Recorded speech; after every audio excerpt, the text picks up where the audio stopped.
here live for week 2 of season 1 or patch 1.3 3v3. We are about to get started with the draft, so I will overlay what I kind of have as the power rankings for the various countries here, and then I will let the teams know that they are ready to go ahead and draft. Last week, we saw one team kind of get a very, very strong draft, and so it'll be interesting to see if teams manage to adjust or change things up.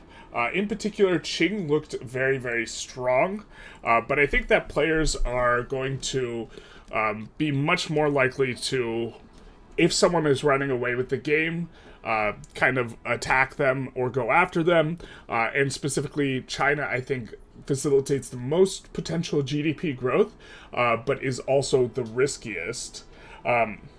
The teams know which team they are on. I will just remind them. Vanilla is first. Vanilla's first team. Strawberry is team 3. And chocolate is team 2.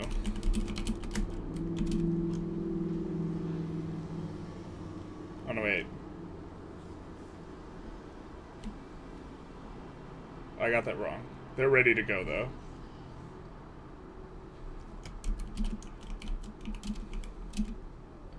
First pick is vanilla.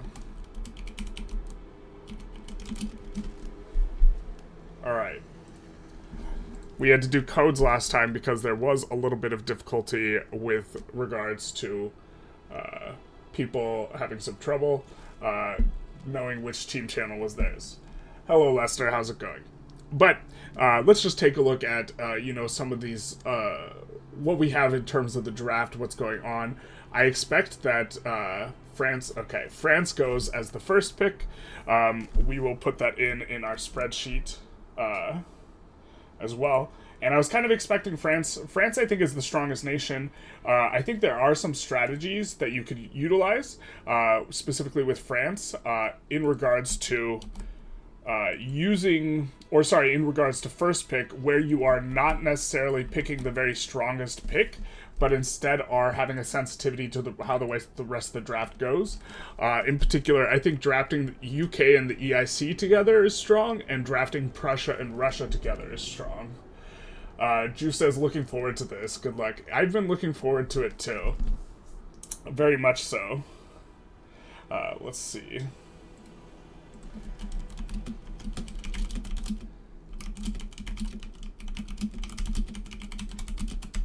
I'm reminding them that they could just draft away, and they're probably still discussing it a little bit. But we were talking about the pairs, and I think that Team 2 is probably discussing whether or not they want to take UK EIC, or if they want to take Prussia Austria, or if they want to take the third option, which is just going for sheer power, which I think is probably in USA Russia or Russia Great Qing, although Russia and Great Qing fill similar roles. I think the greatest potential for growth is in Russia Great Qing. It looks like they have taken Austria, so would not be surprised to see, there we go, there's the Austria-Prussia pick. So we see Austria and Prussia on the pick. Someone is not yet in game. We will try and figure that out as we go. But we have Austria and Prussia. And now things are a little bit open in regards to... So the UK can take the East India... UK is probably a pick here, right? And Great Qing is probably a pick here. And then the remaining question is whether you go USA or East India Company. And I think that you probably go USA here, even though UK and East India Company pair well. But you've already had, like, enormous population and potential for growth and shenanigans with Great Qing. That they fulfill a similar role is maybe not necessary to go, for the whole thing.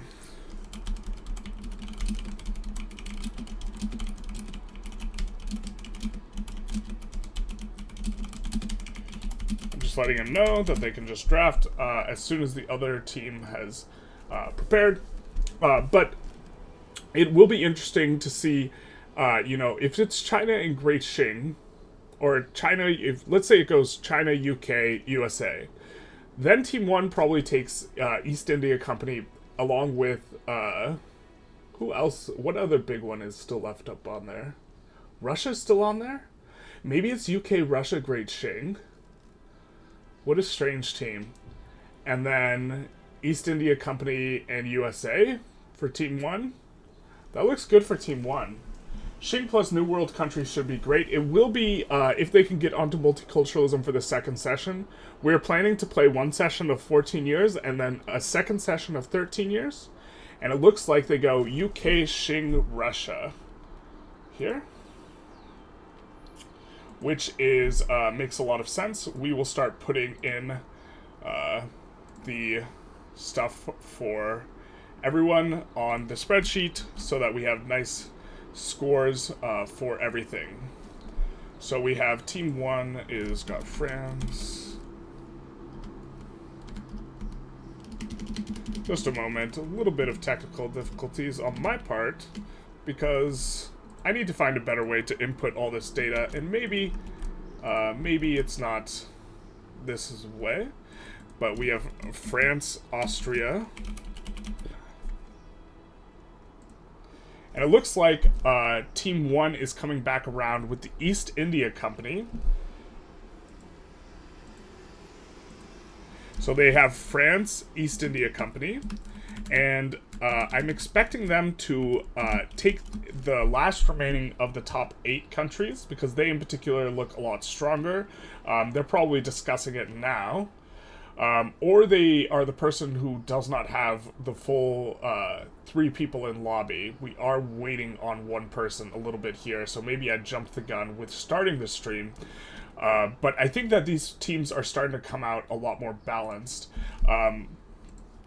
And I'm very, very curious to see what Team 2 picks, in regards to who to go along with Austria and Prussia.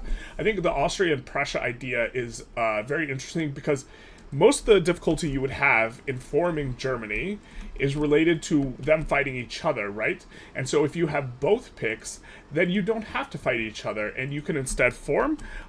When a country gets fully annexed, in the event of forming Giga Germany, what will happen is you will be able to release someone to play as, and so I'm kind of expecting this to happen. The Giga Germany, plus they will find someone to release to play as over the course of the game. They could annex 2 Sicilies. I think a very spicy annex is actually going for Japan and releasing them with Prussian tech institutions, laws, and all this, which will be interesting. I think overall the highest power team is probably Team 3 with Great Qing, Russia, and China. Which is, but they don't necessarily have the best pairs. Did I accidentally pick something? Okay, I did not. And then David Deagle picks USA. He is having some technical difficulties. And so we have the teams almost all in place. So we have Qing, UK, and Russia. For Team 3, we have France, East India Company, and USA for Team 1. Team 2 is on the clock deciding who to pick. And then I am organizing the spreadsheet so that we can have the scores throughout the game, is what I am doing right now. And then I will attend to the chat. Mind the chat. I do mind. Perhaps we should draft beforehand. This would make things a little bit easier in some regard, but I think the idea of thinking through who's going to pick what is interesting. Diplo trading for picks. Ooh, this is interesting. This is very interesting. So it looks like this is a member of Team 3, yes, trying to trade with Team 2, and they might be trying to trade, what are they trying to trade for? This is very interesting. Maybe they're trying to trade away their Russia-Austria pair for something else? This is very interesting. Axis, Rome, Vienna, Berlin. One problem is I think that Rome, Vienna, Berlin, I think that the Italy in general is a little bit weak, but we can actually just jump in and see what they're talking about. Just be a fly on that wall. So. You just trade, because then you can get your little group sorted. We don't have to fight from day one. It will hurt our power a bit, because UK is really powerful off game start, and can become really powerful. But I'm fine to do that, because right now our team is just the best, and we're gonna get fucking comboed. You guys left the picks again for the team 3 to just get the crazy picks. I don't know why.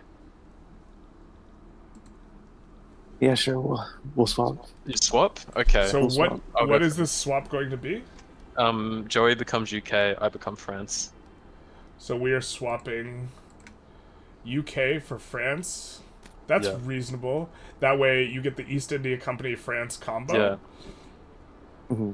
And France. Well, and no, UK, or sorry, UK East India. Yeah, it's just so we don't have to fight day one, because that'll be a big war, and that'll fuck both their teams over. That does make a lot of sense. I will swap around your teams. Alright, just go to multiplayer lobby. I think we might have to change to a third nation, but yeah. I'll change to like Spain so you can jump over, then jump over again. So we have a little bit of an interesting trade here. I'm just putting it into the spreadsheet and jumping back into the voice chat because, yeah. Okay, wait. Alright. Okay, so that is interesting. So we see Team 1 trade away their first pick, France, for UK in order to kind of lock in the East India Company combo. And we also see, Team 3 kind of making a little bit of a heads-up play. They don't want the headache of the war, of the initial unpaused war. And so they've decided, hey, we're just going to trade away right now in order, maybe a slightly worse pick, but we're going to avoid this headache and not have a PvP war, which might sink your nation. And so this is a bit interesting. And we still have Team 2 yet to decide what they are going to take for their final pick, I think. So Team 2 still they have the final pick. I'm expecting, or I would like to see Sweden, but there's a lot of good picks. Sweden in particular, because you're just going to kind of go for all of this, and it looks like we have another trade potential between Team 2 and, or not Team 2, Team 1 and Team 2, and it looks like they might already be getting decided about trying to do something about Team 3 at the very game start, which is very fascinating. East India Company will have qualifications issues, yes, but they can siphon off people from the UK. Maybe it's not too big, but maybe it is a sufficiently large problem. But normally in vanilla, you don't like to go agrarian. If you just have one big market and you have two players building industrial, going agrarian is potentially good, and if you don't need as many qualifications if you're going agrarian. Imagine a game where every country is a player. I think I like this format a lot because the tripedal balance does a whole lot for this. If everyone was a player, then it would be, and it was a free-for-all, it would be interesting. Maybe we could do something that's a little bit more expansive. We have to see who's not in game yet.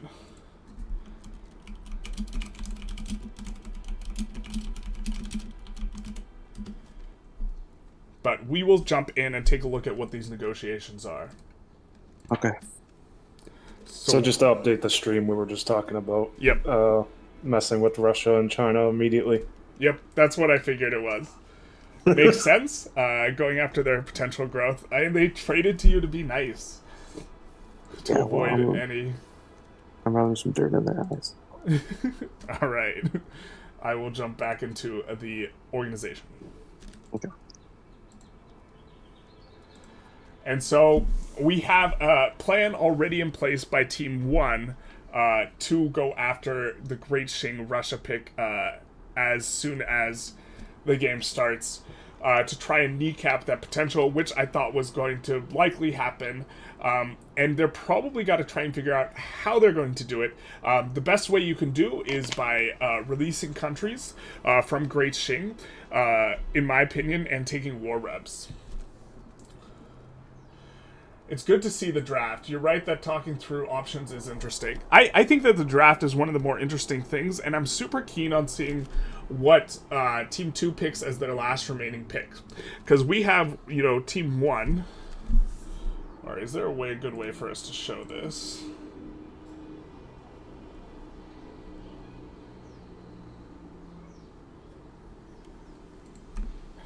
We have Team 1 with UK East India Company USA, which I think is actually quite strong. We have Team 2 with Austria, Prussia, and an unknown. And we have Team 3 with the highest growth potential in UK, France, and Great Qing. France is notably, I think, the strongest militarily at game start, and they pair quite well with Great Qing, so maybe they can defend against these initial wars that are probably going to be coming their way. Perhaps we'll see some backstabbing. Who knows? Anything that is agreed upon in... Ooh, we see an Ottomans pick, which I am excited to see. I think Ottomans, so they get a ton of free... Ottomans get a ton of free... claims, so they can very quickly expand, and on that basis, I'm kind of a fan of the Ottomans. And so, I think that there's this scrum of everything after pick 8 I don't think is really super decided, and so I'm excited to see the Ottomans because I wanted to see how good they could be. And we have here, kind of at the start of the game, we have Team 1 with a starting GDP of 100 million, Team 2 with a starting GDP of 54 million, and Team 3 with a starting GDP of 200 million. And we have Team 1 with UK East India Company being most of their GDP, and also USA. Team 2 with Ottomans, Austria, Prussia, which the game will be scored based on nominal GDP growth, which is generally easier the higher your starting GDP, which is why Qing looks very spooky and the 200 million GDP looks spooky, but it will also be scored on percentage GDP growth, which leaves Prussia and Austria with some of the biggest chances for percentage growth. And they also have a nice little block, Prussia, Austria, Ottomans, they're all, adjacent to each other. Helping each other out should be easier. They can all hide their capitals, notably Great Britain. One disadvantage of Great Britain, why I rate them lower, is you can't hide your capital. Your capital has to be on a coast, and in PvP this makes difficulty with landings. That poor Paraguay player? Yeah. That's not Paraguay, it's Gobir. I will be in Gobir, that way I can spectate better. Lags, DC, 2-hour wait time, end up being the lobby similar Hoi 2 experience. Can the UK annex East India Company and then release it as India? I believe you need pan-nationalism to potentially release it as India.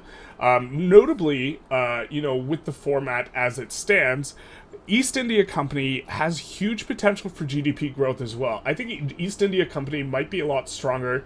I had it, kind of with my power rankings, I had it at 7th or 6th. But I think it might be just way stronger as well, because you can annex all these little subjects. You start out with decent tech. The problem is you start with a ton of discrimination. And so kind of evaluating that is hard. You have 60 million, but maybe if you go breadbasket, right? Because farms don't require as much labor that is qualifications labor, right? Maybe you go breadbasket. You have really good tech for what you're getting. You also have this huge GDP growth potential in both your enormous pops and also annexing all these boyos. And so maybe it looks like you can just grow your a ton, in a way that is similar to Great Qing, but is not as spooky as Great Qing. The problem with Great Qing, I think, is that it is scary to other players. And if they cut down to size you and take out 20 million GDP from you at the start, that's negative GDP growth. Now you have a negative score, and you have to work back up from that. And you can't defend yourself very well. Russia and France, though, which are the two teammates of Team 3, Russia and France, might be able to do something significant to do this. So we will see how that shakes out. It's up 11-22. How's it going? I should be the neutral Swiss. Maybe we'll do that. That's actually pretty memey. We'll not do it this time. Right now, currently players are allowed to annex me, and I don't want to mess with any plans, but could do neutral Swiss because I actually think that's brilliant, that's quite funny. We're still waiting on Brandon to get the game started.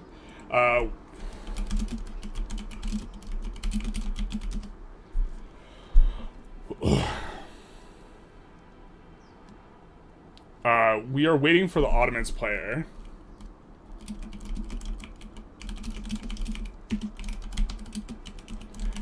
And we can show the Diplo chat as well, because we will not be updating the score just yet. Best way to get GDP is killing the enemy. Yeah, but here's the thing. There are 3 teams of 3. And if anyone starts running away with it, there is incentive for the other 2 teams to gang up on them. Although perhaps we should have more of the score up top. Or only reward first place, this sort of thing. Who would go agrarian in Team Austria? So I don't even think... I'm not even sure going agrarianism is good. I just think it's potentially good when you have 2 teammates that you're feeding into. But the Ottomans actually would be a decent breadbasket because they start out traditionalism. Switching to interventionism or laissez-faire will be difficult. Oh no, I gotta hide this while I show the game. Oh, the game ID is already there. Rip the dream. Never hiding it. Nobody in chat join, please. Ah, but it's got a password. Nobody knows what the password is in chat. Man, I'm so smart. Let's switch the score thing and then tell them the password.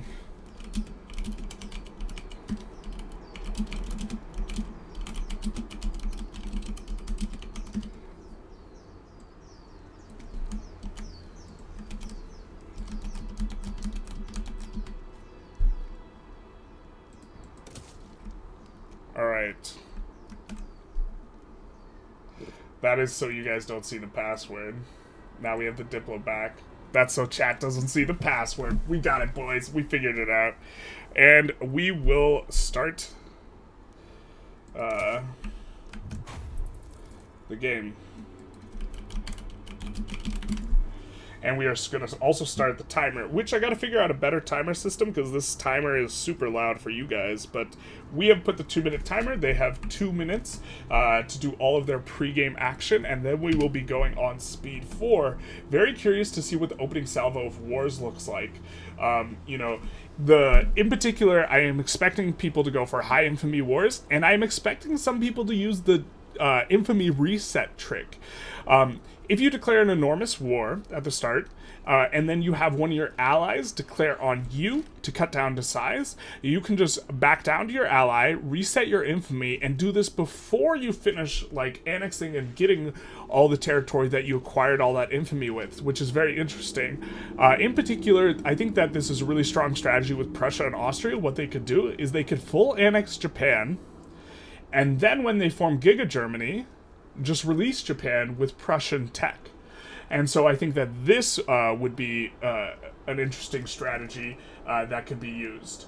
China have great potential, but you only have 10 years. So this time we're going to play 14 years this session, and we are looking to play a second session with the same team for another 13 years.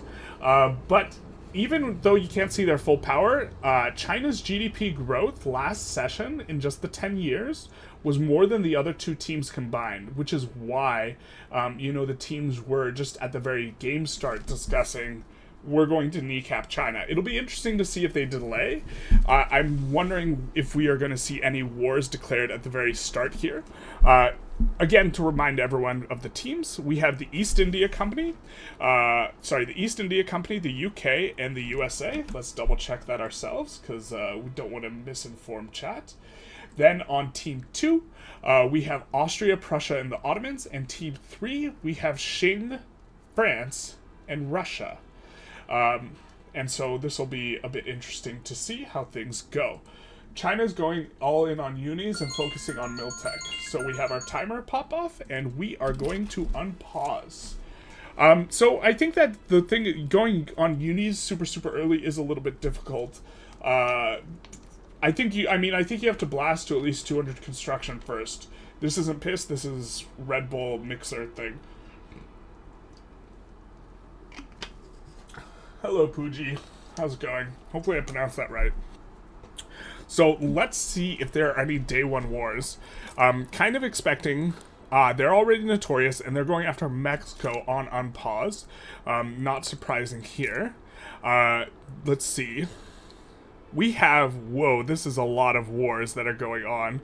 But the UK, so it looks like the East India Company is going after Burma, and the UK is going after Sindh. Very interesting to see no one going after the Sikh Empire at game start, because the Sikh Empire does have the province with the most GDP that is not under a GP. And so that's what UK East India Company are doing. Looks like they're not starting a day one war against the other guys. And then we have France, who is paired with both Russia and Great Qing. It looks like they're not involved in a war. It looks like Russia is not involved in war, and Russia is missing out on the Persia play. Normally, Russia will often go for Persia first. Here, the Ottomans have.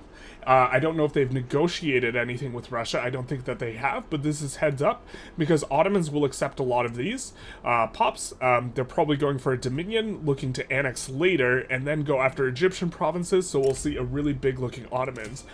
We can't, of course, afford that expenditure. And Great Qing, we do not see a play started from them on Team 3. And so, and Austria, and let's see. Also, notably, we have Russia going after Denmark to solve the Holstein-Schleswig situation. Notably, with Great Qing, you can effectively think of yourself as recognized, because eventually you will declare a recognition war on your allies, and this will... We have a pause. Now, normally you can't pause unless someone joins a play against you, and I'm wondering where that is.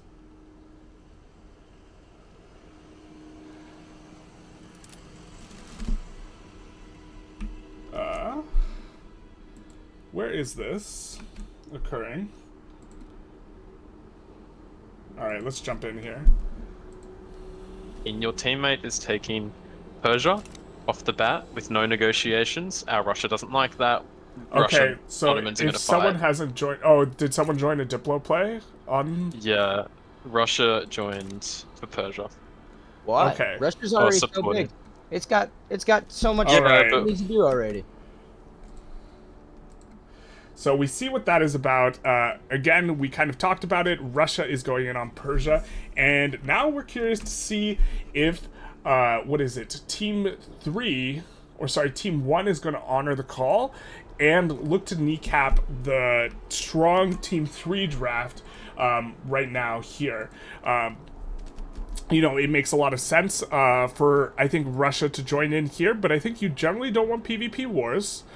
But here's the thing. Let's see who has diplomatic interest in Persia. I think this might be a central problem. Yeah, it's only Russia, so Kebab is going to get zero help here. But what can happen is Austria can declare on Russia, right? You can start separate wars, and then we can negotiate all in one collective chat type of thing, what's going on. But we're going to unpause here in just a second and let them know.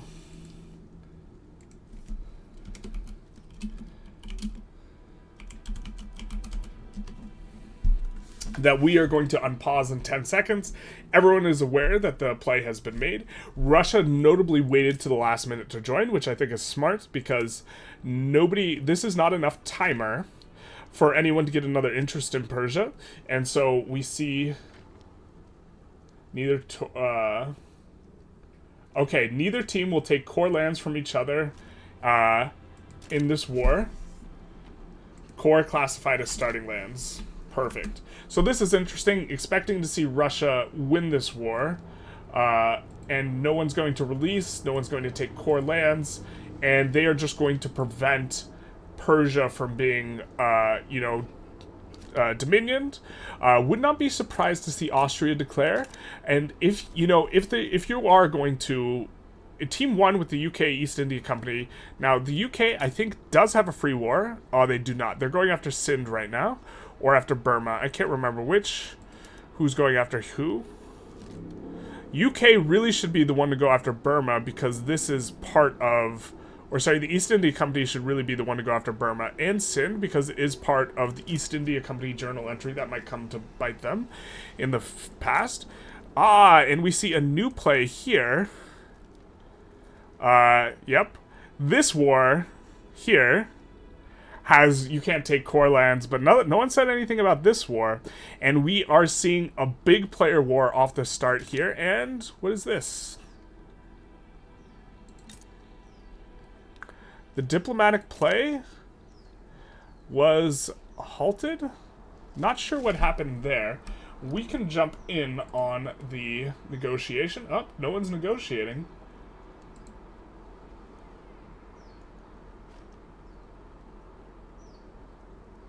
Cannot join plays that do this. So this is team 3.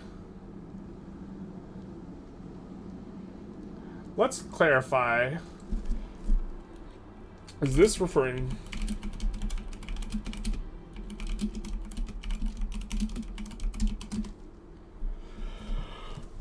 whether or not this is this war or all wars, because if someone breaks an agreement that is made in Diplo chat, they will suffer a 5% penalty to their score. China doing all in on unis, and then Team 2 is World War I middle powers. Yeah, they are. And as expected, the Ottomans are not looking very good, and it looks like they do some sort of white peace situation, and we have a pause by a 1 and an unpause, just a casual, you're used to pausing. I guess, you know, we ourselves can research something, so we'll research analytic philosophy. Why not? We don't have a clarification from the players whether or not this is a war. And then we see immediately Russia turning around and going after Persia. That's not a way to make friends there.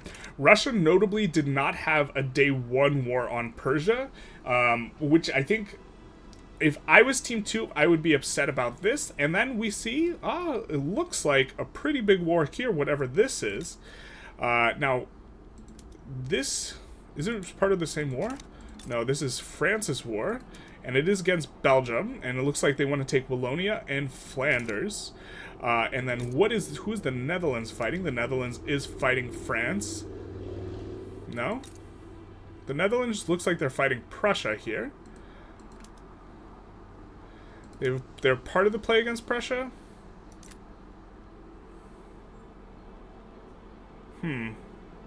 They do have a truce with Belgium. So that is interesting. We will also be updating the GDP score, I think after 5 years and 10 years, we will be updating the GDP score and giving the players an update on how things are going. And that this will be good. But let's do a little poll here and see who... All wars. Ooh, that is a big yikes. So... Two teams were discussing at the start kneecapping Team 3, and now such a kneecapping is not possible, so I think that this is really bad for Team 2, and it leaves Team 1 in a lurch, because Team 1 has to somehow break down Great Qing without the help of Team 2, because Team 2 cannot take core lands. Or, no, they can help Team 1 take core lands, including no releasables. Cannot join plays that do this. Cannot join plays that do this.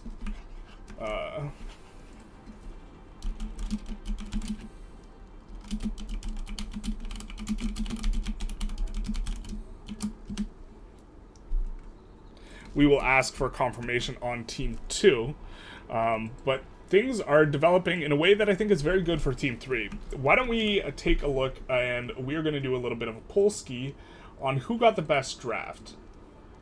So, engage with your audience. Yeah, let's do it. Start a poll. Hell yeah, brother. Which team, who has the best draft? Team 1?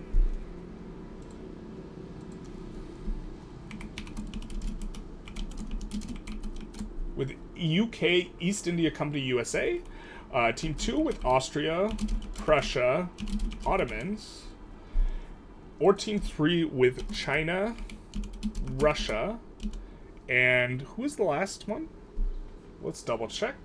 It was China, Russia, and France, whom they traded And so I think I know who has the best, or I know my opinion on who has the best, but I want to see what you guys think.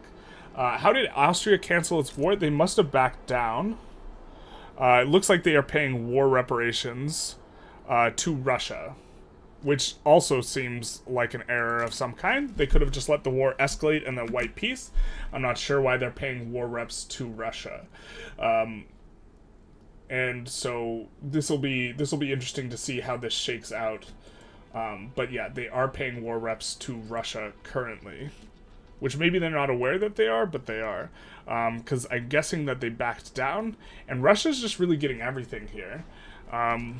You know, it looks like Great Qing has started a war against Dainam, and Burma has joined, and A1 has paused.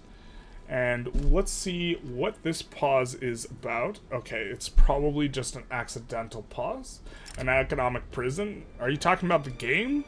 Yes, I agree. And so, let's see how the poll is doing.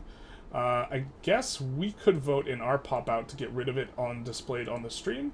Currently, East India Company USA UK is winning the poll. USA is doing USA things over here. Haven't seen anyone use the infamy reset trick, so I don't think that will be happening this game. Let's take a look at Great Qing, who is the only unrecognized power, I believe, here, and they are still unrecognized. So they did not go for a recognition war on their ally, which is a little bit curious. Qing accepts Vietnam's POPs as well. That is good to know. Even with their starting thing, they don't have to do anything extra. But yeah, Russia's maneuvers, Team 3's maneuvers from the very start here, just seem very, very, very strong. I think that was a huge concession on the behalf of Team 2 to not give away core lands at a time when they were, discussing initially with Team 1, and now it's also included they can't join wars that have the same thing. And so we are going to jump into Team 2's chat and clarify. Okay, I am jumping into your guys' chat to clarify what the agreement was between you and Team 3 regarding not taking other people's territory or joining wars. Okay, so me and France agreed that he's going to allow me to form Germany, and I'm going to allow him. I'm not going to pursue my claim on Alsace-Lorraine. I'm going to let him have Belgium, and we won't be taking land that we started with. So France won't attack the Ottomans, won't attack Austria, and he will allow me to form my own Germany, and he will not interfere. And that includes his entire team. That includes the entire team? All wars, no one can take starting land for all time. Everything that we start, unless you want to lose the agreement. Just making sure. All right. So that is, I'm going to put confirmed in the Diplo chat. And that is, I think, not going to be good for that's going to be excellent for Team 3. Because now, Great Qing land cannot be released. Nor can Team 2 join any wars where Great Qing land is released.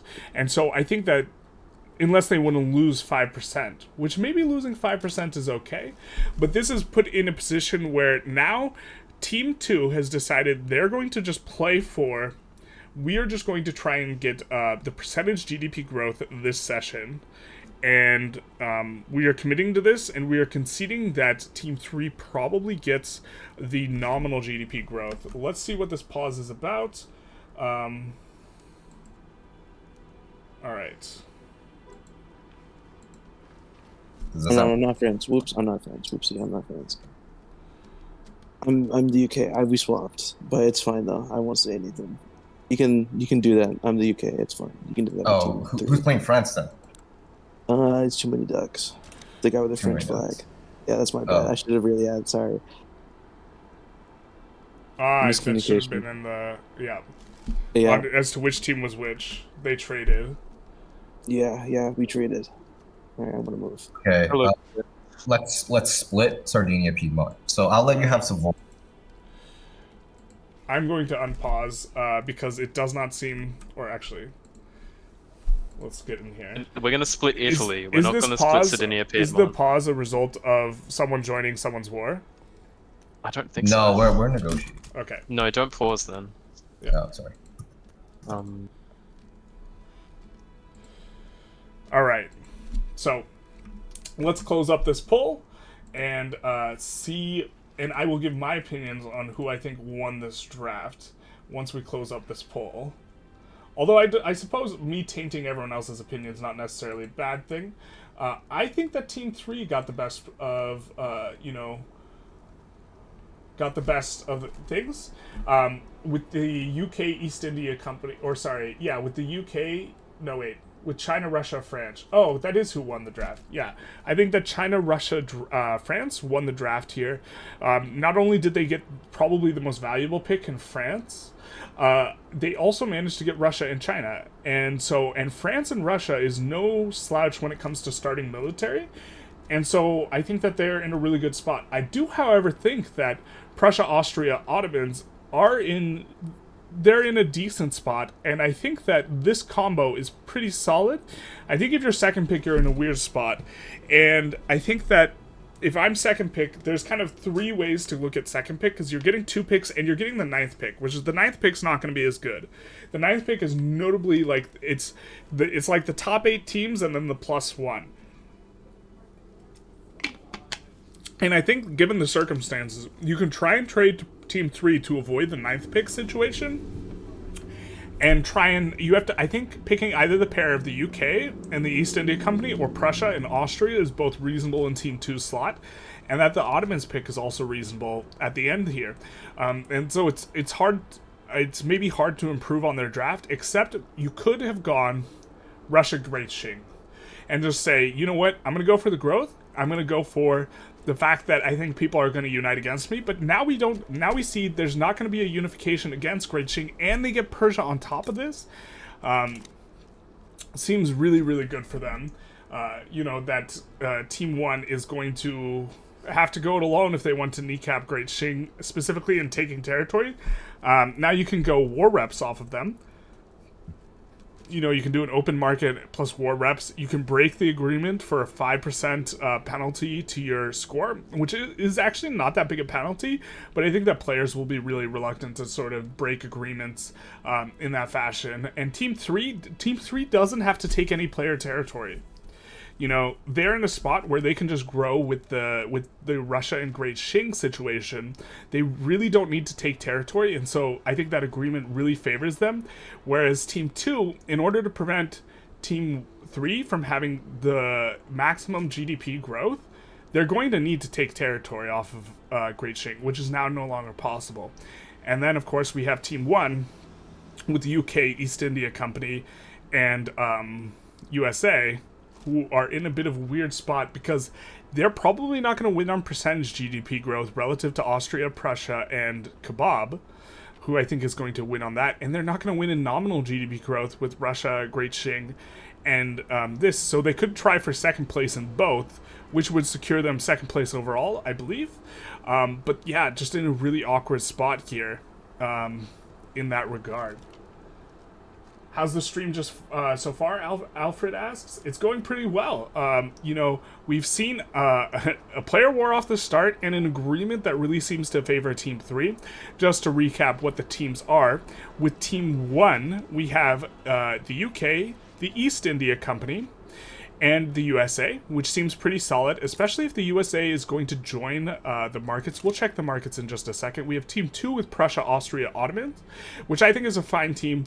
Then the poll, they scored pretty low, but if I was drafting in second position, I would be somewhat okay with this outcome. I think that, an interesting idea is first picking Austria with the idea that you're going to wheel Prussia, because no one will want Prussia without Austria. And so then if your first pick, you end up with like Austria, Prussia, and then USA or something like this. I think this would be obviously stronger than the Ottomans, but given the situation where they had the 9th pick, I think the Ottomans is a fine 9th pick. I think Spain would have also been fine. I think Belgium also would have been fine. Of course, Belgium's getting shellacked here, but that's okay. And then Team 3 has Great Qing, Russia, and who was the last one? It's Great Qing, Russia, and France. Yeah, it's just so strong. Really heads up play for them. Whoever initiated that Diplo, I'll have to look back through the chat. Whoever initiated that Diplo, that was very smart to say, hey, we can just trade UK for France. You have the East India Company. Let's make this a little bit better for both of our teams. And I think that was a really win-win heads up type of play, so that we didn't have to have a war at the very start over East India Company's fate.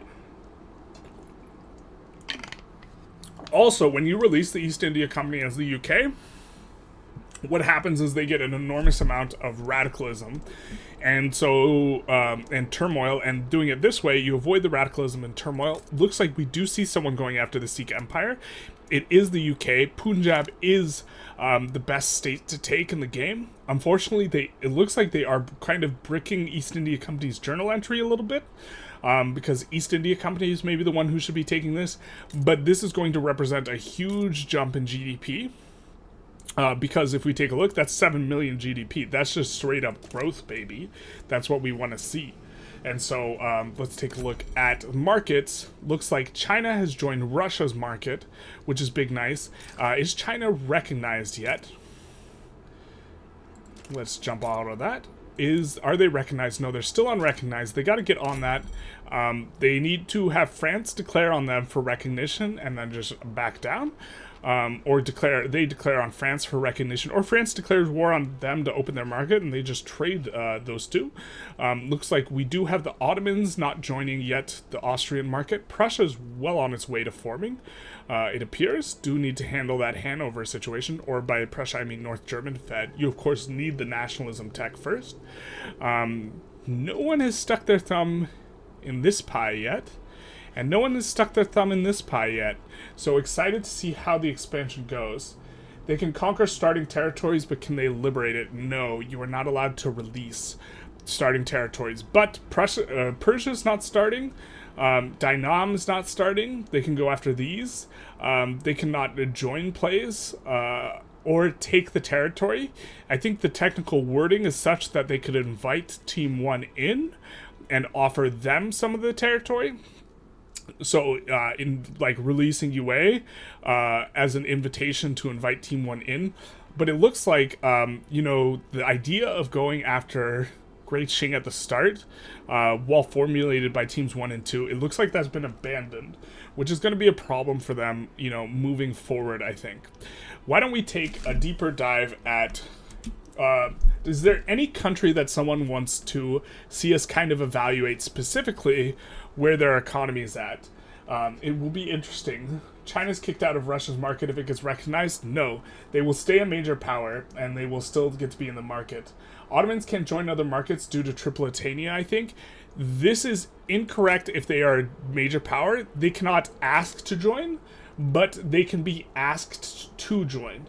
And so Austria can ask Ottomans, but Ottomans cannot ask Austria. And so it would make a lot of sense to join and then possibly play breadbasket.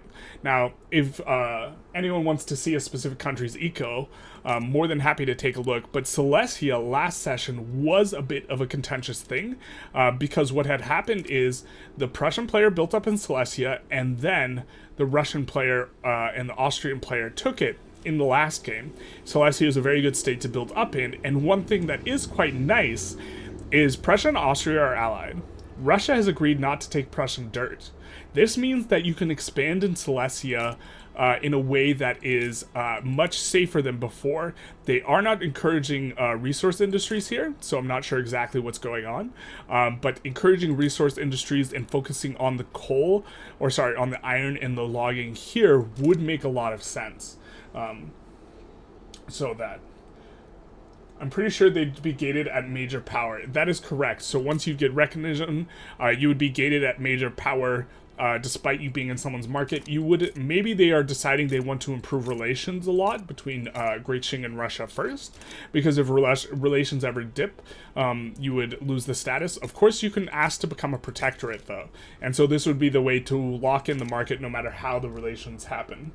If China worked hard for military tech and laws, he could be strong. I think that, so China's not very strong. This is correct with the army power projection, but they have Russia on their team and France on their team. So they have an enormously strong overall team military. The draft to me looks quite good for Team 3.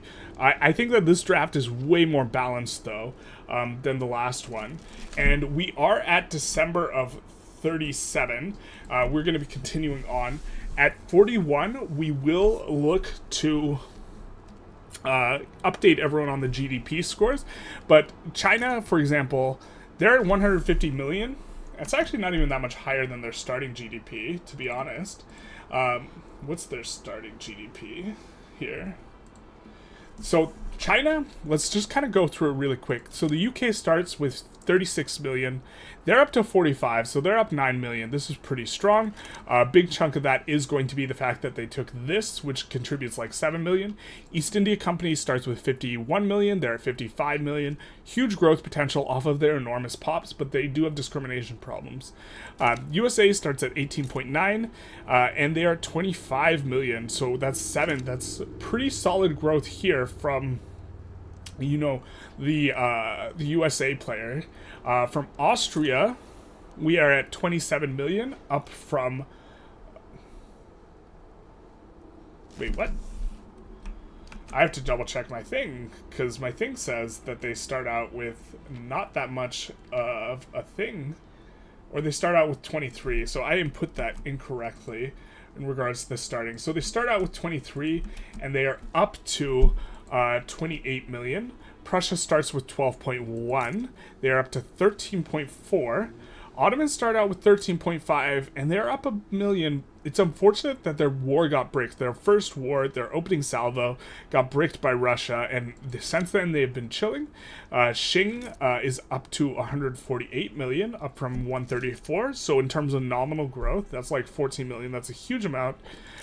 France is up to 34 from 28, and Russia is that down? Russia is down 4 million GDP. Not sure exactly what's driving that or what is going on in that regard. Looks like we have a petition for debt slavery, and we missed a negotiation as well in the chat. But it is interesting. You're curious to see if China will try the university spam. I think that they won't in the first 14 years, but they will following that, you know, go for a level 51 uni. And I think that they'll probably just sit on a 51, but maybe they don't, or they'll probably sit on, maybe we'll see a 31 this game. You know, we could take a look around. They should move their capital. Let's see if they move their capital. They have moved their capital, so let's see where Great Qing's capital is. They moved it over here.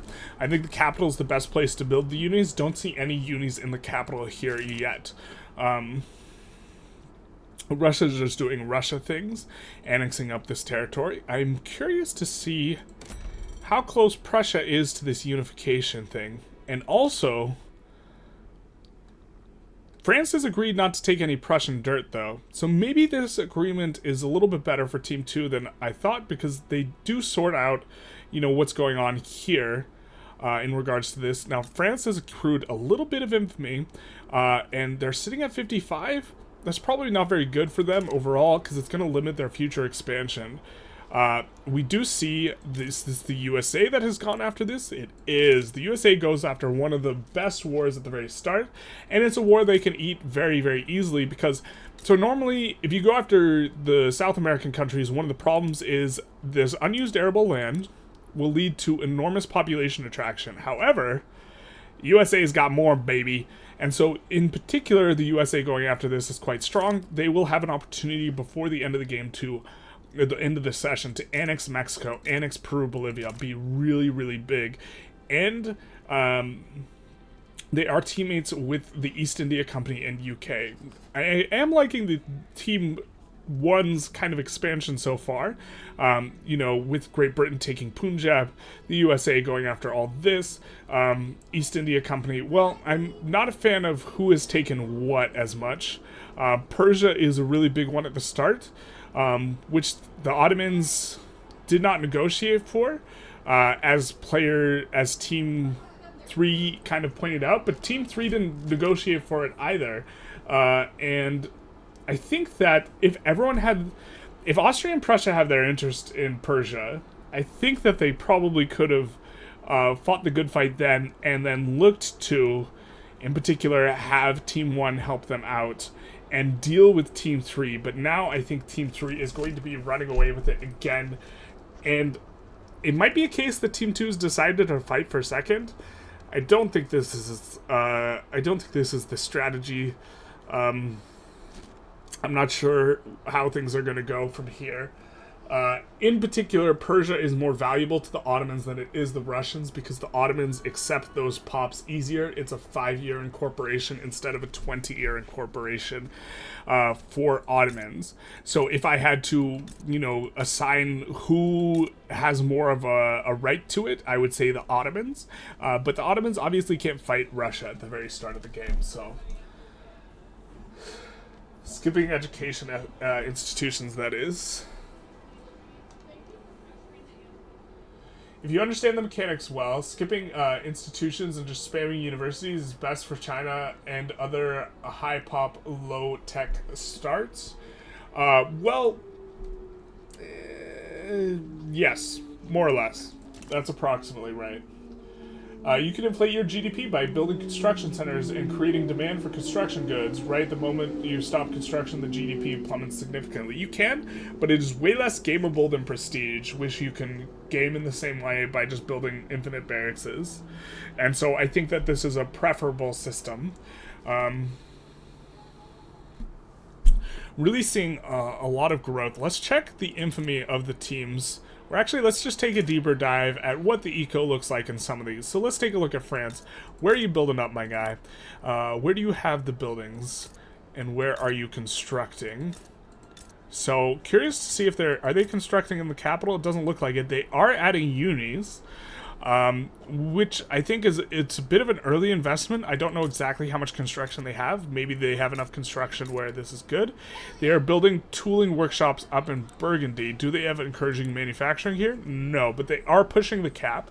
I'm looking for their iron. Looks like they are pushing iron here for the economies of scale cap, and so that makes sense. I think that this province has a coal mines throughput, and then this one doesn't have any throughput. So if you're going to encourage, resource industries, it would be better here. But okay, so this is what France is up to. So I think that's the brunt of what they're doing. I didn't see an enormous amount of chops anywhere, but I also wasn't looking the closest. Expecting Russia has enormous GDP growth potential, and they have so many places they can build out of, but in particular, look, they have this 15 logging camp. I don't think it starts at 15, so it looks like they're pushing the logging. In particular, another 15 up here. They are spreading it out a bit. I think they start out with construction centers here. I wanted to see if they are still on wood frame construction. They are staying on wood frame construction. On a per construction basis, wood frame is faster for expanding out. And then I think they will start trying to transition into iron. Notably, Team 3, whom Russia is on. We have Russia, France, Great Qing. They do not have the best... Well, actually, they have really good iron deposits. It's just by Russia, who is not looking to push it. Well, I guess they're pushing it a little bit in perm here. There is an iron shortage, which is probably why they're not swapping over. They are not encouraging the resource industries here, though. So that is a bit interesting. So that's kind of what's going on in Team 2 or Team 3. I wonder if you are building any... Just kind of looking around for what's going on with their eco. For any outliers, we do see kind of the consistent... Everyone is trying to push iron and iron frame buildings. It looks like they have a shortage of tools here. Well, the shortage is Russia and Great Qing combined. And so they are probably trying to push that up. I'm guessing maybe they are on some iron frame buildings. Yikes. That is a full 15 swap. That is... You do not... So you want to swap pretty aggressively, but you do not want to swap into shortages. So that might be what's going on. Also, one reason to stack them up high in one spot is because you're going to build here, but it looks like we just have the starting buildings in Beijing. Defamatory article, you're telling me suppress it. And so, okay. Has the USA just decided to chill out? Nope, they got no chill. They're going after Zululand. Was curious when anyone would go after this. So far, I really love the US's expansion. Probably my favorite. Mexico is just the one you kind of want to lock in. Peru, Bolivia, incredibly efficient. And the idea behind Zululand, on top of, you know, it having a solid amount of coal, is that you can get into Transvaal and Orania, and these don't, well, actually they look spectacular even without the gold, but the news is they also have a ton of gold, and so the USA is doing really well here, I think, and their GDP's grown a very solid amount without them having annexed anyone. They're up to 26 million, I think, from like 18 million, and so this is pretty solid. How do you explain the Russia's economic sinkerage? I would guess it is... I mean, maybe it's the tools. The tools would make a non-zero amount of sense. If incorporating... my guess it has to do with bringing China into the market and China depressing the price of the goods that Russia is making. So, all the Russian subsistence farms, right, are making all these goods. And my guess is the price of these goods went down when China joined the market.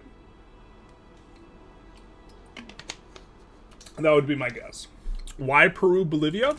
So because you go after Bolivia and you get Bolivia, and then later Bolivia annexes Peru, and so you get the two combined for the price of one. On top of, they have very low pop at the start of the game, but they will siphon off more pops from around the world, European countries. And so infamy gain is based on pop, and so in terms of infamy, this is one of the most efficient wars in the game. There's also a solid amount of resources in gold here, you know, throughout all of this, and so it just makes it a very, very solid expansion spot. And notably, it is timely. You have to lock it in before they form Peru, Bolivia, otherwise it's going to cost a lot more infamy. But yeah, we do have the USA player going for this over here. Not quite ready to give a bit of an economic update to the players, but considering it, that might shake things up a bit, so maybe we'll do that in the spreadsheet. IRL to industrialize Russia needed to build universities. They should stimulate that in game. That seems... So how would you simulate that in game? Because that does not seem like the most straightforward thing, other than making qualifications a lot harder. You know, I don't know if I like the current system for qualifications where the strategy is just to build a university to like infinite. This is what currently is good. And let's take a look at Team 1. Ooh, Team 1 is pushing the unis too. So let's take a look at Team 1. That's the East India Company, USA, and the UK. So we see them. They are pushing these unis. Notably, not seeing them pushing the furniture manufacturers up at game start to 21, which is the current economies of scale cap. Also, the universities in two different places isn't good, but I think they start with unis in two different places, so they just haven't deleted their unis, which I suppose is fine.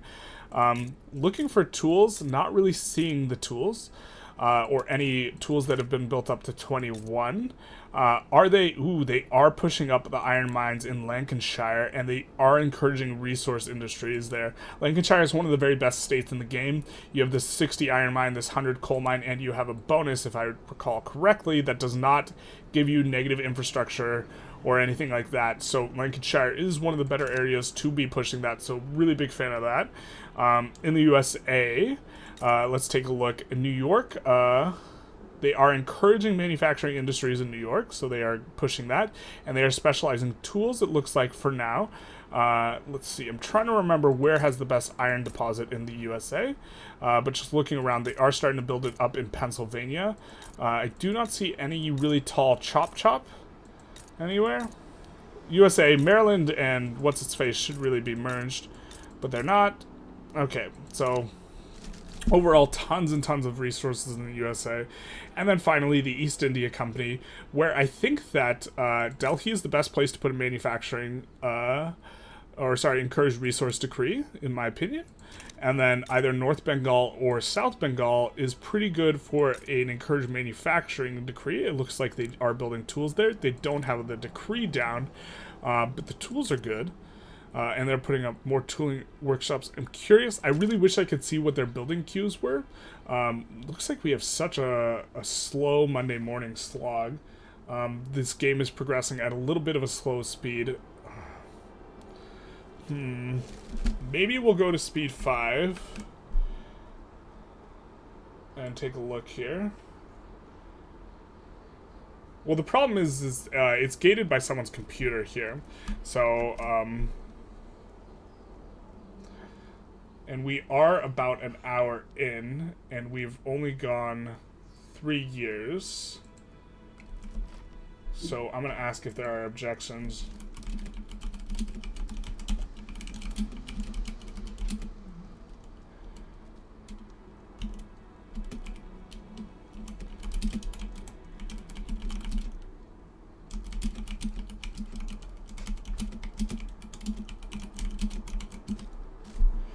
So, just putting that quickly out there.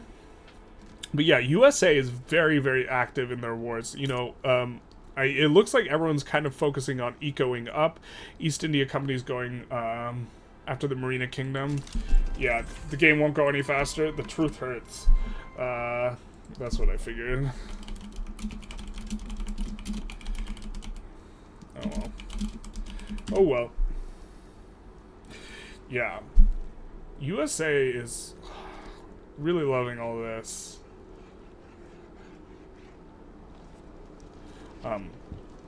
And let's just take a look at Team 2. Are they building up in Silesia? Doesn't look like they are. Maybe they've decided they don't want to take the risk of them diplo breaking and they are spreading out a little bit the resources, because you're very vulnerable to someone taking Silesia if this happens. But it looks like they're going to try and form Giga Germany. I don't think Team 1's going to interfere, because Team 3 is, I think, the Spectre or the spooky one. They've agreed on how to split Italy, I think, based on Austria taking Italian dirt, or a substantive amount of Italian dirt. I think what their plan will be is once they form Giga Germany, they release Italy. I think that this is going to be the strategy here.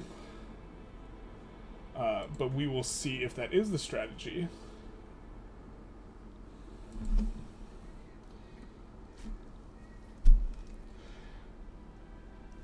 Yeah, right now the problem is that qualifications are not really a problem at all if you don't discriminate, and they're a huge problem if you discriminate, and there's not much shades of gray between the two.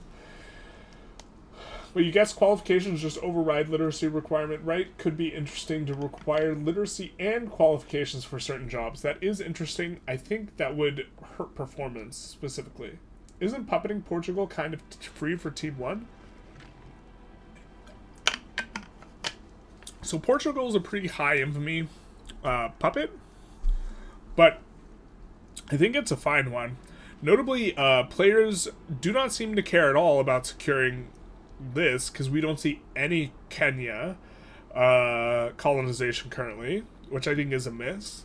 But going after Portugal specifically helps the long term for the Congo plan, but it is quite a lot of infamy because you are subjugating a European power, a recognized power. It is pretty solid. I think the best subjugation you can do at the game start is on the Netherlands. And the Netherlands They're still a major power. Once they decay to minor, which they almost always do, subjugating them is extraordinarily strong because you also get with it the the Dutch East Indies. Is your comment got purged for no reason? I apologize. I'm not in charge of the purging. Oh, I think I could pop out chat. You know what it might have been? Let's pop out chat. Hopefully this doesn't brick the chat. And then we will put it in, instead of top chat, live chat. Does that unbrick it? And then, can you guys still see it? You guys can still see it, I think. Maybe it got depurged? Okay, it looks like that's better. Can we minimize it, though? Because that's a lot of tabs going on on my end. Looks like I can minimize it. Okay, so is that better? Yeah, the comment purged, though. It'd be real sometimes. Notably, we are researching analytic philosophy as our first kind of go. It will take 249 years to research, so that's that. I wonder who has the toaster. Looks like we see Russia kind of going into Afghanistan here, which is a solid expansion plan. In particular, I think in session 2, setting yourselves up to have a lot of opium is pretty good because once you get pump jacks, the pump jacks technology, opium becomes really, really good for GDP. And so I think this is a very solid plan. Let's see what Prussia is doing. Now, Prussia has to keep their infamy down. Because I'm guessing they are looking to form with Prussia, not with Austria. So Austria can ramp up as much infamy as they want. They are already at 142. They are at pariah. They can be cut down to size, but Team 3 has already agreed not to cut them down to size, and Team 1, I think it would be a miss for them to go for Austria unless they're just saying, hey, I want to get second place. I know I can't get first at this point. It is a little bit of a bummer to... I was really hoping to see some offensive against Great Qing at the start, given the talks we had, in the draft selection where the teams were agreeing to this, but it fell through with this Ottoman-Persia debacle, which I think is pretty substantive. I think that... I'm not sure exactly what Team 2 has to do in response there, because once you get to the Russians joining, you can't put the interest down in Persia. And obviously you would prefer to have the interest down in Persia with Austria and Prussia, and you just join in on that war, and you're like, okay, we're going to do this. But they didn't. So this maybe is something going forward to think about. But once they're already there, how do you navigate that negotiation? I think they gave up a lot, because... agreeing not to take any Great Qing territory, I think, is quite a bit of a risk, but they got a lot in response as well, because they're not going to get squeezed by France and Russia now. And so I'm not 100% sure. I think it was a miss, because I think it's you're fighting for second if you're going this route. And you're just asking Team 1, well, what are you guys going to do? Very curious to see if we can see enormous GDP growth from the East India Company. Currently, the USA is doing very, very well. Very well. And so I guess we'll do kind of take a look at all of the things, and I will update the spreadsheet. So this score will be updated in real time. The percentage is the percentage of their starting GDP, which is what we're using to track GDP growth. So first on the list, we have the UK, who's up to 65.8 from a start, or 65.7, from a start of 36. They've nearly doubled their GDP. Then we have the East India Company. A big part of this is Punjab, by the way. The East India Company, who is up to 62 million from 51, a very respectable jump. So 62.3. And then finally, we have the USA, who I think has done a very good job. They're up to 29 million from 18 million, so 29.3.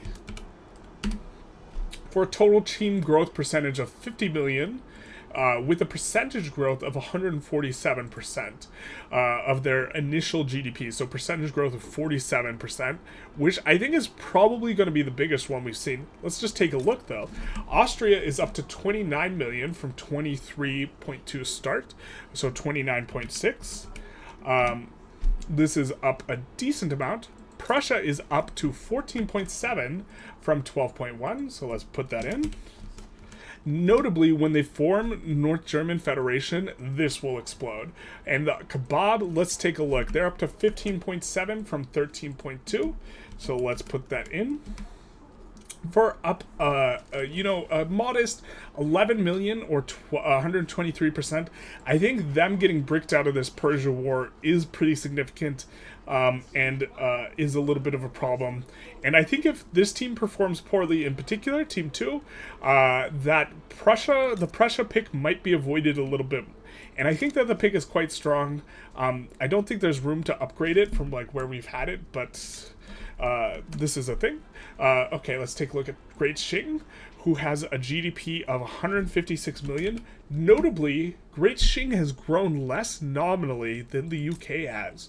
And so the specter of the Great Qing growth, maybe not as manifested in this game, and maybe the UK with the East India Company. I think that a big part of why the UK can grow so much is because they have all the demand from the East India Company pops, and so this also allows potential for Russia to grow a lot. But anyways, a little bit of a digression. France is up to 37.8 from 28.4. And finally, Russia is up, or it might be up. Russia is down 0.1 million for just pretty level, 38.1. So a loss of 0.5%, and we will clip this and put it in the chat. So currently in the lead in terms of nominal GDP growth, we have Team 1. And then in terms of percentage GDP growth, we also have Team 1. Team 2 is leading in second, or they're in second place for percentage GDP growth, and Team 3 is in second for nominal GDP growth. So we will put that in the chat.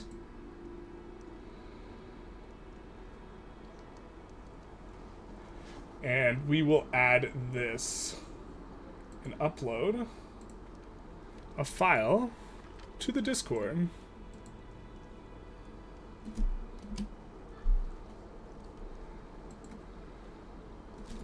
So currently, Team 1 is in the lead in pretty much every regard, and maybe teams 2 and 3 need to unite against them. Maybe the UK is a better pick than I thought it was, because they have had stellar growth both times, but it also, the player skill, makes a huge difference as well. They are notorious. They are staying out of 100 cut down to size CB, but I'm curious to see what my posting this in the Diplo is going to lead to, and if it will lead to any adjustments by teams 2 and 3, perhaps joining together. How did Austria get that much infamy?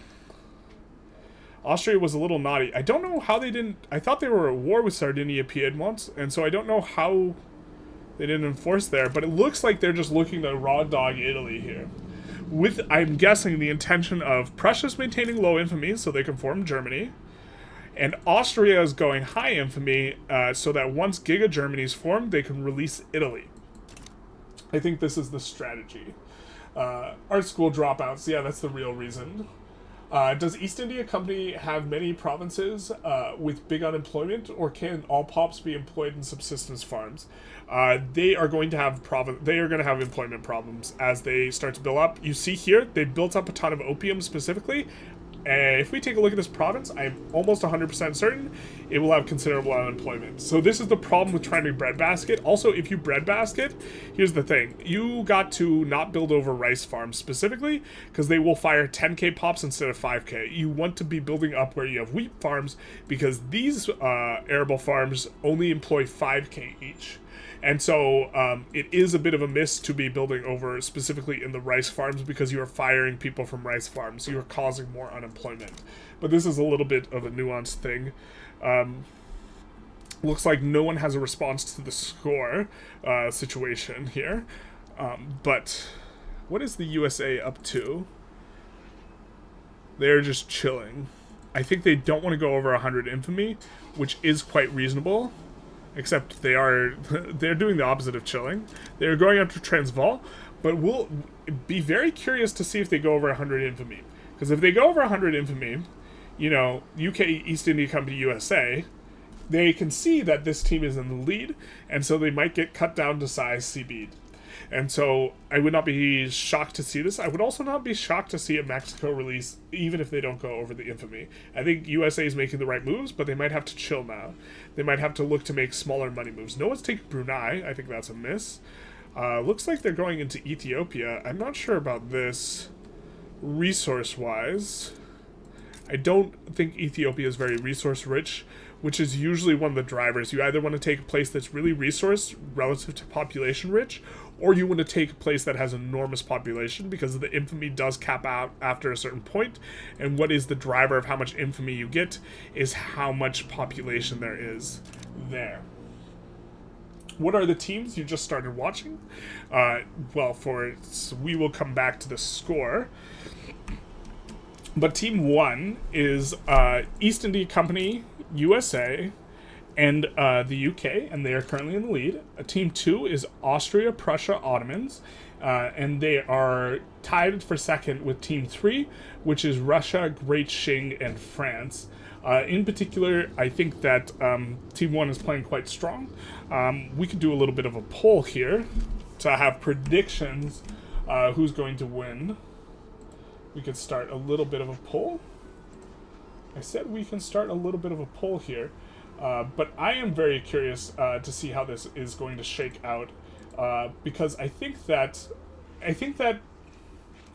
how should I say? I think that the players need to kind of identify earlier on if they need to go after someone or a team who is going to win. And I think that this was the problem last time, and I think that they will, as the metagame develops, this will become less of a problem as time goes on.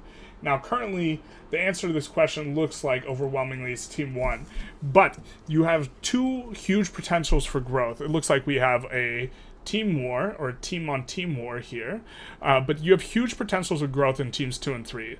Team 2 has enormous potential for growth, and it was a back down here, so this might have been for German leadership. You have huge potential for growth in Team 2 for the formation of Germany and releasing Italy. You have huge potential of growth for Team 3 off the huge pops of Great Qing, the huge demand, this sort of stuff, as well as Russia. And so it's interesting to see.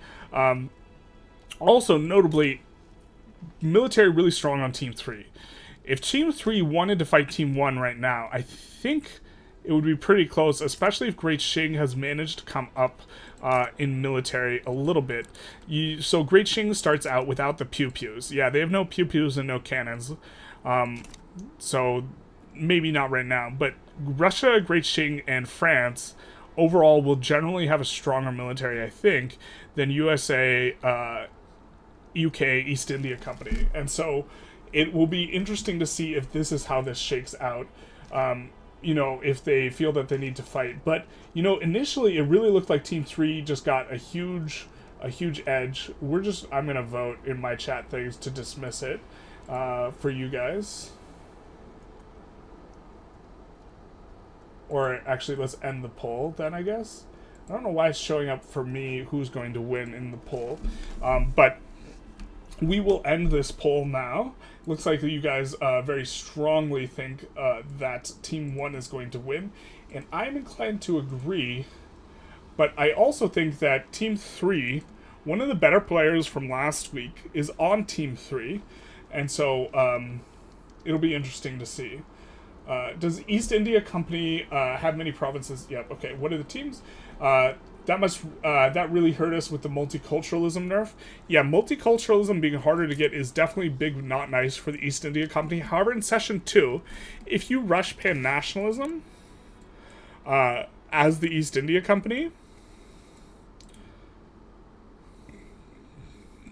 when you are released, you can form India. So this might be the strategy, in which case you accept all that pops. Team 3 did a mistake with the iron shortage. Yeah, I think they are not managing. I think the picks are fine. The picks, I think, look better. I think that you know, let's just take a look if they're still having problems. They're still having problems.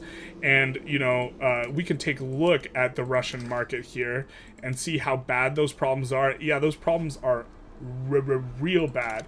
And so they need to, you know, swap off of them and start, like, really blasting. They are starting to blast here. Ooh, this is a miss. I believe they start with atmospheric engines, and they're not using them, which is going to cause, you know, even more... or it's going to exacerbate the problem. But we have a decent vote for Team 2 as well. I think that... So I actually was kind of talking to Team 2 and what their draft was going to be and what their thoughts were.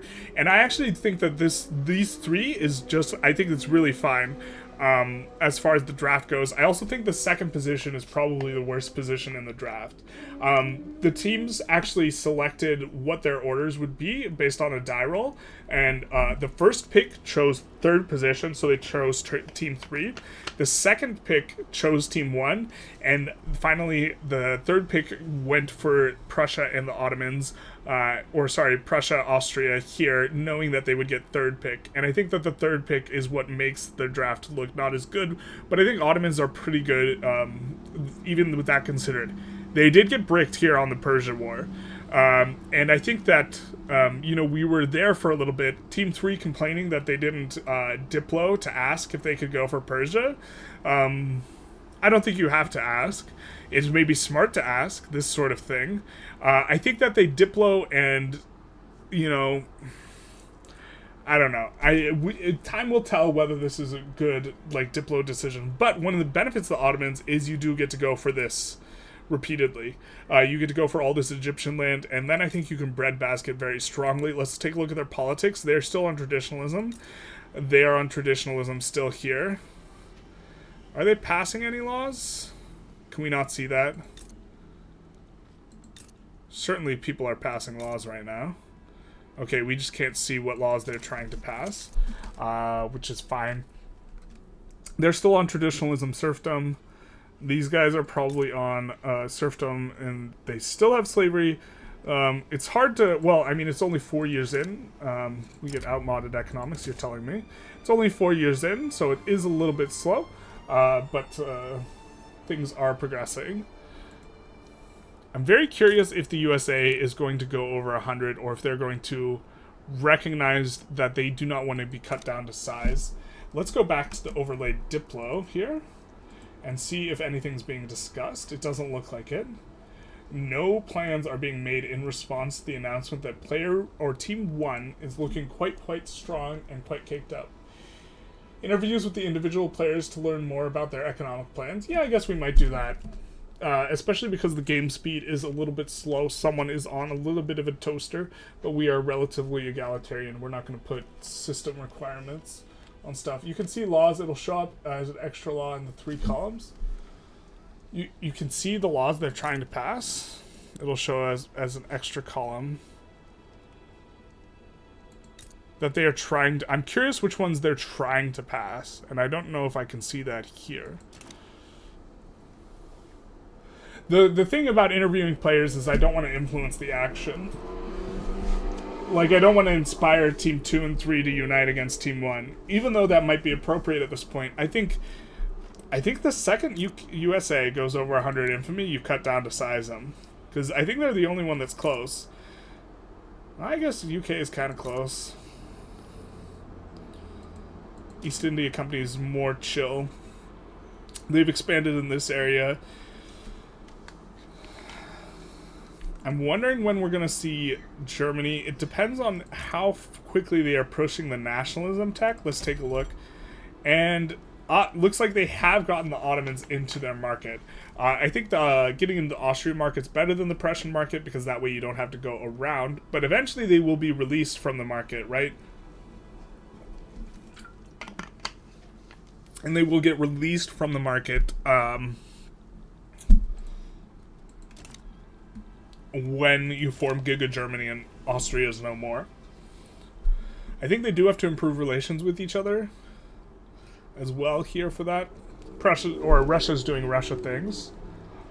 Interesting to see that Great Qing did not fight over Punjab at the very game start. But they did fight over Persia. Maybe they just didn't want to mess with East India Company's sphere, or they identified that they could not mess both with Persia and East India Company at the very start of the game. So Russia is trying to do poor laws. Okay, let's take a look how you can see that. It looks like they just have poor laws, no?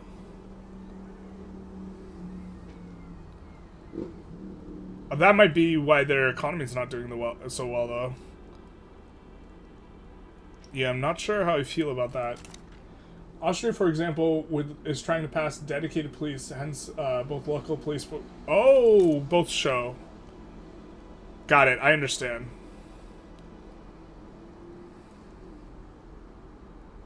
Interesting. So I think reforming the economy is probably a priority here. So we could try and see if they're trying to pass anything by having to look for if there's doubles of anything. That is a little bit much, though. That's good to know, though. So we could try and see what these guys are trying to pass. We got the little screeching girl outside. You'll love to hear it. I don't know if you guys can hear that. But yeah, it looks like USA has decided to chill. They have progressed down quite a bit in the infamy. Austria's got no chill. Austria, to be fair, I think Austria having no chill is really smart right now, because they do not look like the problem. I don't think Team 3 is going... Team 3 can't take their dirt without... Team 3 can't take out their dirt, or they can take this dirt, actually. But they can't take the other stuff without, provoking some kind of response. And also incurring a 5% penalty to their score, and Team 1 doesn't have much incentive, so... Yes, Queen, go slay. Like, I think you just take this entire peninsula as Austria here. Which is maybe like the super big brain strat, right? Their GDP is cranking up. I'm not sure what they're doing in the Diplo. Maybe they're helping with this? Yeah, they are helping with that. It's probably not necessary, but it seems fine. You really don't want this war to go bad or belly up for the Ottomans, so... Russia finally got the poor laws. Makes sense. I don't think... Let's see if Great Qing has gotten rid of their poor laws, actually, because that is pretty important. Yeah, I think what you do day one in Great Qing is you get rid of your poor laws. So the fact that they still have it is a little bit of a... I think a problem for them. But, and here we start to see one of the really good benefits of the East India Company, specifically in the annexation of Hyderabad, which has a GDP of 6 million. And so you can really just, you have all of this to annex, over the course of the game and really crank up your GDP. Team 1 is looking really strong right now. They're so hot right now. Brandon says, gotta love Vic 3 generals. Who is he playing as? He's playing as Kebab. I don't think we can look at his generals, unfortunately. Or maybe there's a way. I wish there was more spectator tools. This is perhaps something to comment in the Reddit, although I don't think a lot of people are doing the team competitive Victoria 3 experience. Did the UK just keep all the money that the EIC as a Dominion pays? Or is it giving some of it back to the EIC? I think this could explain why the UK grew so fast. I agree. I think it does explain a lot of why the UK is growing so fast, because they can facilitate more construction. It does not look like they are bankrolling the EIC in return, which is something you could do. This would be a reasonable strategy, I think. But yeah, this is one of the reasons they get a lot of growth. And so, the UK... is performing extremely well this session, and they performed extremely well last session, but you have to, in my mind, take into account that you are getting this enormous bankroll. If we look, can we see their income? If only there was a way to see their income. I don't think two players can play the same country at once, otherwise I could swap to their country, but, Emotion says, I'm here. What happens if Giga Germany forms and with the extra player? What will happen is that they can release any country for the other player to play as, and my guess is that they are looking to release Italy. So Prussia will annex Austria, and then Prussia will release Italy, I think is the idea. Would love to see Karl Marx forming the British Republic. I'd love to see it soon. Helmut von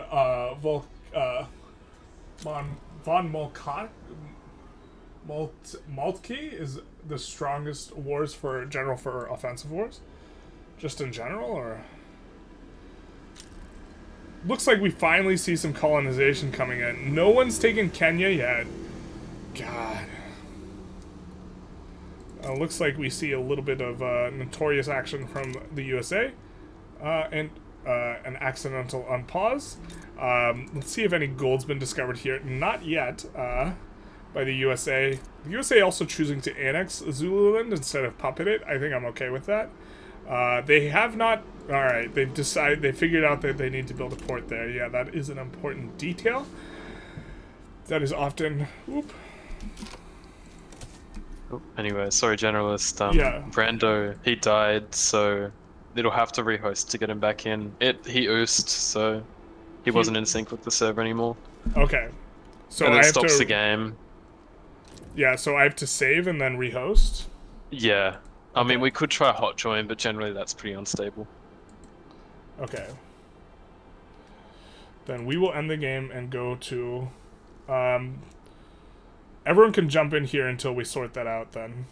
Alright, I'll go tell him. We will exit to main menu.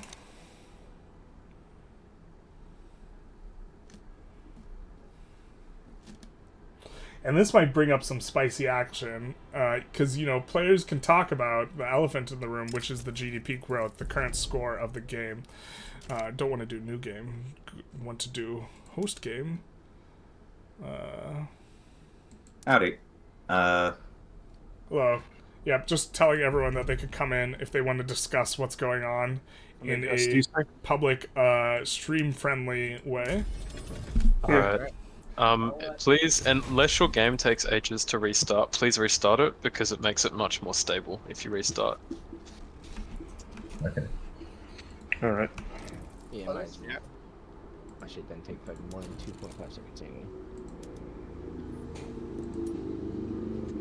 Good game so far.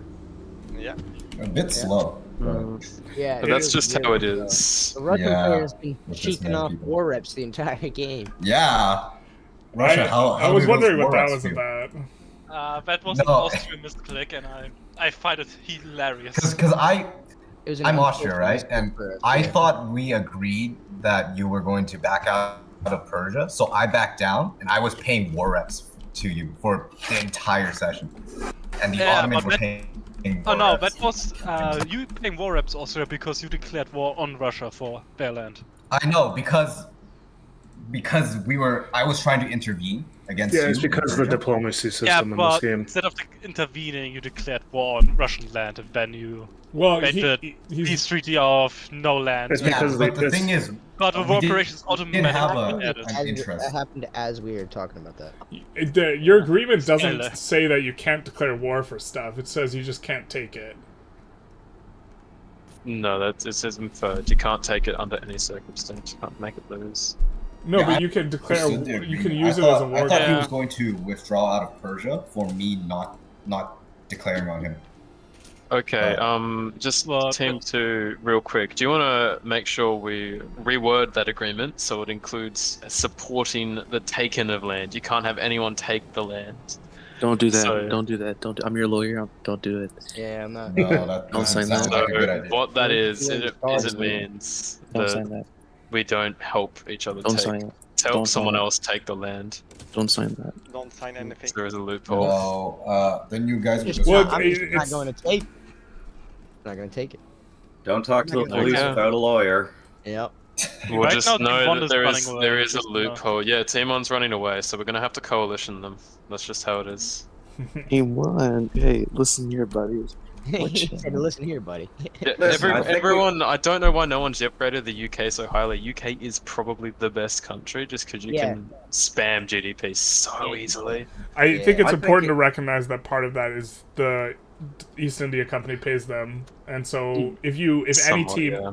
any team is paying one of their teammates subsidies, that teammate's gonna look better. Somewhat, but it's also just a large market and they're already industrialized, and just by building construction, you can pump the GDP to double at game Yeah, start. Russia has a huge market with Qing in it. Yeah, Russia's the same. It's not really been exploited this game yet, though. Yeah. Yeah. Also, Hey, This is Vicky 2. If you're not exploiting somebody, you're not playing it right. Basically. We've gone back in time, guys. We're playing Vic 2. Oh fuck, I'm in Vic 3. Good, we have a war system that's actually fun. Yay. By the way, I can't. Yeah, I'm really starting to get annoyed about this war system. The war is terrible. I am surprised we have not seen any quintuple landings by players in either of these two sessions yet. You know I what, just though? wish they fucking copy-pasted the Hoi 4 war system. You wanna know Last why? session, I'm pretty sure I Yeah, quad I got landed quad this land. at least. Yeah. Oh, don't know. okay. Yep. I I just mean, tried just look at Egypt and look, so many front lines. Oh my gosh. I know. We It's got all three of us in there. It's like, terrible. what the fuck is going on, man? We have all three of us in there, and we still can't cover all the fronts. Like, I was playing EU4 before this, and it was so refreshing. After playing so many hours of this. Yeah, but even then, EU4's got such a shit war system on its own. That's that true. This is somehow I don't think worse. it's comparable. Micro I and don't. I stats is think just there's so levels to this game. Like think EU4's so. war is so EU4 much better. Hoi 4, they just struck it. That's a proper war system, and then they just decided Oh yeah, it it's to a be different. war game. I fucking hope so. Oh, Yeah. sorry. Maybe It's fun. Maybe it's just that World War microable. II tactics are more enjoyable inherently. No, but it's division management and shit like that.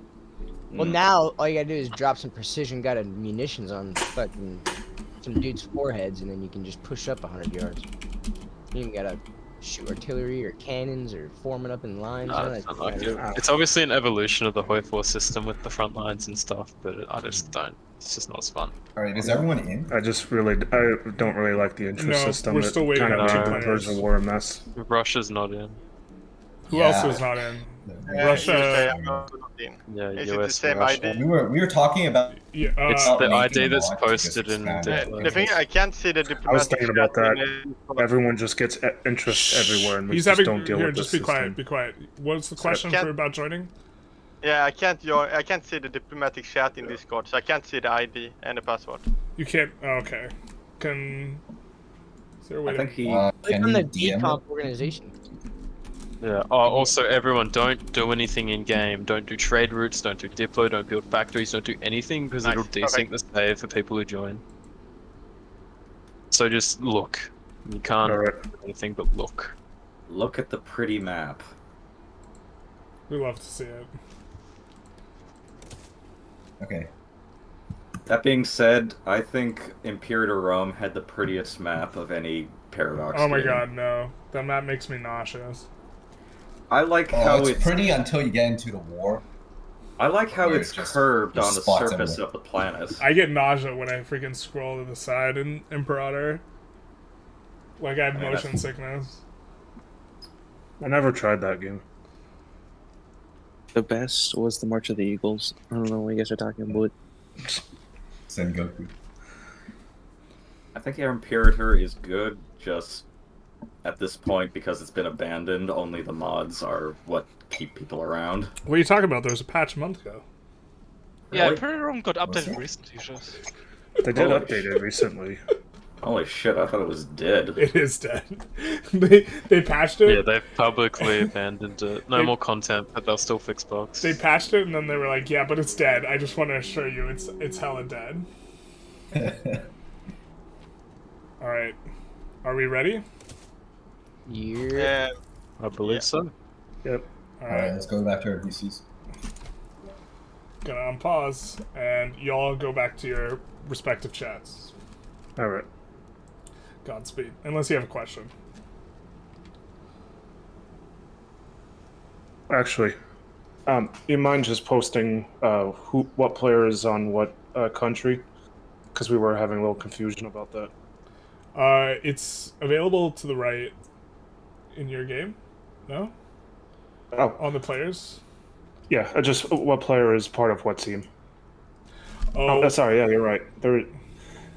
Never mind. okay. it was a little confusing because France and UK swapped. Yeah, that's what I'm just saying. Just having like a text version of it that we can stare at real quick. Yeah, I'll put that in the chat. Yep, thank you.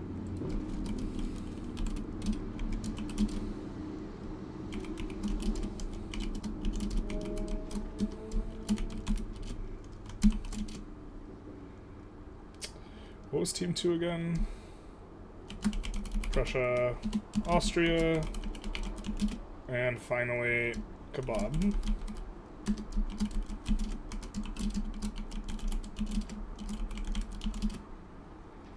France, China, and then what was Russia? Alright, we put that in the chat, and we're back and back and back. We're rolling. Hello, Christopher, how's it going? Best Stellaris map, you love to see it. And so now the players have gotten to talk to each other a little bit. We did have, of course, obviously technical issue hiccup there, as it were. But they did mention coalitioning against Team 1, as well as an assertion that the UK is perhaps the strongest pick. And maybe I'm underrating the UK. One of the reasons I think the UK is a little bit weaker in some regards is that, first of all, I think are kind of married to having to draft the East India Company. I mean, we could take a look at my rankings here. I think I have them at 3rd or 4th. So the UK, you kind of have to draft the East India Company, I think, to really make full benefit. And the East India Company also wants to be paired with the UK. So this is thing 1. Thing 2, there's not a single inland province for the UK, which means that no matter where you move your capital, you can always be capital landed. And so the UK is the easiest country to bust up. And you can bust them up by, forcing them to release the East India Company, which will cause an enormous amount of turmoil here because of their event, which they would not want to pop early. There's various other things you can do. They're specifically building up here in Lancashire, right? You can just take Lancashire. Now, they can brick this by having a teammate declare war on them, like USA declares war on Great Britain for Lancashire, and then UK capitulates to the USA to break the war goal. This is something you can do. Oh my god, there's no game volume. There's no music. There we go. This is something you can do. But they might have positive relations. They might not be ready to make such a play. You need to have negative relations in order to do that. Let's take a quick look at the markets. Nobody's really expanding their market except through conquest, which is a little bit disappointing to see. Other than, of course, the Prussia thing, which is relatively standard. Austria is still involved in enforcing on Egypt, which is going to get enforced on in just a moment. I'm surprised Egypt didn't back down once Austria joined. Maybe it's hard-coded to not, so that you only need the map. Someone not feeding his hamster to use the full power of their toaster. That is kind of the state of affairs here. We are looking to play 14 years. We might have to make an adjustment as a result of the toast. But I think that we can fill it with discussion, and it gives more opportunity for more Diplo. If the game goes slower, players can Diplo harder. And also expecting to see kind of a higher quality game from everyone as well. Because, you have more time to make decisions and such. How about extra points for building canals? Currently, not a lot of points get awarded, and so extra points for building canals would be very, very strong. Xing broke free from the market. Oh, right you are. That is a big development, and that is not ideal, because I'm sure they've gotten they still haven't gotten recognition. This is a miss. And they may have forgotten that they can do this, but they can. But this means that they have negative relations with Russia. This is probably because one of them has generated too much infamy. And so this, whenever you generate infamy, you get negative relations equal to half that. So Russia's probably gotten too much infamy. It boosts Qing from the market. Or maybe it's Qing going after this, which has caused this. But you could offer them to be a protectorate or a tributary in order to avoid this. But I believe you have to be a major power here. in order to declare for recognition, which they still haven't done yet. They really have to get on that. Maybe this is what they're doing here. They want Great Qing to be a great power. I think that you prefer it as a major power. Another thing you can do, by the way, is you should never run debt as the East India Company. You actually really shouldn't because they're a minor power. But what you can do is you can just have the UK repeatedly take on their debt, have a better debt rate, and just have one player be the player that is taking on everyone's debt, and the other two players bankroll that individual player. This is a mechanic that you can utilize in-game. Let's just quickly go through teams and see what wars they're involved in. So we see the UK is going after Wello. So it looks like they're just raw dog annexing all of Ethiopia, which I don't think is quite... I don't think this is very good, but they are staying active. East India Company is going after Adawa, which is, they're just annexing their boyos. This seems fine, seems a good way to grow the GDP. Also, they're locking in all of this. I believe there's a way to do it where you're not generating any infamy by forming India, but this would be a next session type of play. And finally, on their team, they have the USA, which is not involved in any wars, but is also, or Mexico's against UT. They should be able to finish that up. But also, the USA has a large amount of infamy, and I think that they are looking to let it decay, and are perhaps, they're coming up on the date where they can annex Mexico, and this annex of Mexico... if we have annex, well, we can't look at how much infamy it is for them, but it is going to be pretty costly, and I'm thinking they are a little bit wary about being cut down to size seabeed, because then they would have to release Mexico, Peru, Bolivia, all of this down here, and this would be a good way to go after their GDP. For Team 2, I think Austria is going to continue being active. They are the only one over 100 infamy, but I'm expecting to see them kind of continue to go after the Italian peninsula. They currently are not. I'm expecting Prussia to stay small. What is this about? They are conquering Schleswig-Holstein. Okay, fair enough. I believe they do need to have this under control in order to form the North German Fed, and this might be the only thing that they absolutely need, especially if they have support of the Hanover group, and so we might be seeing a kind of formation of Germany relatively soon here. And finally, Kebab just took some land off of Egypt, but they're also going after Jabal Shamar, relatively small, expecting them to see them do another war against Egypt in 5 years. It would be around 50 infamy to annex. Thank you. That makes sense. That sounds about right. I think it's like 70-something to Dominion in the first place. And so they could just be looking to chill until then. Notably, I think taking Transvaal is particularly good because you lock other people out of going Gaza into Transvaal, and you can just take Orania at your leisure. Finally, we have Team 3 with Great Qing, Russia, and... Great Qing, Russia... neither of which have plays, and France, which does not have a diplomatic play. France has just regular infamy. Russia has pretty high amount of infamy, and Great Qing has a relatively small amount. Looks like they have vassalized Korea, and so might see them incorporate Dynam soon. We are coming up on the date when they can do this, and so it is currently everyone is being pretty active. I think in particular my favorite person's wars is so far the United States. I think that they have had the best wars. I think that some of the journal entries of East India Company have been a little bit bricked by the UK taking these territories. Hopefully that's not too big of a problem. But the players might not be familiar with the East India Company specifically. I'm not super familiar, and so they might not be aware that who takes what kind of matters for journal entries for India, but both these players are staying relatively active. Everyone on Team 1 is relatively active. Team 2, I wish Austria was taking a little bit more here, but it is what it is. I think that they should just, once you're over this infamy, I think you've decided that you're just going to blast and hope that no one cut down to size CBs you, and I think that they are in a place where they're not very spooky, and so the only situation where they get cut down to size CB is if Team 3 decides, hey,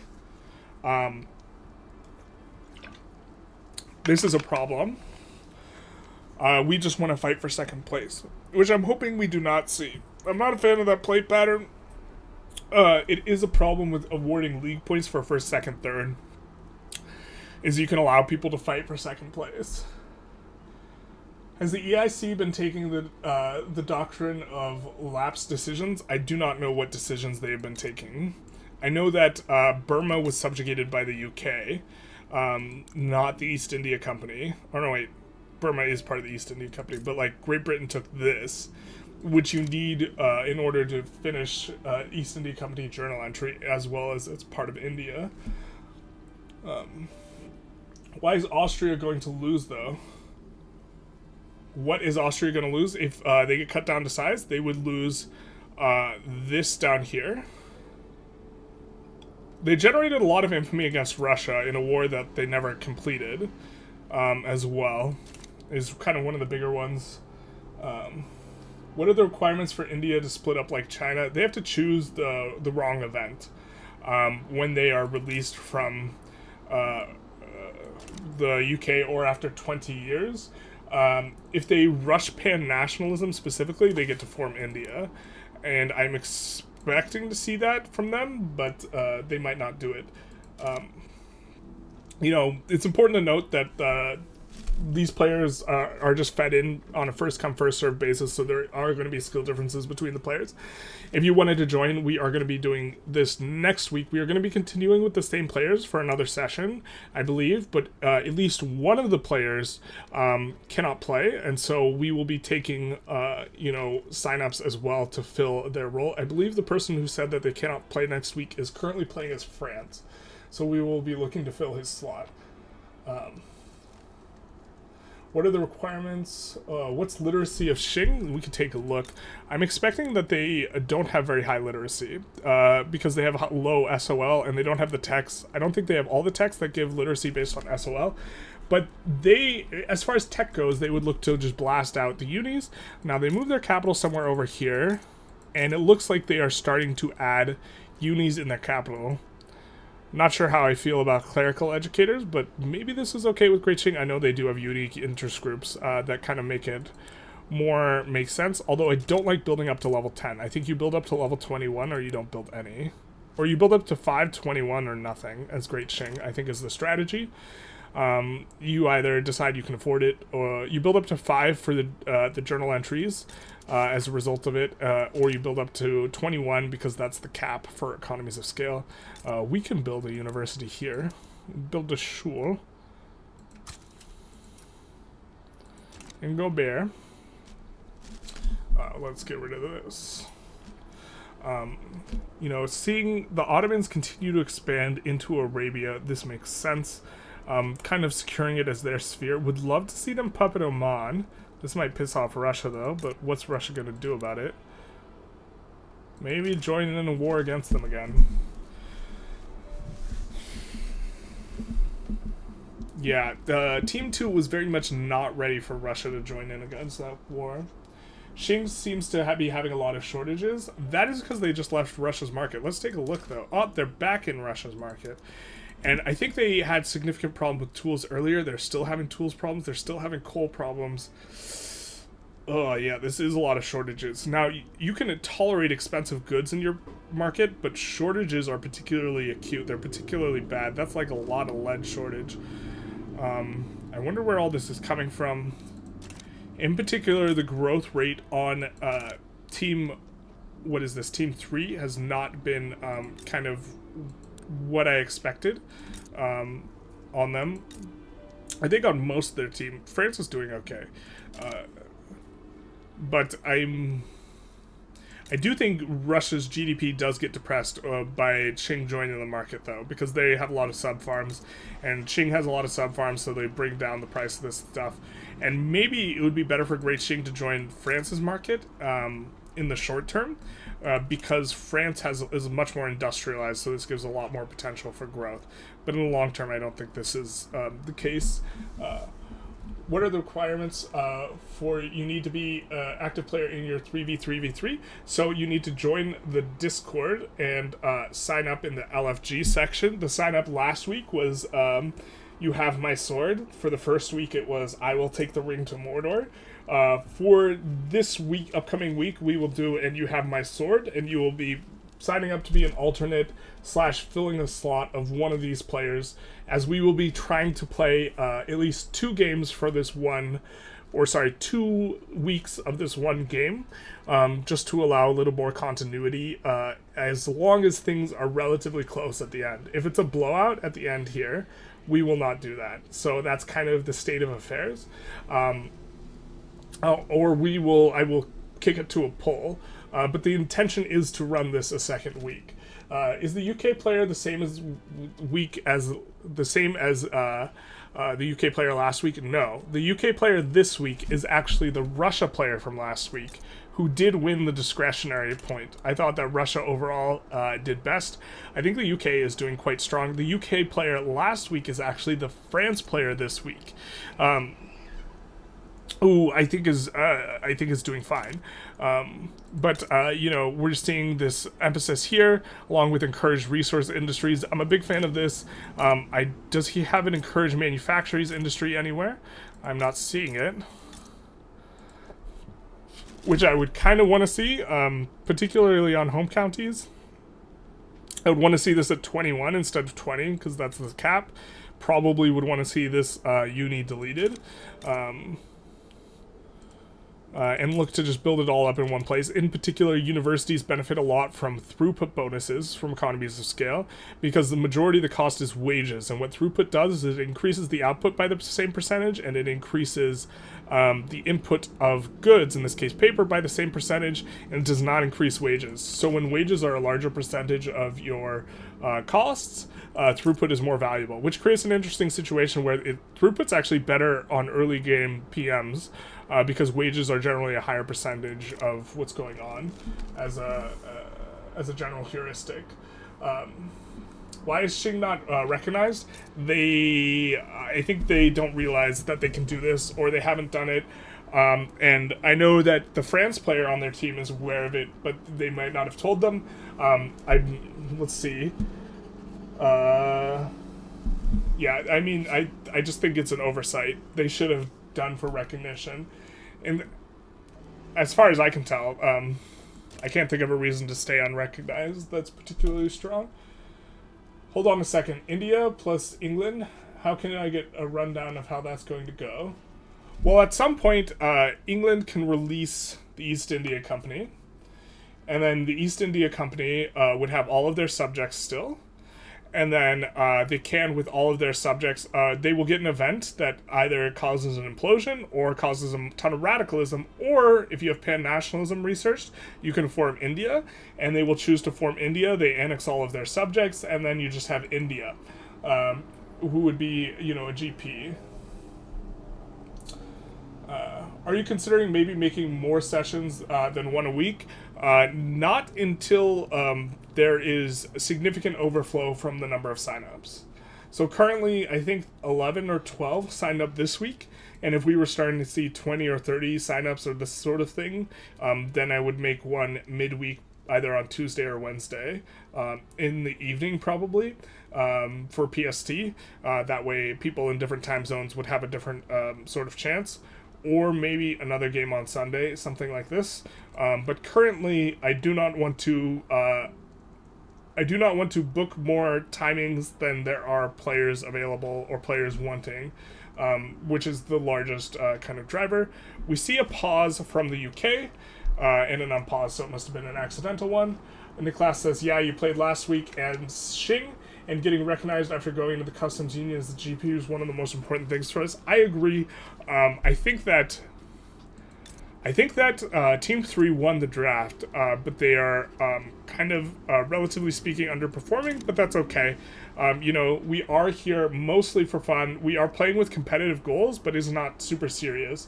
I just want there to be a competitive intent and competitive playstyle. Like, people aren't trying to meme. They're playing to the GDP. In particular, they're trying to play tight, but there's nothing on the line here except for league points, which you get nothing. Except maybe I'll give people the chance to buy themselves a candy bar as a reward at the end. So, and France was your mate last week.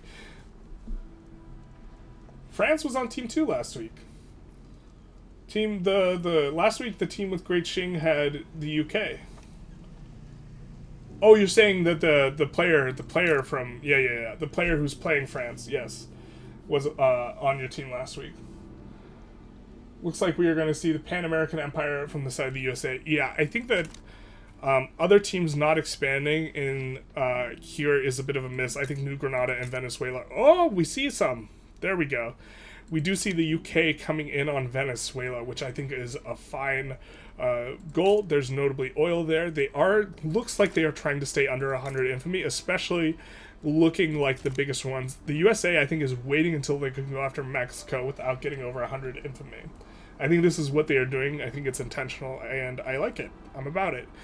Which leaves kind of the East India Company has a lot of their infamy yet to be...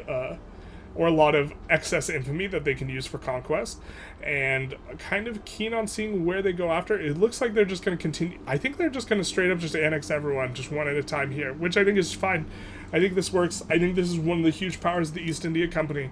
You have a ton of annexation growth potential. You can just keep on going one after the other, and it's going to be quite strong. Why don't we do a little bit of an update on the scoring? And come in here and see where people are currently at in regards to the score. So for the East, at the last check-in, the UK had a GDP of 65 million. They are up to 84.8 million, which is quite a lot. This is from a start of 36, so they've more than 200%ed their GDP. Next up, we have the East India Company, which has 82.4, very similar GDP. That's actually pretty good growth over this time period, considering they are paying, the UK. The East India Company has relatively good tech, unlike China, but they do have a similar population to China. This is up, they're up around 160, or they are up about 60% for 160% of their start GDP. And finally, let's take a look at USA, which has done very solidly in the growth department. They're at 37.2, which is roughly double their starting GDP. So their total team GDP growth is 191%. Big ups on this. For Team 2, let's take a look at Austria. Austria is at 36.8 million. They were at 29.6 last check-in, or which you guys can see. So let's update this from a start of 23.2. So this is pretty good. Prussia is at 14.5 for a regression. I'm not sure what that's about there, but they've gotten a little bit, they've lost a little bit of GDP. The Ottomans should have a pretty good big come up, and they don't have a lot coming up. What's going on here? They just annexed some territory. Why isn't this higher? I'm not sure what's going on in their markets that's driving this. Because they just annexed this territory over here. And I would be expecting to see, maybe they have funky market prices right now. Maybe this war is a bit of a problem for someone. Looks like Austria is just going for it, though. Looking for that Italy release idea. And then finally, let's take a look at Qing. They have a GDP of 173 million. They started with 134, so up 30% on the session. Russia has 51. So Russia has come up huge in the last period, up from kind of being level to having a lot. I think they're probably, or my guess would be they're starting to solve some of their problems. And France is up to 44.6, which gives us final scores of, in the nominal department, Team 1 is in the lead, and they are also in the lead in the percentage department. In the percentage department, in second place is Team 2, and in the second place in the nominal department is Team 3.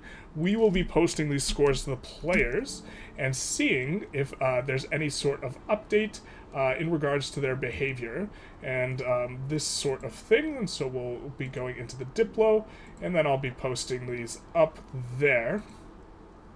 Upload a file. Upload a file.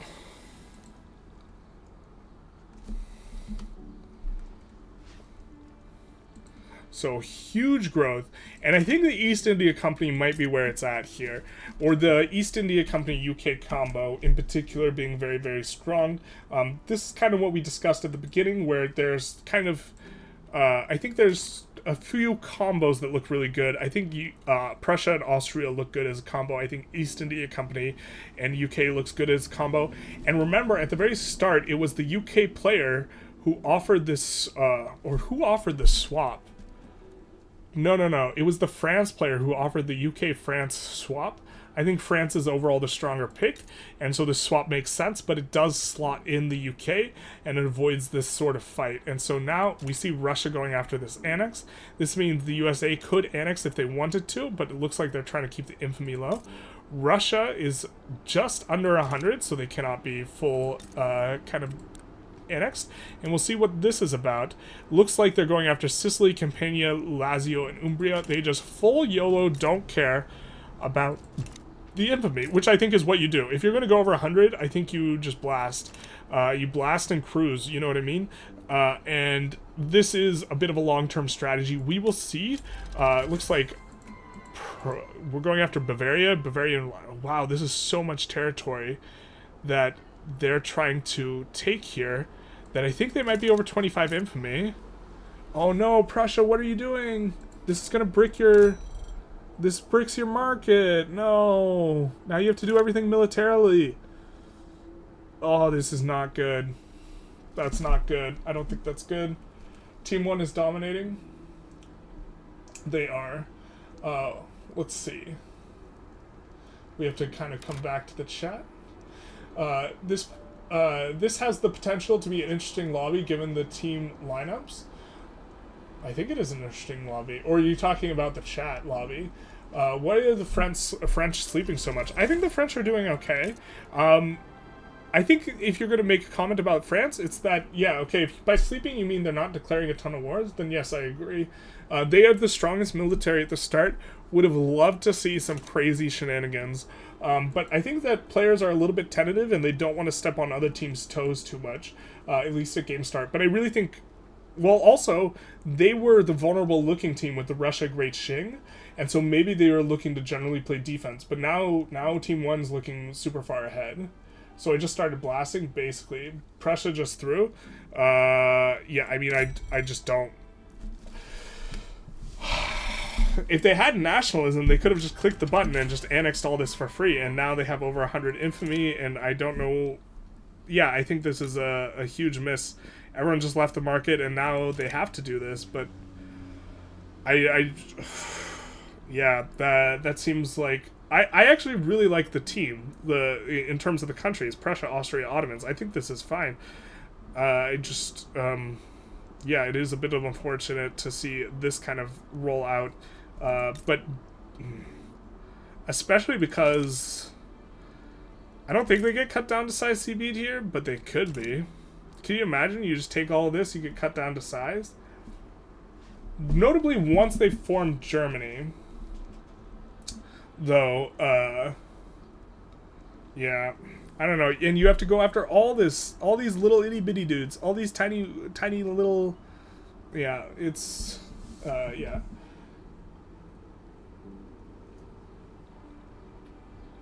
I think that the East India Company is conquered by war rather than using the Doctrine of the Lapse decision. I believe the Doctrine of the Lapse gives significantly more infamy, and they have a sensitivity towards their infamy score. Or they don't want to run the infamy up too high, if I'm not mistaken about the event, which I obviously could be. We got our little shul here. Looks like we should just build some paper to fund our shul. We'll need some of that. And so, yeah, Russia's going to get a really large bump here by annexing Persia. And maybe that's where a lot of Russia's growth is coming from, is they kind of went after this. Let's just take a look at Perm or Ural. They are starting to come up on here. They are having employment problems. Are they encouraging? No, they're not encouraging the resource industries. If we take a look at their market, they have been having problems all game with their market, and they're still having problems with sulfur and lead specifically. And I think it's going to be important to solve these problems. It's okay to have expensive goods, but not that bad. Let's take a look at France's market. The fact that iron is not up here at all, they have really cheap iron, indicates to me that France could probably add construction. they might have some internal like stuff going on. Looks like they are going after kind of this up here, which seems fine. It seems a little bit trappy. I think that going after this is a little bit better, but it's a little too late for that now. USA is still holding off on annexing Mexico. I really think they're just waiting this down, or waiting for it to go down. And if that's kind of what they're doing here, would have been much better for them to puppet Zululand and then annex here. Would have saved them a few points of infamy for this sort of thing. Other than that, I really like their expansion. I like that Russia kind of made a hole around Khiva.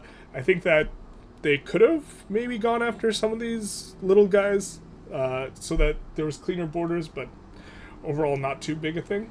No one is saying anything in Diplo about the score update, which, I mean,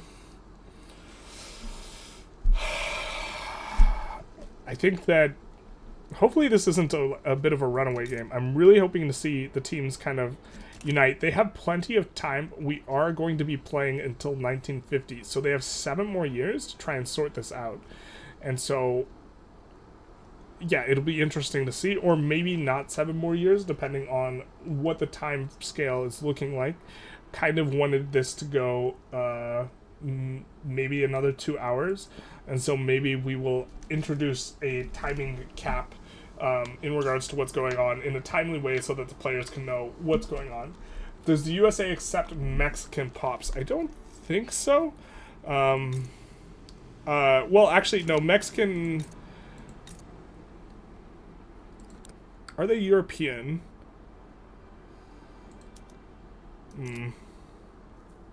There's none in Gobir.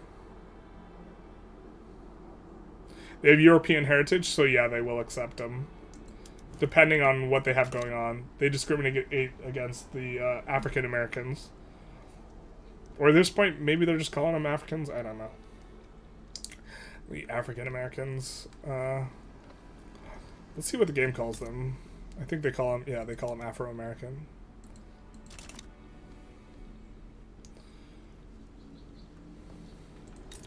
Yeah, I think this was, getting Persia was such a big win by Team 3, and then the whole Diplo situation, and now they've incorporated, and their GDP is up to 57 million. You see that big bump. A lot of it is incorporating and conquering land in order to get GDP. What's the difference between accepted or not?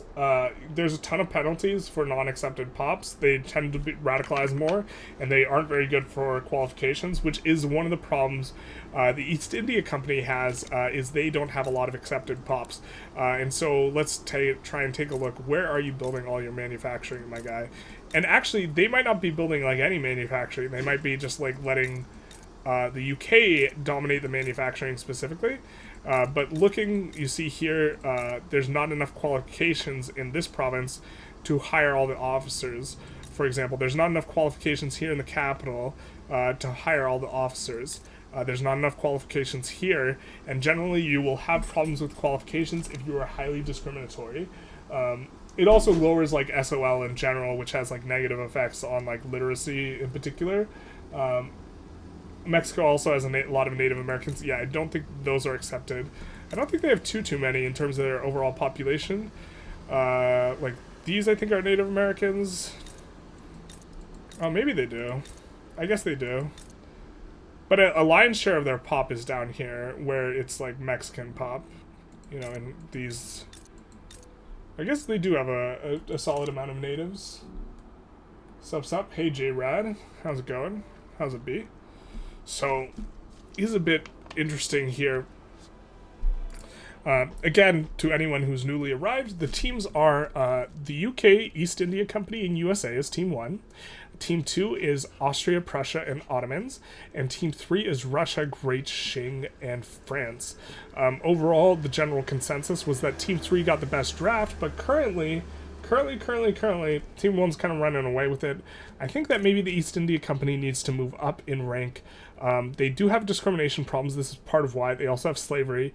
They have in a lot of ways, they're kind of like slower at the start, but they have relatively good tech and this enormous population, which helps facilitate growth in quite a robust way. And they are juicing up the UK. The UK is taking on the Dominion tax, and they are able to build a lot more construction, and they can also have like a separation of what they're doing, a separation of responsibilities, and kind of look to just blast up construction in particular. Now, we do see subsidies on behalf of our dear friend Joey here, who loves interventionism, which is, you know, it's okay to be wrong, you know? But we, looking at the politics, we have interventionism, free trade. They start off with, in particular, pretty good laws and texts and sort of this sort of thing. And so this dual combo might just be incredibly strong. And so maybe Team 2 should have taken Great Britain East India Company. I also think this combo is good, but they have gotten themselves into a pickle because now they have 2 pariahs, so they can't just get rid of one pariah by... It'll be interesting. If they ever pull into first, they'll just get cut down to size Seabeed, I think, is the problem. And so...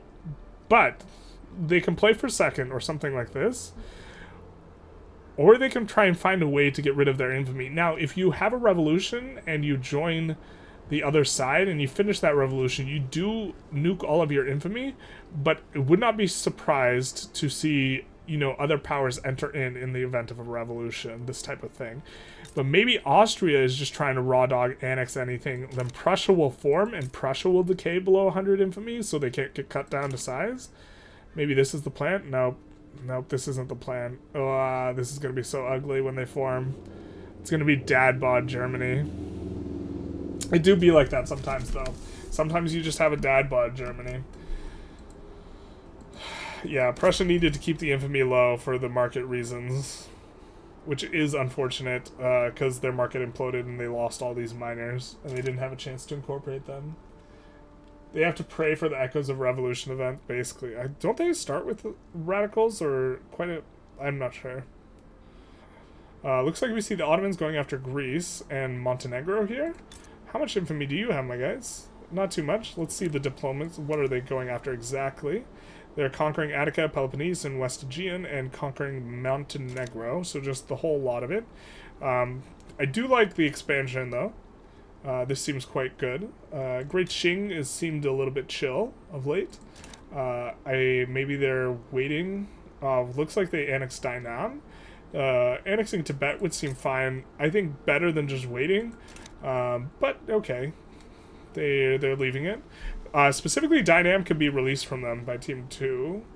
But not expecting Team 2 to really want to fight Team 3 here because the looming specter is, in fact, Team 1. 69 infamy, big nice. And so I expect, again, they are trying to not go over 100 infamy here, and they are just waiting to be able to annex Mexico. UK could possibly declare on USA or ESI for slavery ban. They could, and they should. I agree. They can both get rid of slavery really, really easy, as well as open the market. Looks like USA has already banned slavery. I don't know if they did that through this means, but my guess would be that they didn't if there's still slavery here. And, you know, this should be what they do, because it'd be easier to get rid of serfdom, and so then you can get off of land-based taxation, and you can complete the East India Company reforms.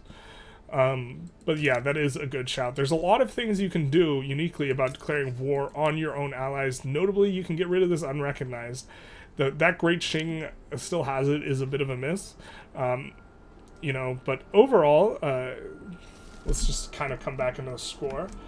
Overall, you know, it's teams 2 and 3 are pretty close in terms of what's going on.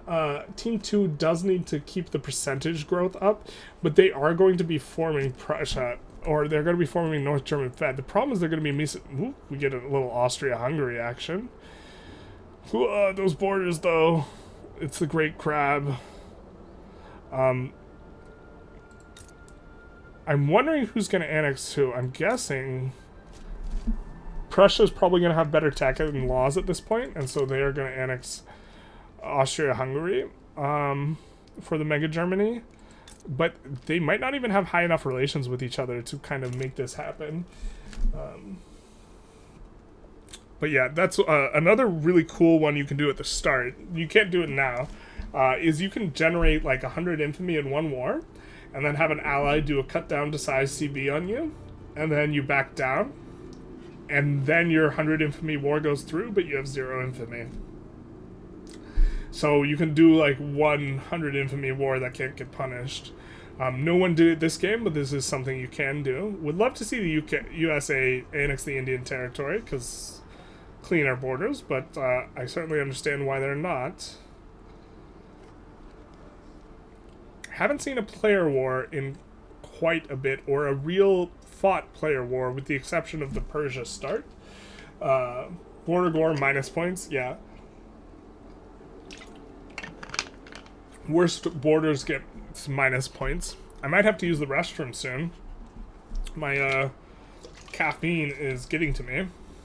And we are going to be here for another hot minute, because we are looking to play to 1850 here. A little surprised no one's taking any Japanese dirt. It's relatively valuable. Just a little surprised. It has a lot of pops. Pops are good. There is a cap, and there's decent resources in Kyushu and Tohoku, as well as, if they ever manage to fully colonize it, Hokkaido. I wonder if UK... Looks like UK might be sleeping on the journal entries for forming Canada and Australia. I think they're focused down here. I don't know what all this is about. I think that this is not... I don't think that this is the optimal expansion plan, but okay. You were hoping that multi went longer. Appreciate me for hosting this. Yeah, it's gonna go longer for this week. It's gonna go 4 years longer, and then we're gonna look to play another session if it's closed. If Team 1 runs away with the game, we will start a new session, I think. But yeah, much appreciated on hosting it. I'm super excited about this format. I think this format is so interesting. It's so dynamic because, like, you have the in theory, you should be able to prevent running away with it. If players and teams kind of come together for the purposes of doing something. But we have seen surprisingly little... Oop, actually there's some Diplo right now. Join Team 3 chat. Alright. Alright. Go into. So we can probably just update what we're doing. Yeah. So everyone have an interest in North India. Right now, the US doesn't have an interest there, and I don't think should be able to join the war, but I don't fully know. You only have because it's a 12 bit weird. Yeah, but he's got a huge mobilized, so that's kind of scary. So North India, which I don't believe has the US at this point, and the US does not have a defensive pact with the UK, so they can't join through that. So it'll be between all of us, the UK and the EIC. What we'll need to do is just split your navies into tiny groups and just send them all firing at the UK. It doesn't really matter if they naval invade us too much, because we'll be able to defend, but we need to try to get as many naval invasions in the UK as possible, so just spam. And between all of us, even if you've got like 10 ships, that's 10 different navies you can make to send at the UK. Okay. So it's just, if we're allowed to abuse the war system, we will. You are. Okay, so that should be Austria, everyone now in the yeah, Austria, since they're already a pariah at 240, is going to do the transfer subjects goal, since infamy doesn't really matter for them. We're not going to fuck with them infamy-wise, and that's really all that's going to happen. Who do you want me to declare on then? You need to do transfer subject on the East India Company. So that transfers it to you, which will help you, but they'll probably try to get out of that as soon as possible. Okay, so I'm in a war right now, so you'll have to wait until. How long? Oh, okay, I'm pretty soon. fighting against Krakow. Okay, so they're gonna, yeah, that's like 4 more ticks and they're done, so that's fine. Yeah. So everyone else, I guess, just prepare for the war that's about to happen. So build up your arms industries. Yeah. Come on, you guys. Is there anything else debt. you guys want to note? Okay, yeah, let's do some diplomacy here. I want to note that the UK is so powerful in this, even if they don't have Qing, and I shouldn't have traded them. I should have just fought and killed the EIC at game start. I think trading them was good, but I think that... it was a good diplomatic move, but gameplay-wise, it's not worked out. we could talk about it in post. But I'm gonna go back to Yeah. org. All right. Oh, I don't like playing You can China. watch. So this is a very exciting development. We have what is going to be a huge kneecapping of the EIC being transferred to Austria-Hungary. And this is one of the weaknesses of Great Britain, is you can't really prevent people from enforcing on you because your capital, you cannot move it to an inland province. And so you can always be decayed below 0. On top of that, in particular, what will happen is, the East India Company will get transferred. Now.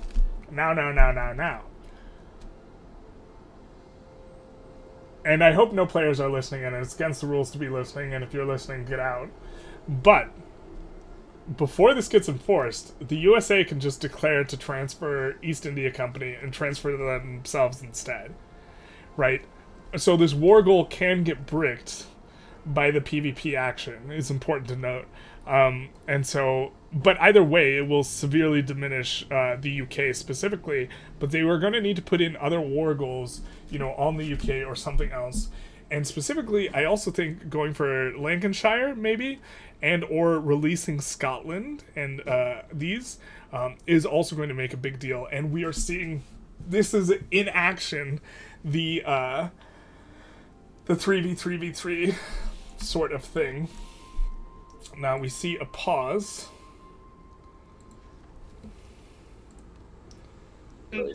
I can release Ethiopia Is the pause from and Wales. someone I joining? can release Wales. The pause no, is to add war war. goals. Wait. Austria, you can declare interest No, you right can't. now. You can't pull because the player's already started. You Is cannot the declare pause? it mid-play. The pause can only be. No. I'm unpausing unless someone has Okay, joined a do we PvP want to? war. Well, isn't it because it's a PvP war? Where So at 70% Yeah. escalation, you can pause for another 30 okay. seconds if someone else has joined. Whoa. Okay. I'll add a hold sync. on. Someone's out of sync. Yeah, it was. No, that's everyone. That's everyone? Okay, what you can do, hold on, make sure no one leaves. If you France, just we put might it to take- the side and ignore it, it can actually just keep going. It'll get worse, but it won't do anything. Oh, we okay. left. Yeah, if you get that What's the message. plan? I can release Wales. Listen, Okay, listen, from my experience, and I'm like literally No, done listen this to Paul. before, It might be right. It might be right. if you declare interest right now on Gallia or whatever it's called for Ireland and Scotland, once Oh, I'm out interest of is the game. active, you can declare war goals in that area. So can't- yeah, before you use any more maneuvers, do that. I Yeah, have then an make interest up, on like- England. I And can that's- join. No, but just declare a new interest. Just remove some interest in Okay. like Africa So or we something. Like a starting random another server? declare one. Yeah, I'm by gonna rehosting. rehost I it. cannot join because Austria is Alright. hostile to me. We have Yeah. No, you can't join because the war isn't in the right Yeah, phase. it hasn't yet. entered that phase. I'm pretty sure the hostile relations will keep him from joining. I'm pretty sure the Yeah. relations don't affect anything. yes. No yes. relations don't affect anything think- at all. I think it'll You're sure? stop him if you have hostile. Okay, then you relations- can declare a separate war. Yeah, Oh, yeah, it's that also fine works. if you declare a separate war. Yeah. Yeah, we just- I would take some time to join, but I would get over in Femi limit. Alright.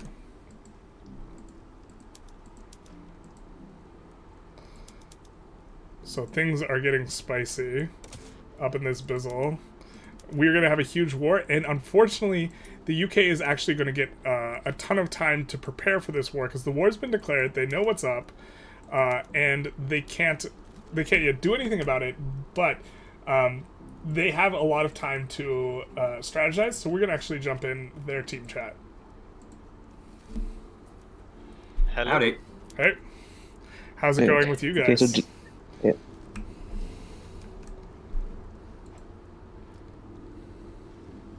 Sorry, what did you say? I asked how's it going, because I just talked to the other two teams. Yeah, we see that all of them is the same team chat. So I think I'm not we- sure you we can want infer to anything by that, but I mean, they're still in the same chat room, so we're going to infer what we infer. yeah, but they could just be exchanging diplomatic.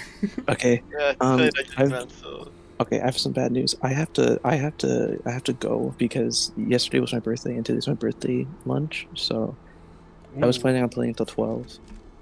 Okay. So Let's see either if do you want to we're Yeah, gonna try I and know- pull someone from the chat. Then probably. Yeah. Okay, so do a poll. if you are in, or pull, not, we're gonna try and get someone to join. So if anyone's in the chat in the stream, feel free to sign up in the Discord to take his spot. So this is what, because I want the game to continue for another 5 years. Yeah. And Okay. if anyone wants So to really jump in on quickly- this war. Yeah. We've been playing for 2 hours, but you wanted to keep going for 5 years. Yeah, well, you know, we might end a little bit early. I think we will end at 2, no matter what. PST. So 2 hours from now. But if multiple... Wait, do multiple people have to go? Is this... Oh, I'm good. I'm also good. Yeah, it's Okay. just me. Yeah. Okay, so... Yeah. If you are in the Okay, stream chat, feel free to go in the Discord and say you gotta take the king to Mordor. Or sorry, you gotta... and you have my Take up. sword. And you will be able to join. Otherwise, I will join. And just so you know, I'm the UK, and then also another thing is that when you join, whoever's gonna do it, I built up a huge army, and I had like 200 convoys, and yeah, so good luck. Good luck and Godspeed. But don't worry though, I made sure. I knew this was gonna happen, so literally like 2 years I've been building up. I've been rushing the mill the whole game, so you're gonna have shrapnel, so you can Yeah. take it back if you lose. We'll see how this rolls out. I actually have to Yeah. piss really bad, so I'm gonna keep it on your guys' channel. Okay. So I'm gonna and you leave. can talk. So Yeah, and then whoever joins is the first to comment in the Discord, we will give Joey's spot too. yeah. Okay.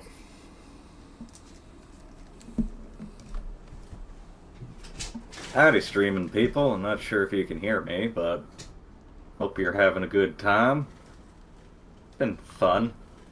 Yeah, it's been good. Yeah, here in Team 1, we knew this was gonna happen. Yeah. I- We need this team to come join us, like the backup. I mean, I feel like this was... We decided to go too powerful to the point Yeah. where they had no choice but to cut us down to size. Well, listen. So everybody else in the chat. I don't know why the French player just didn't build. He just didn't build.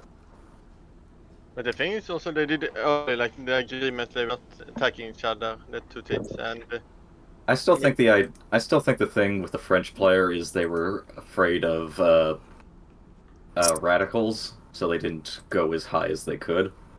But yeah. Also, if you're joining, just know that that I have a huge stat, but don't worry, East India's doing central banking, so even if we do lose, he can just bankroll you or something. Alright. So if anyone, I'm gonna jump out of this chat and go. Okay. Have a good one. Alright, so if... Oh no, Dare Blue's gotta come back. Alright, so if anyone in chat wants to join, speak now or forever hold your peace in the chat on the stream. I would love to have someone else play and not me play, but I will play if someone else cannot.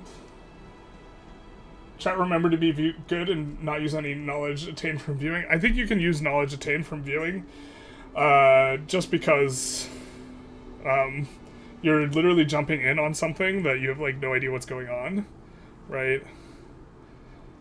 A little bit difficult at this point. Yeah, talking about the release strat. So we are waiting on. Who are we waiting on? Other than we have one more player that we are waiting on.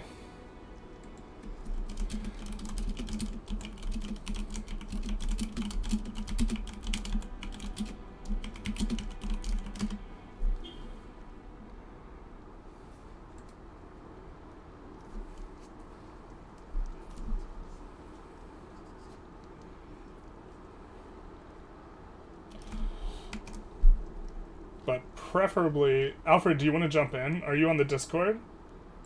What's your Discord? Since you're the only one who's commented, I would love to throw you into the scrum and get going.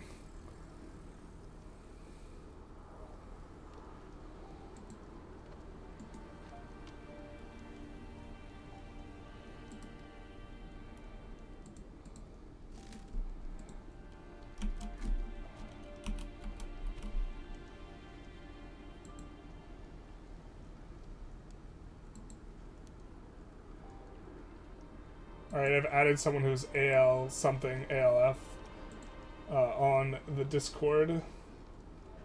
And then I guess we'll put this while we're messing around in the Discord, and we are going to get back up and rolling soon. Very tense moment.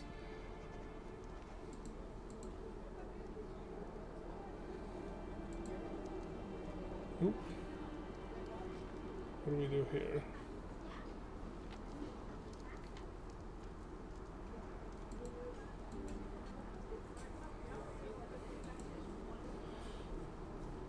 So I think I put you on where you can join. Alf. This? Okay, perfect. You can. I put you in the comp organization. You can go into Team 1. I'm gonna go now. I'm driving, so I can't drive. So the ID's the same. The Yeah. ID is the same, man. Okay. Yeah, and then coming in, you have your substitute who should be in here momentarily. Okay, good. Yeah. There you go. Howdy. Perfect. Hello. Welcome to the party. Yeah. Yep. Oh, wait. Backup is here. All right. Don't want to nice this. So it's in the Diplo chat. If you scroll up a little bit, it'll be the game ID and the password's Frodo. And then we will be off on our way. If you're on the stream, you didn't hear that the password's Frodo. And then No, I just closed it right now. you close the stream, yeah. Okay, here we go. I'll just put this back in here. Diplo chat. What is the Diplo chat? It's in comp organization, the Diplo chat.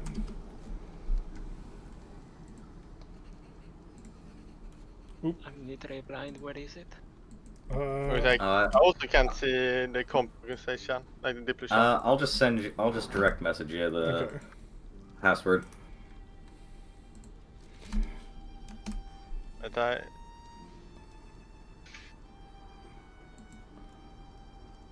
I'm gonna check in on the other teams. Russia, do Okay. you want to pay me back those war reps, by the way? Joey had to leave. No. I paid you like 3 million over the course of 5 years. It's just Yeah. We're just. Oh well. Is everyone in yet? No, we're waiting on the UK. US and UK. Yeah, if you Jeez. want so, I'm going to go on the side of the UK and back The down. UK, the USA player had to leave. Or sorry, the UK player had to leave. Oh wait, so we're just killing some random dude now? Yeah. Except the Oh, okay. Oh no. I just thought I'd give you guys that update. No mercy, guys. Alright, so we are getting, USA still needs to join. But we are getting it back together. Sorry, and thank you for your patience, everyone in chat. It has been a little bit hectic on the logistics, but we are about to have this monstrous PvP war. Yeah, it's definitely been a little bit down on the view, but this is okay.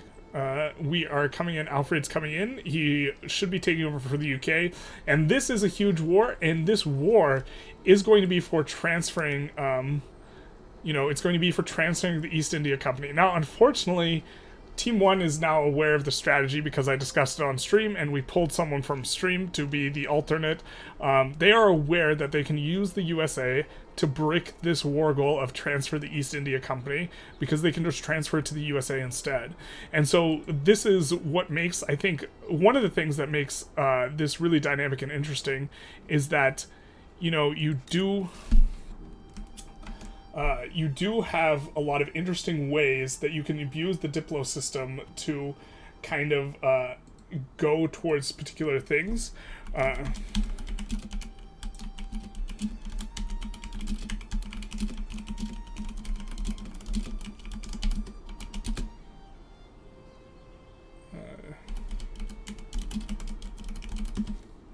But we are seeing everyone joining in. Gonna join the Team 1 chat. Are you guys ready once David's in? Yeah, I'm keeping initializing, joining. Yeah, now, finally. What were goals? Okay, now I'm in. Alright. Okay, so the war goal is transfer East India Company to Austria-Hungary. No, I mean, what were roles we put? Alright. So, they're discussing the war goals. I'm going to say unpausing in 10 seconds. And we are going to be off on our way and see this PvP war.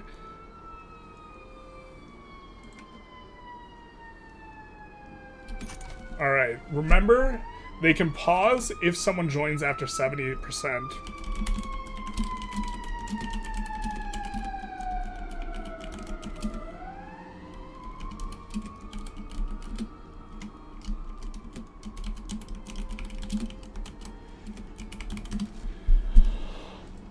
And so, we will continue on.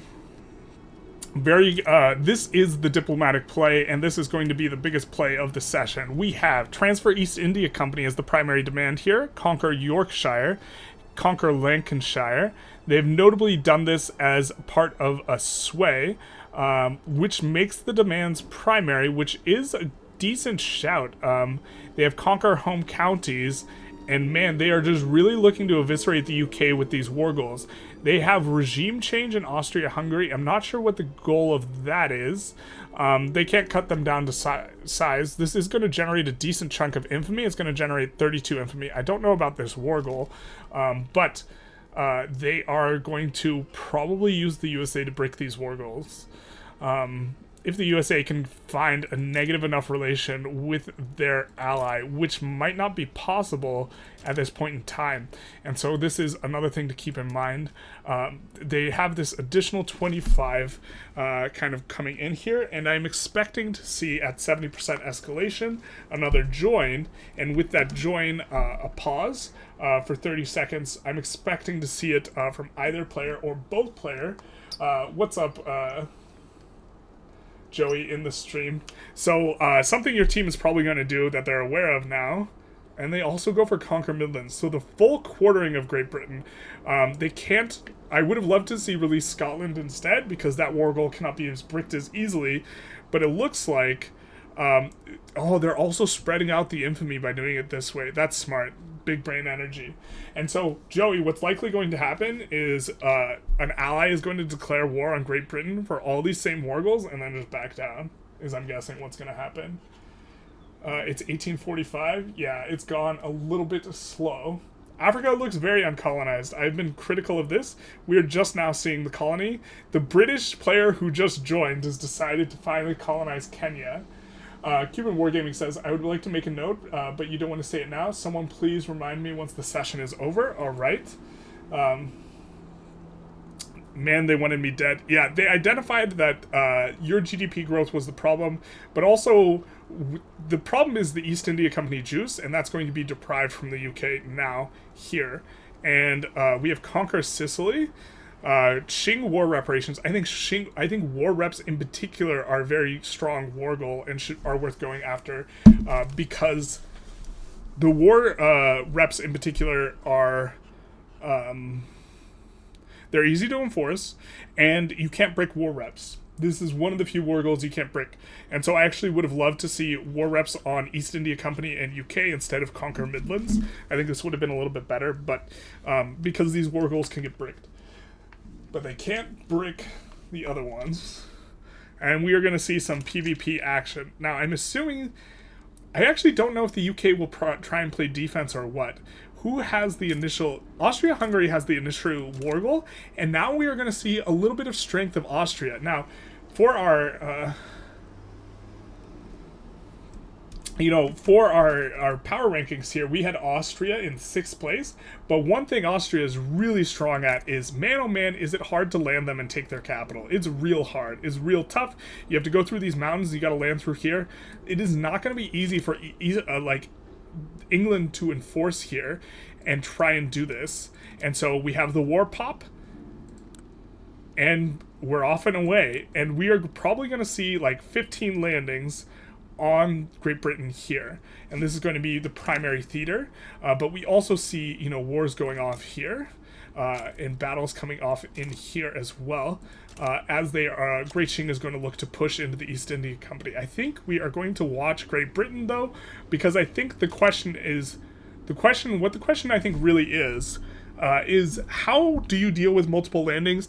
And this is again a weakness of Great Britain, is that you're going to get landed and you can't stop it. Like Austria, you get landed, you just assign the guys to the fronts. They are going to have a hard time pushing the capital. You do not have this advantage with the UK, and so it's going to be a big deal. Central banking, what about central banking to subsidize? USA can demand independence from East India Company. They can. They can also transfer state East India Company, which I'm guessing independence is a little bit better. England doesn't need to take the Austrian capital, though.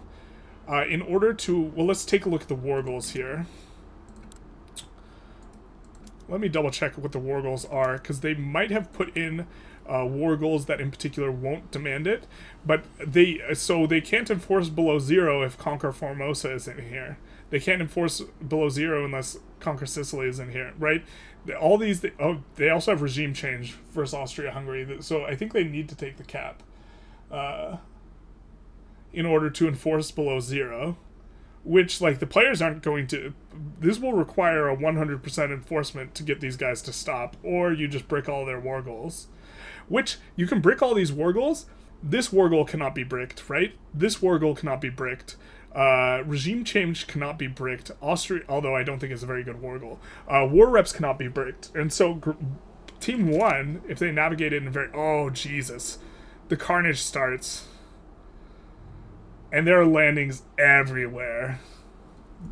Beautiful destruction. They've decided to land everywhere instead of putting 15 on the home counties. 15 landings, but this is quite a few landings on the home counties. England doesn't need to take the Austrian cap. Yeah, the regime change was not necessarily a misplay, because here's the thing, they can still brick the war goals on themselves if the US and the UK have sufficiently low relations. Looks like, oh no, no. Unless this play was already started, this is a huge miss to start this play, because now you can't brick this war fast enough, I don't think. We're gonna see, but man oh man, like the UK is at 81 support. I think USA needs to come out of this war and brick the war goals and let Mexico have independence here.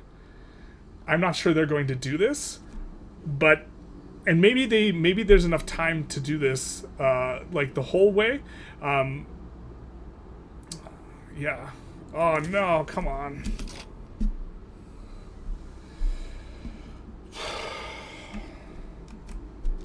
I'm going to see what's going on, because Alfred left the game.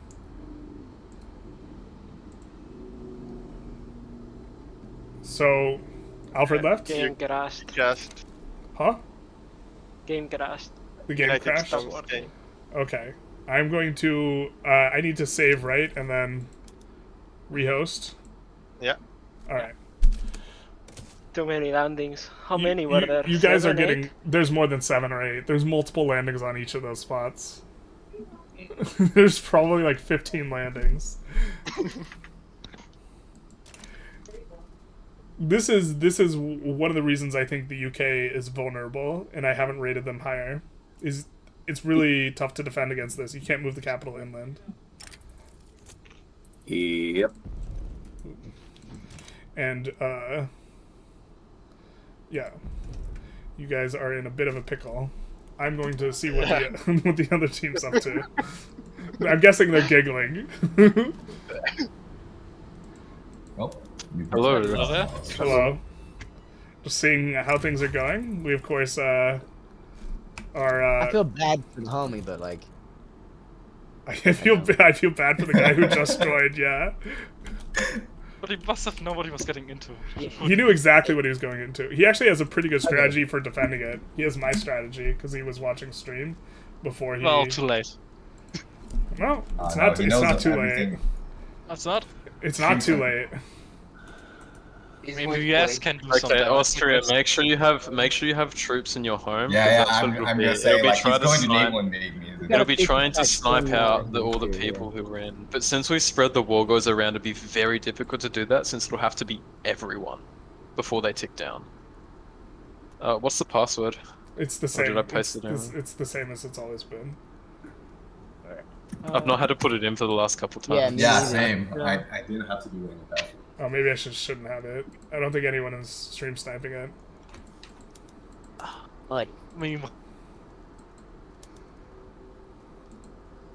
Alright, we've had so many crashes. Which is a little bit obnoxious, but we are back on our way here. And the UK is getting a proper shellacking here. Now, let's see how many landings got in. 1, 2, 3, 4, 5, 6, 7. This is 7 landings got in. We have to assume that there are multiple defenses against landings, both in terms of troops defending and in terms of navies defending. So I think upwards of 15 landings happen all at once. All the war goals are on Great Britain specifically. And so you need the USA to brick these war goals. The USA player wanted to annex them before the war. Oh, so I guess it happened. I mean, they still have an opportunity here to brick all the war goals. And so... But then they will get cut down to size CB'd. But I believe what will happen when the USA gets cut down to size is it will return the stuff to the UK player here. But this has been a coordinated effort, and this is the very idea of what's going on, you know, with this tripedal balance, is that you can do stuff like this, right? The game might not be balanced based on the draft, or like the outcomes might start looking like rough, but if you can always work together in a diplomatic way, specifically like 3v3v3 I think is the way, instead of like 4 teams of 3, because you'll just get a double power block, right? With like if there's an even number of teams, and 5 is probably too much to organize. Like, it's going to be too hard to diplo organize 5 teams collectively, unless every team has a diplomat, which would be a separate type of thing, which is an option to explore. But yeah, Doomsday Landing. I was like 3 years until you got shrapnel. They do. I'm not sure what they do refers to, but we are getting everyone back in here. We currently have 6 of 9 players. We have this huge PvP war, and it's going to be tense to see if they can manage to do it. We still need the USA player here. We have the full, I think we still need Team 2, most of Team 2. We still need Austria. 1, 2, 3, 1, 2, 3. We need Austria and USA. And then we will be ready to go. Oop, I guess we should maybe jump onto the overlaid score. The score is going to change dramatically here, though. I think I'll also update the players that we do have. We're gonna stop at 2 o'clock if anyone wants to stop.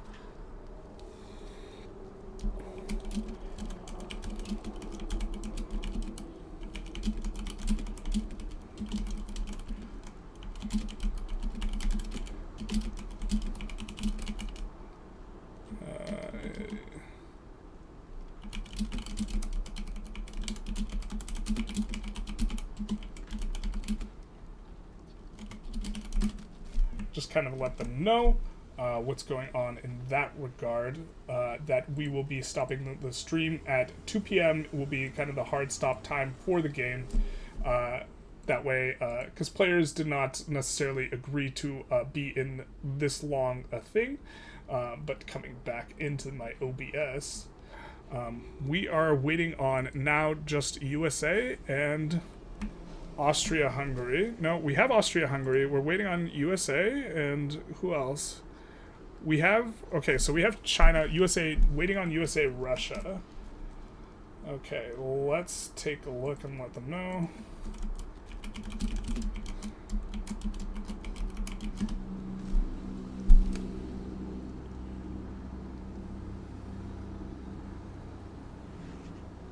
We are waiting on the USA and Russia, but things are looking really grim. We'll see if USA can kind of manage to sneak this out. I'm wondering how close they are. They're kind of close to enforcing on Mexico. So they can enforce on Mexico. I think they're over 100 infamy anyways. And so them bricking the war goals here might be a way to fight on. They could also try and negotiate and say, hey, we want to give up a little bit less of this. We'll give up some. They notably will have a truce. The UK and the East India Company will have a truce with these guys, but the USA will not.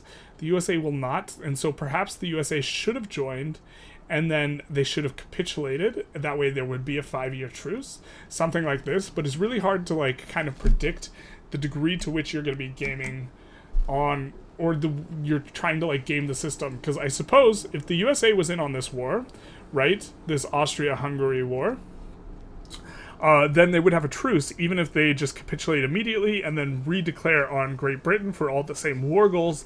That way there would be a 5-year truce between the EIC, the UK, and USA that would not be able to be voided between all these teams.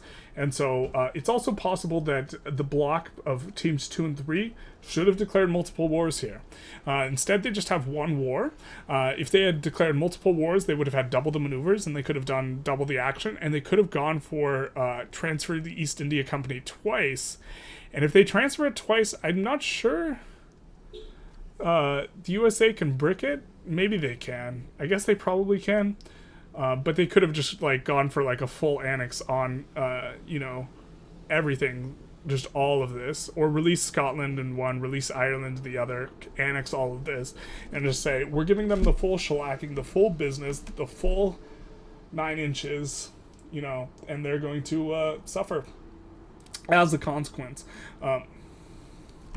We have to try and see who is. All right, we're gonna try and see what's the holdup. Provinces with the highest GDP. Is USA having technical difficulties? Yeah, I get connection timeout, but I start my game now, and we'll see if it works this time. Okay, I'm gonna check on the other team because the other team has one as well. The British. Is Russia having technical difficulties here? No, I was putting it now. wrong. He put in the I was ID putting it wrong. He'll wrong be one. in soon. Okay. We're still waiting on the USA player. They are having some technical difficulties. I actually Russia. might have to leave. We can go without the US, so we don't need them. Yeah, it's kind of important. Alright, hope so he doesn't actually, join just the how war. far away is so 2 p.m. is that an hour and 40 minutes for you yes. away, or Yeah. oh, And just 40 minutes? an hour and 40. An hour and 40. Ooh, I tried to okay. get. If a lot of people want to stop before then, we can stop before then. I'm not tying you guys to the chair, but I wanted to try and push further than 10 years. But this is also way slower than last week as well. So Yeah. We actually got way I far. also need to go somewhere as well. What's code? Frodo is the password. yeah. Yeah, for some reason, Generalist, everything is. I'm Lord of the into Rings. I'm into Magic the Gathering, and they have a Lord of the Rings set right now. But I also hate WotC, so I have mixed feelings. I also like Lord of the Rings, so Fair enough. I never got into it myself. no, yeah, that's like. Right. I've seen the hype. I was never one. All right, so it looks like we have USA joining, and so we're just waiting on Russia. Or wait, No, wait, that's Russia Russia's joining. Russia's joining. You just need to click on Yeah. Russia. Okay. now. Start. Remember, don't click anything before we have everyone. Don't you dare on pause now. It's gonna fuck everything over. Yes. All right. Update. Yeah. And I tried, it didn't work. But now I'll try again. But is it the same idea I send you to in the Here, I will send you the idea in the chat, in your chat. Yeah. Which I'm doxing, I guess, on stream, but apologies for that. So they can see the very bottom of my Discord, wherever it's at. Yeah. Okay, very fast. Alright. Okay. Yeah, it's working. Perfect.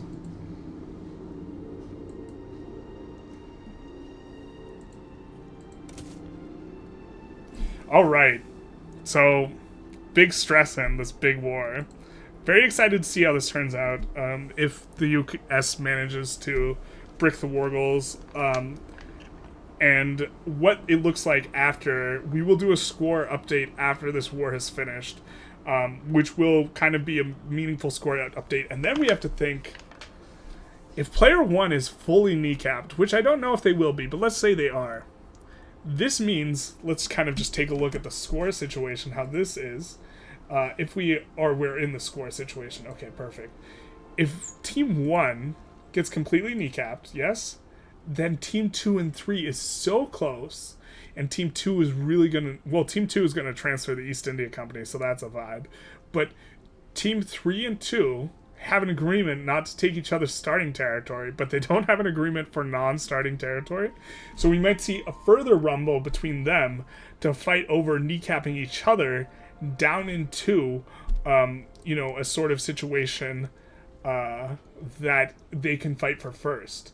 If Team 1 is sufficiently kneecapped, which I don't know if they do off of USA taking over this, but if the USA bricks the war goals, they're going to do cut down to size on USA, which is going to end up releasing Mexico, Peru, Bolivia, and this, as well as returning the UK their stuff. And so we will come in here, and we will let them know that we're unpausing in 10 seconds.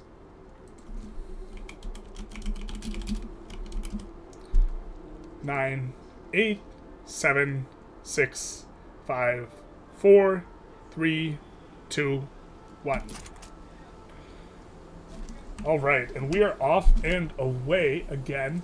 Let's zoom in and watch the... I know a lot of you have had the UK join against you in wars, and so hopefully this is a bit of a cathartic experience watching. I think this is the most landings on the UK I've ever seen, because you as the player, I mean, are you really going to micro 15 boats into one country? We also can see down here, in case the UK tries anything on Austria-Hungary, I'm guessing they won't. I'm guessing they will try and brick the war goals. Is Russia declaring on UK separately? No, they all are in the same war. You gotta say, you like how even minor powers can make their own market in Victoria 3?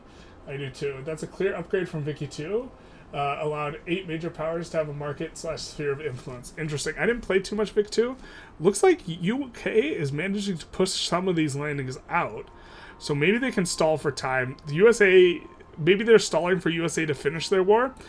The thing is you know what they should do? And this is like 5 head. Oh, no, wait, they can't do this. They don't have another teammate to declare war on the USA to cut down to size the USA. That way USA will get to integrate Mexico, be zero infamy, and then we'll go after Great Britain. Actually, the Great Britain war goals are too much. There's too much anyways, so... but they can keep it in the family if they transfer it over to the USA. Zoom in, please. Super, super close. We get to see the boom booms. The battles. Unfortunately, we don't get to super see the battles. Can we declare an interest in this region? No. We are unrecognized. And not majors. But yeah, this is a problem for the UK. And they will get enforced on eventually. I think there's no way to make this war a winning war, especially because they have to capture Austria-Hungary's capital. I don't think this is doable, but and we see all these battles, just tons and tons of battles. But they can't break the war goals. This is a strategy. It's valid. It is allowed. Your nation, no. Yeah, it's not going to be your nation anymore. We're going to see a reverse sweep from the U.S. Best case scenario, U.S. takes all these war goals. Best case. The UK could also, or the USA, in order to avoid getting a ton of, well, in order to avoid some of the infamy, could also release the East India Company here. But the East India Company not seeing as many battles over here. This is really not what this is about. You're not going to be able to push in onto capitals, and these capitals don't matter. The two things that matter, the two capitals that matter are this capital. Oh, Jesus. This is a shellacking. The two things that matter are this capital and Austria-Hungary's capital, and we're just not going to see, you know, I don't think the UK can push into Austria-Hungary here in a reasonable time frame. But the USA might declare on the UK, which is the one way to save this. Undeserved blame? You're telling me. We all live in a society, that's right. And even if the UK pushes them out, they just reland. Deny, deny, deny. And they're not pushing them out either. Is important to note. This is the weakness of the UK here. You can't do this. You can't do this anywhere near as easy to Austria-Hungary, especially if you need to enforce by taking their capital. You were going to annex the EIC to boost the GDP before you left. Yep, this would have been... You would have gotten cut down to size if you did that, though, instead. I think that would have been worse. Because I believe that would have kicked you over 100 infamy. Or they could have released EIC as the war goal instead. So I think... I don't think that that is necessarily the strongest play, but we are seeing here the ruination of some GDP. I also think that, God, these guys have to all be suffering on convoys right now. I imagine everyone's eco is blasted into nothingness right now. Look at all these landings. This is so many troops to maintain convoys for, but this is... I mean, I feel bad for the player who just jumped in on the UK now just to get the full slathering. Joey just waited until he got down to leave. You know, it'd be like that sometime. Check Russia's war. Is Russia in a separate war? Russia is in a separate war. Okay, we'll check this. So they want to conquer Munster, Ulster, Leinster, Connaught, British war reps, and they have Russia, Prussia. And we have a pause from Paul 34. We might see what this is about. Or we will see what this is about. Eastern Cape. Is this a pause because there's been a DAO? I DC'd. No, because someone DC'd. I DC'd, yeah. I'm gonna try to hot join right now. Eastern Cape is the Cape Colony, South Africa. And East Anglia. Right. He's taking Midlands, East Anglia, Eastern Cape. So we're gonna get all these war goals besides. So it looks like them having enough wars or having an additional war here. This is a new war. Maybe they were planning on this. This makes it so we can't, or this all can't be bricked. And we also have the war reparations in there for good measure. Perhaps I said a little bit too much in their Diplo thing when I said that there was a strategy that they could use to resist this. But the other team also learned of the strategy because of me, so that seems like somewhat fair game, or roundabouts fair play. We are waiting for the hot join. Why don't we just let the other team know? So Paul DC'd, and we're waiting for him to hot join here, is what this is about. Okay. Just giving you guys an update. Here. But yeah, this is a... let's just take a look at some of the kind of economies. We have like 96 million. Why don't we look at the last score update for while we're looking at this? 96 million, so their GDP is down. Or wait, we don't have the right tab open. Let's open up this on off screen. So UK's at 96 million from 84 million last session. East India Company last update was at 82 million and is now at 96, so big growth. Obviously this will change post-war, so we won't update this. Actually, why don't we update it?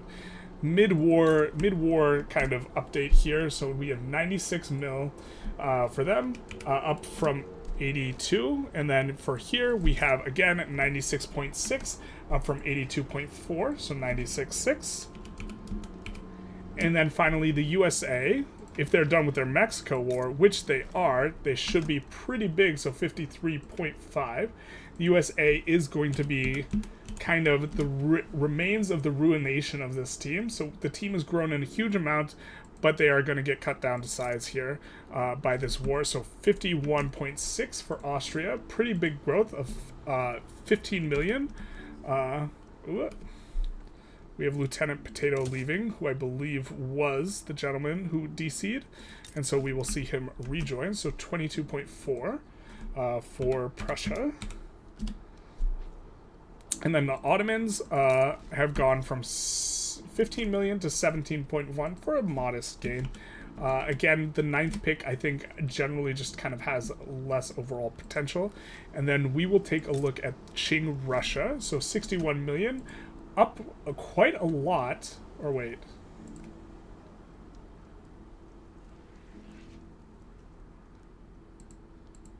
Oh, did I enter wrong? No, I didn't enter it wrong.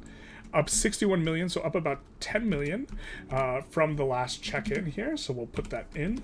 This is during an interwar kind of update on GDP. Lieutenant Potato joined. We have 40 million for France, so France is down quite a bit. They're down about 3 million, which is probably the product of losing a ton of convoys. And Great Qing is up to 195 million from...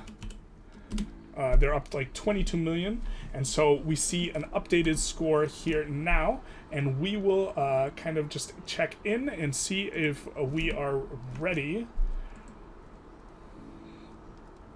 from Paul. Are we ready to unpause? Yeah. I'm in the loading screen. I keep on getting timed out. You keep getting timed out of the loading screen? Yeah. The loading. Let's see. So wait, I heard something. I'm in. You're in? Just if it doesn't work though. Yeah, if it doesn't. Wait, hold up. I'm in the lobby. I'm not in my country. You click on. Can you no, start? It's not. It's not working. I can't. Okay. Does Generalist wanna? Are you able to just swap over, or do we want to do another rehost? Yeah, I think we should just rehost it. All right, we're gonna rehost. But this is getting. We might have to figure something else out. Yeah. Is it? I mean, once it rolls over, it's gonna be fine, I think. Yeah, so that's why it's like, do you just want to do a sub briefly? Just Generalist jump over, finish the war. It's so annoying. I wasn't able to join the war because of my relation with Austria. Okay, everyone restart the time. Restart your games, yeah, restart, please. All right. One of you move over to Team 1 and tell them to restart the game as well. Alright, we are going to jump in here, and we are going to load the game. Sorry for all you in chat that this is having difficulties. Obviously, not the most stable when you are having an enormous PvP war, which is a little bit of a concern for this format in general. But we will open this for multiplayer, and we will get this, and we will paste it in the thing. We will make the password, we'll just not have a password. We'll just automatic accept and have that in there and have it ready to go when the players have completed restarting their thing. We are currently here as Go Beer for now, and why don't we do a little bit of a poll ski while we are waiting for everyone to kind of make their way downtown. Walking fast, something, and I'm homebound. We will... If you back down to the cut down to size CB, you will lose everything you've conquered and all subjects, yes. So what's the purpose of backing down to an ally? So they could back down before they enforce on Mexico, and then enforce on Mexico post back down is the idea. And so, yeah. So this is, we're going to start a poll. Will USA brick war goals? I think they should, but I think that this is not necessarily the most intuitive type of thing. We have a bunch of players joining. Paul 34 is joined. Looks like everyone's joined. 1, 2, 3. 1, 2, 3. We're missing one player, but everyone has restarted their thing. So your Latin American puppet and Ethiopia will be taken if I cut down. If you got cut down to size, yes. But they don't put in a cut down to size CB on the UK. They have instead elected to just raw dog take all the states, which is a little bit of a feels bad man. We are missing one person.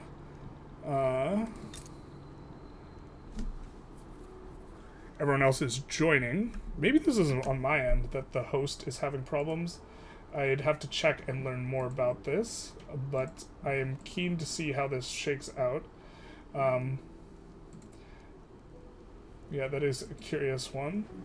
I wonder who we're waiting on. I don't suppose it matters too much. But I guess we can talk about, draft picks a little bit here. Just having gone through some of this game and just kind of having an idea of what things looks like. Don't join the game unless you're one of the members, of course. But is there... I could just switch to a different... Or I could scroll up. Yeah, let's scroll up. But that's so the chat doesn't see it. Okay. So the chat doesn't see the passwords Frodo, except there's no password now. We are waiting for everyone to load in. But, kind of in the context of this game, or thinking about this game, I still think Great Shing is possibly sleeper. East India Company might be sleeper, with the understanding that you want to take him with UK and, East India Company UK might be the way to go. But watching this war, if you pull too far ahead, you get enforced on super easy here. So maybe the rankings are okay, is what I'm saying. Because the UK, in particular, looks like they can really grow very quickly with the East India Company. And this is a substantial advantage, but it's a disadvantage that it's very easy to enforce on the UK for everything because they can't hide their capital. Like, everyone else in the top 9 list can hide their capital relatively easy, with the exception of Spain, so that it's harder to enforce on them. Prussia also can't hide their capital super well. But other than that, hiding your capital is relatively easy, because when you start running away with the game, you're going to have to try and figure out a way to play defensive. And of course you can play defensive, let's see, I think this is everyone. 1, 2, 3, 1, 2, 3, 1, 2, 3. We will just do a full inquiry into if everyone is ready. And then we will be on our way. And I'm pausing. Are you guys all ready? Yeah, I'm in. Yeah. Yeah. Are you guys all ready? Minute. It's gonna be crazy. I'm in, yeah. Yeah, I think we're ready. Yeah, I'm all set. 10, 9, 8, 7, 6, 5, 4, 3, 2, 1.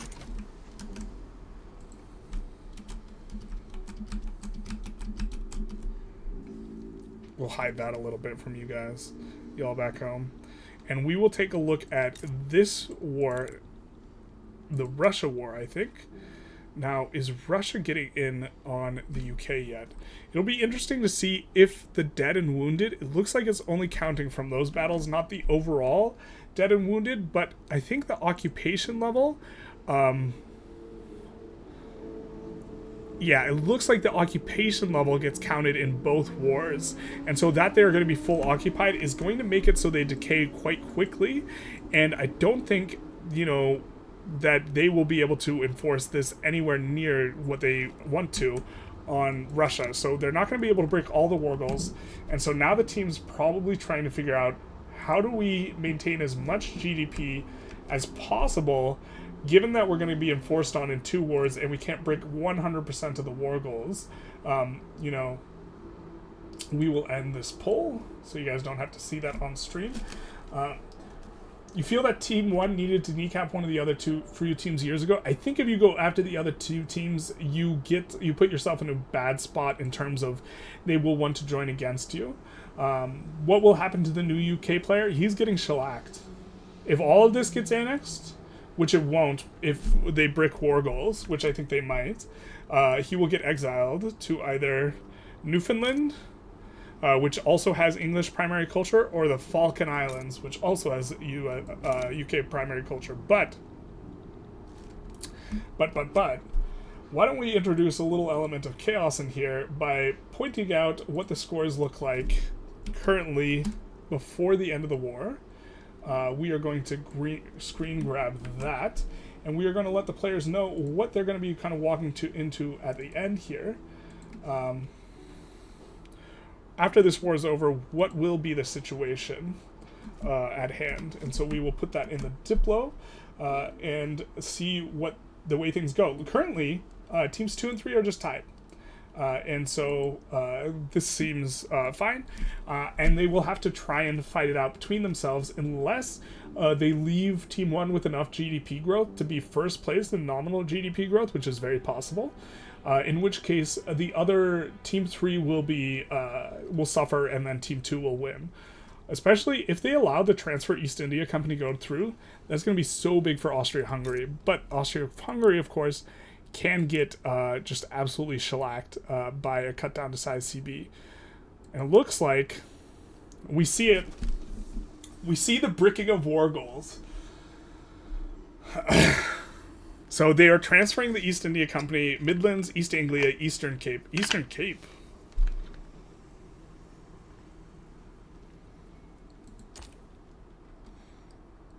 What?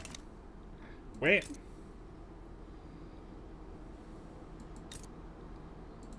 that really worth that much? That might be a misclick. I assume that's a misclick.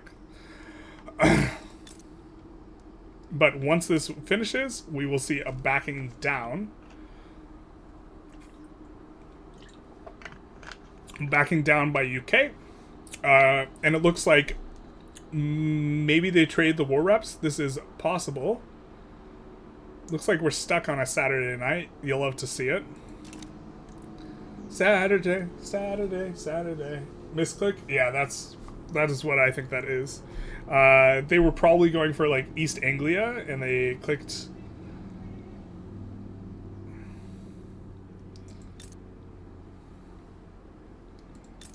Eastern Cape instead. Would be my guess, right? East Anglia is a thing. Yeah, so they were probably going for East Anglia, and they misclicked onto that instead. Oh, this is so brutal. We're stuck on Saturday night, and I'm going to go see... Alright. He died. So, we're stuck on Saturday. Is that me? Yeah, it's because... They kicked me out. Yeah. So let me just join back in. Okay. Like, I got signed out of Paradox altogether. Oh, what? Wait. This is becoming so cursed. This is pretty cursed. We might... Yeah, how much longer do you need to make us suffer here? Yeah, I... Just force the British player to give up. Yeah, force them to surrender to About us. the US. Like right now, Yeah. a sec before the US gets in. Before the US gets a thing? Yeah, seems yeah. fair. Just force surrender to us. We deserve it. The US didn't fight for that. Yeah. Just force them to back down and be like, hey, you know what? All that's gonna happen is now we have to go fight the US instead. So, Yeah. Maybe. Yeah. We don't Depe- have a truce with the US, we can just declare war on the US right afterwards. right after we can declare war straight away. I would comment, but I don't want to influence play. So. Fair enough. Well, I mean, the UK can join to help them, but the UK can't declare war on the US because they've got the truce. If they want the EIC to do it, maybe, but the truces should block that. So, we'll see. Now, Just want to let you know what it says on. Alright, so it looks like they're just strategizing a little bit. Brandon has joined the game. And we will see if we have a bit of a continuation. Hopefully we can hot join here. I suppose players need to not click stuff. Where is the US capital? It shouldn't be in DC. It's probably in DC. I'm not sure how keen players are on moving it, but yeah, it has not been moved. Or wait, it was moved to New Jersey? What? Oh, you moved it to Philly? Well, I mean, that's a little bit better. I think Philly's not good. I think you should have moved it to, like, Kansas. Kansas is an easy defend. You can't believe the dev team allowed this, while CK2, if you win any contested territory, you inherit the war as well. Yeah, it should work like that, but it doesn't. The warfare is absolute ass in this game, which makes this a little bit chaotic. Also, we have had like 3 DCs. Can I kick you? It's glitched.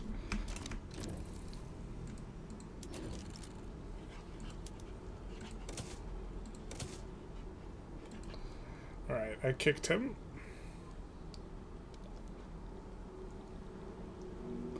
But, it also seems to be causing enormous performance issues with multiplayer and, like, I guess this is a lot of battles going on all at once, but this is a bit of an experience, you know, in regards to how things are working. It'd fix, it should work like that. It'd fix revs breaking war goals as well. Yeah, my concern is that there's a larger reason why they don't have it, I think, is what's going on. You know, I think that they are doing this for, it fixes, I think there's another problem underlying, and it's not just a choice. I don't think they're making a conscious choice, hey, we should have revs brick war goals. I think it's a concession to some part of the game's mechanics. Perhaps the way fronts work, where it just becomes a complete spaghetti mess if you don't do it like that.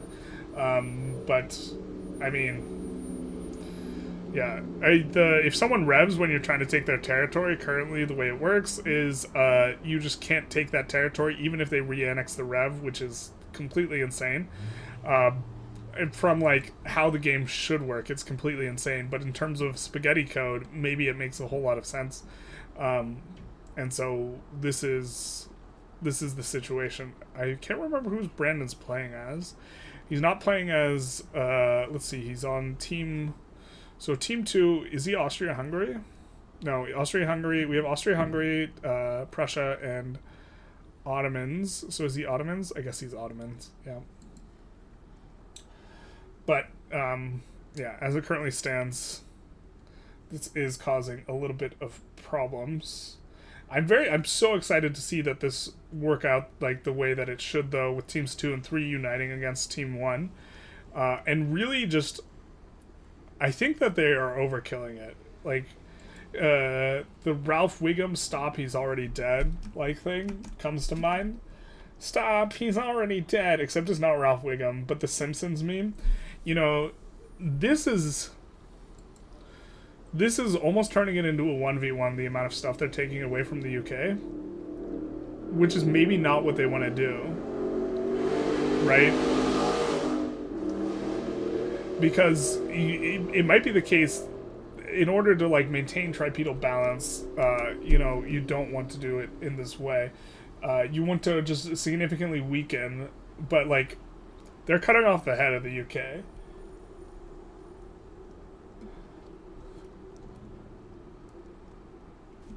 Never mind, the note I was going to say how people can just pause the stream as VIC isn't censoring for the password.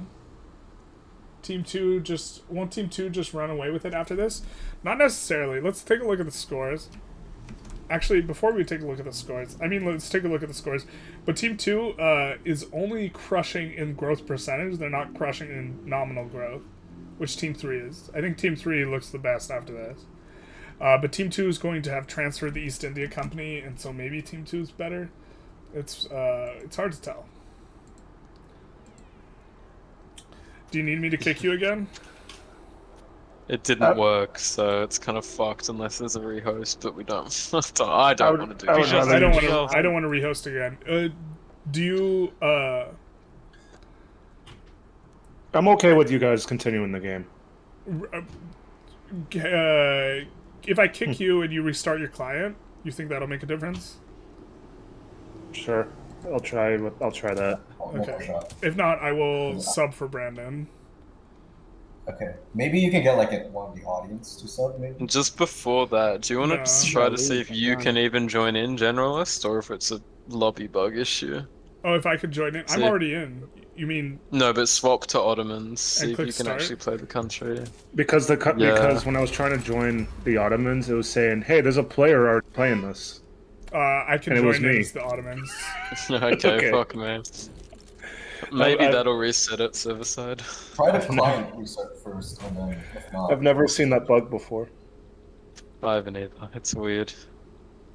But yeah, EU4 isn't because that bad. it's you having the problems repeatedly, right, Brandon?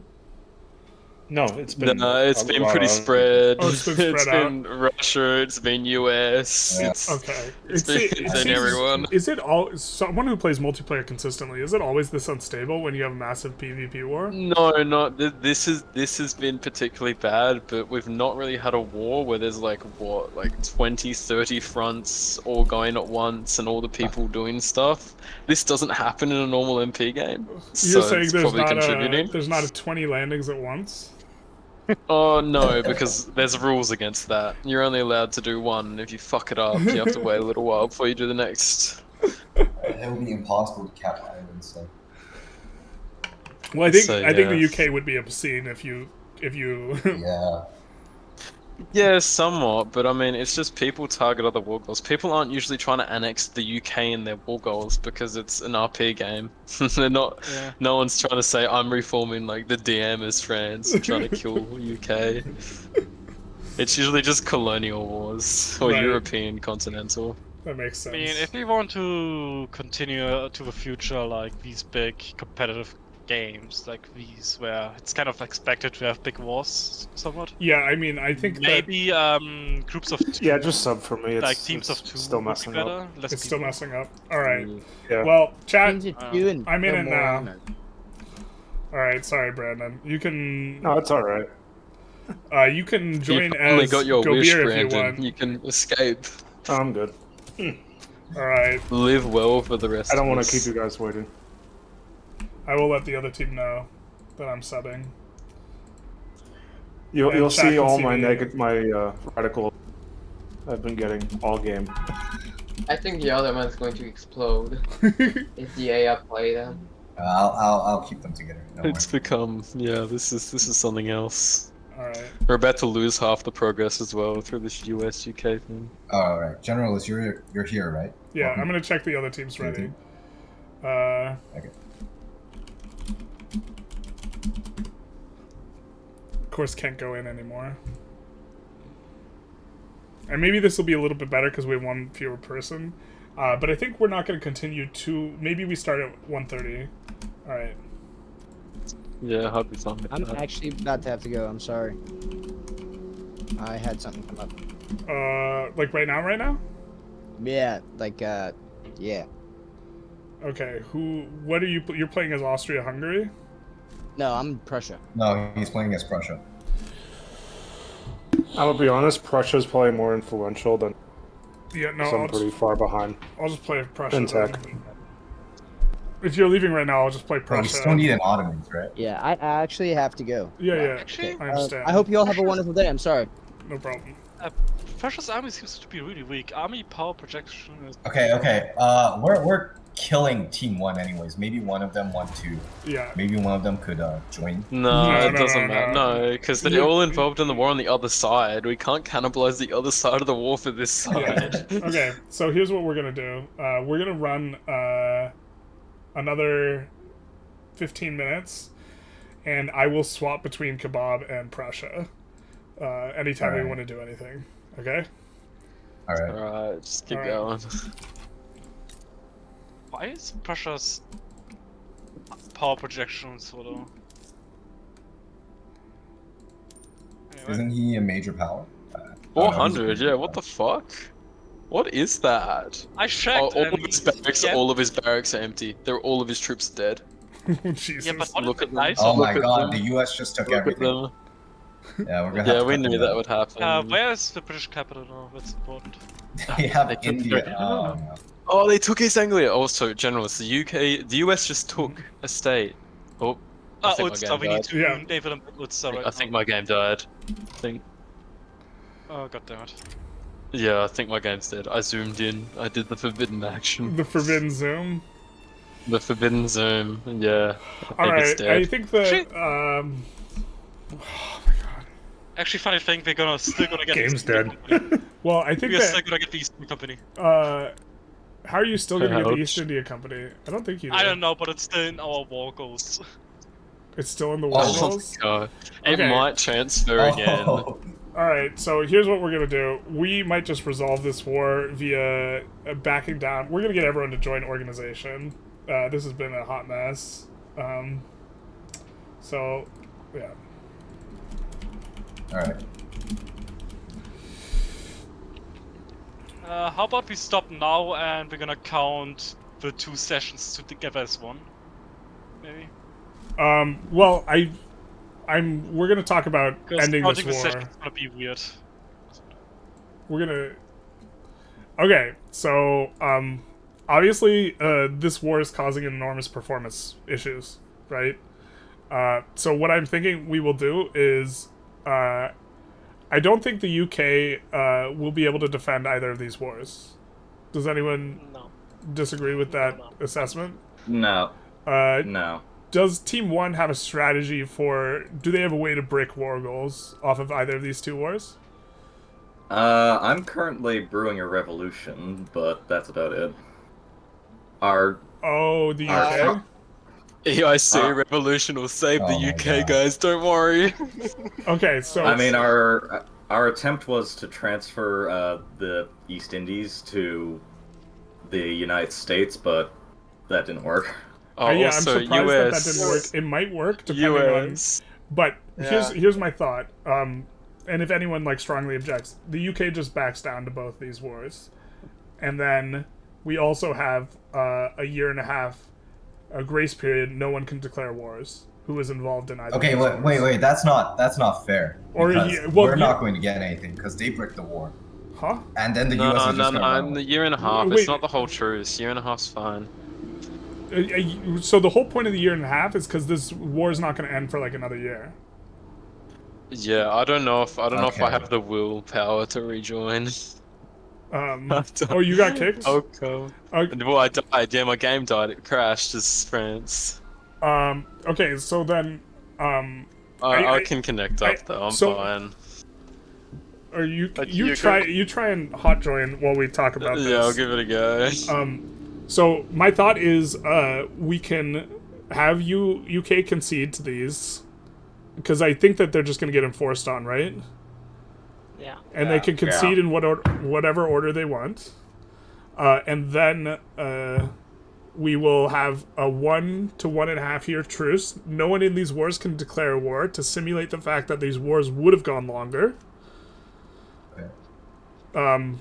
And then players can do as they wish, but we might have to try and think of stuff for performance. Or, alternatively, we enforce these wars and then we take the score, which I don't think player 1 would be interested in doing. Or Team 1. No. But I Yeah, think... no. I'm think interested in that. the session's going to go max an hour longer. Obviously, Teams 2 and 3 would prefer that, but... I'll be honest with you, I kind of have to dip soon. You have to dip soon? Okay, so then why don't we enforce and then look to play... Because we're already down to... I'm subbing for 1 player, 2 had to dip, so why don't we just enforce, and then we'll play another 15 minutes, and then we'll call it. Because right now the kebab will be unpiloted as well, That sounds good. right? Yeah, I'm good for Alright, that. I'll let you Does know that- how my connection goes. Did you kick me from the game though when I was in it earlier when I died? Or not? I'm not sure. Oh, it might be the same issue that Brendan had then. We'll see. We'll find out. Okay. If you can't come back in, we might just have UK concede and we'll take the tally, which is unfortunate. But like, I can't do anything about this performance, and it does seem to be these wars. Yeah, These wars are I just... think it would be better to count both sessions as one for the count, kind of. Because counting this one is kind of weird, I think. I will think about it No, and I'm make a good. decision. I'm all For good. the- I'm in the game. All good. France You're is in? in. Okay. Yep, So- all in. Wait. You might want to just turn down the speed. That will improve performance, Okay. even if it's just while the war's going on. So also, wait. are we not allowed to declare war for 1.5 years at all, or are we just not At allowed all. to? At all. Yes, that's not.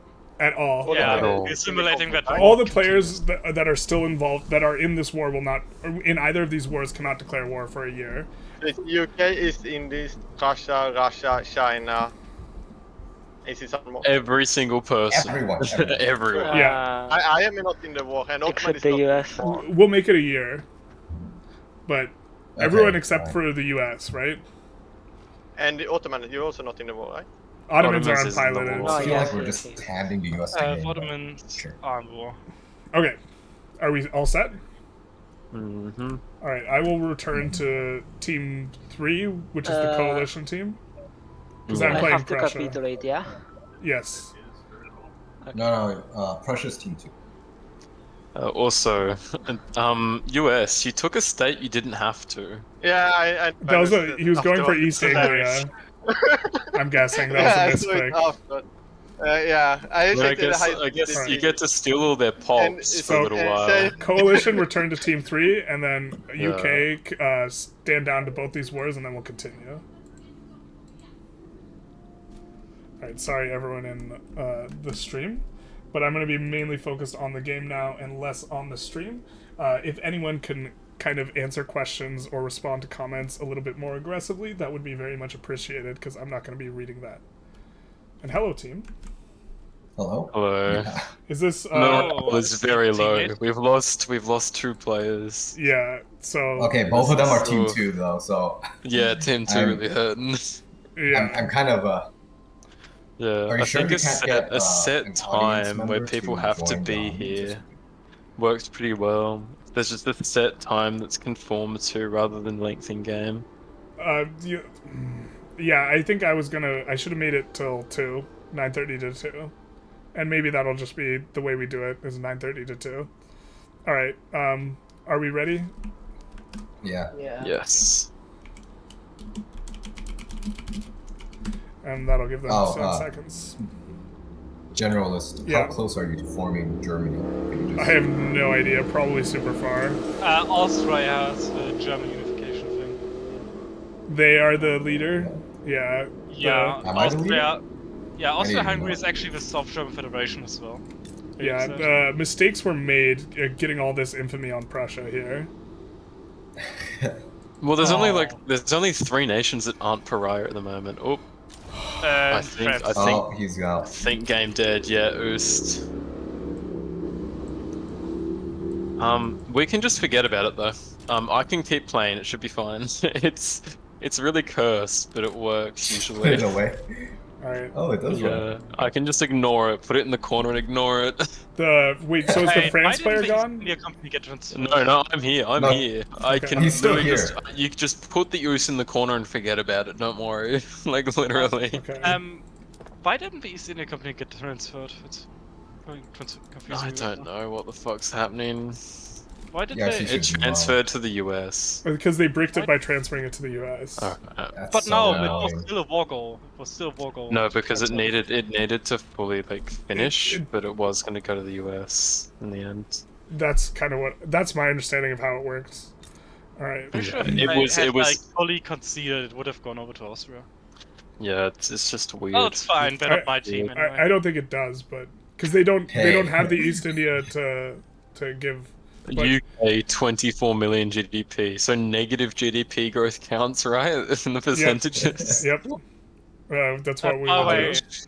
All right, I'm gonna I love rejoin how Team Ireland 2 and agreed. try and fix this as much as possible. Okay, the war is over. So, are we going to go back to our own VCs? Yeah. Or All right. Well, I don't know how I can fix this. maybe I can form Super Germany and you can play the Ottomans. I don't know. No, yeah, that's perfect. Is there a way for you to do that? I have not formed Super Germany in a long time. So there's a. I think we have to have positive relations, and we do not have positive relations. Okay. We also. Are you a major power, or are you're? No, but I can depress my. I can delete my military. Unless you can lower yourself. Before you do that, we have to figure out what we actually want to do first. Because I'm not sure if I can make that move. Well, so if you go into the Cultures tab and go to Nation Formation, I think we do need positive relations, though. And you just got all these... Oh, I can launch leadership play. Yeah, but you can't start the war. Can I not? No, for a year. March 6th. Oh, right. That was the rules. Yep. Okay. Let's delete all these from our queue.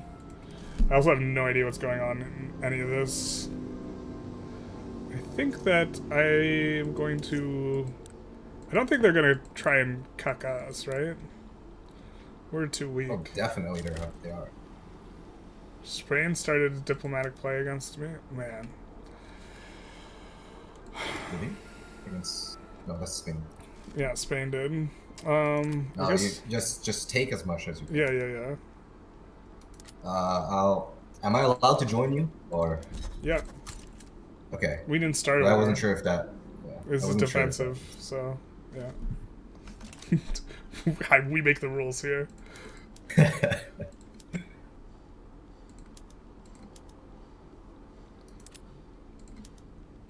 Yeah, it's really annoying. By Yeah. this time, the Ottomans should have declared on Egypt. I can swap back and forth. Let me see if they... No, their truce runs out in 13 weeks. So in 13 weeks, can... Oh no, but they can't because they... I can't March 2nd. Okay.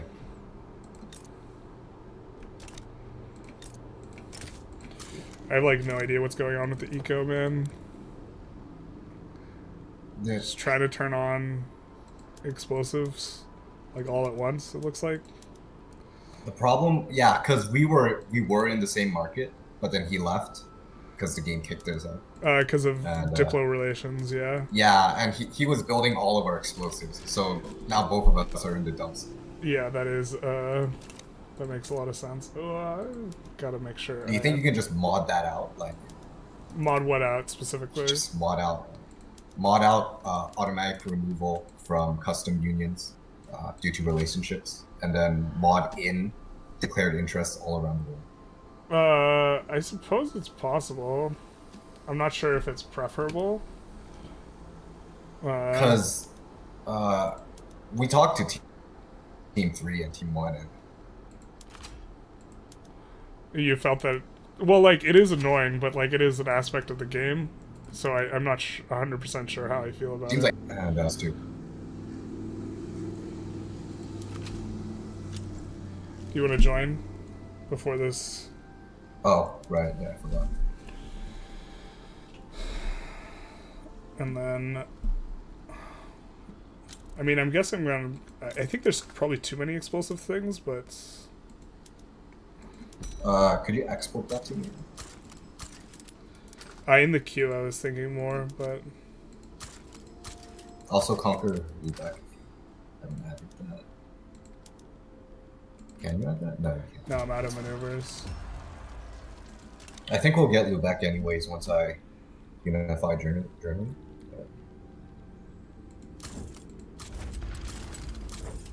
We just got 5 boats, baby. That's all we need. Only at like 190 construction. Oh, someone joined? Oh yeah, I'm just telling you, I'm obviously still in the game, I can still construct, but I'm very heavily oosed. So like global affairs are all very different for me. So right now England is in an uprising, which is very funny. So we made a mistake, and... Alright, I'm gonna pause, because it's 2 people from... What's going on? So, our thoughts were... annex India, then release it, but apparently there's no tag for EIC and releasables. Well, you gotta end every session on a major fuck up. It happened last time, what happened this time? I'm glad I could Well, I said we were gonna call it in entertainment. 3 minutes, but maybe we just call it here. By the way, it's still a ton of GDP. So... Oh, yeah. That's yeah, funny. you're gonna win the growth rate. There's no way you don't Okay, from just the we're US gonna take we're gonna go back to org. We're gonna call it. Yay! And I can send screenshots of my English uprising. It's pretty. Yeah, you drop it in the Diplo. I just want to say there is no better way this game could have ended. There's a bunch of better ways. This was like a hot mess viewer experience, I think, for the stream. Like, if I had to like, I haven't checked my viewer numbers, but I'm pretty sure they just like collapsed. Like, it's not a big deal, but yeah. Okay, so we're gonna call it here. Everyone can join back in org. Did I join org? Yeah, I did. So beautiful. The huge revolution. Yeah, the English uprising, which has a 0 GDP in my game, so it's a bit cursed. Yeah, France is heavily decent. Perfection. Yeah, heavily oozed. Yeah, oh my god, your game's Very completely heavily different from us. It's like I can still build. But that's about it. I can't do much else. I can look around. I will take a look and do the score for everyone. So the UK, negative growth. Just Yay. gone. UK Game ruined. played a very poor game and only. Yeah, man, what a noob. No, they were doing really good until we all lost them. He had bad luck. East India Company has a GDP of 0. The worst Is that an infinity infinite negative growth? No, because they're now 0. it's team combined. And USA outstanding performance went from 19 million to 156 million GDP. Wow, crazy.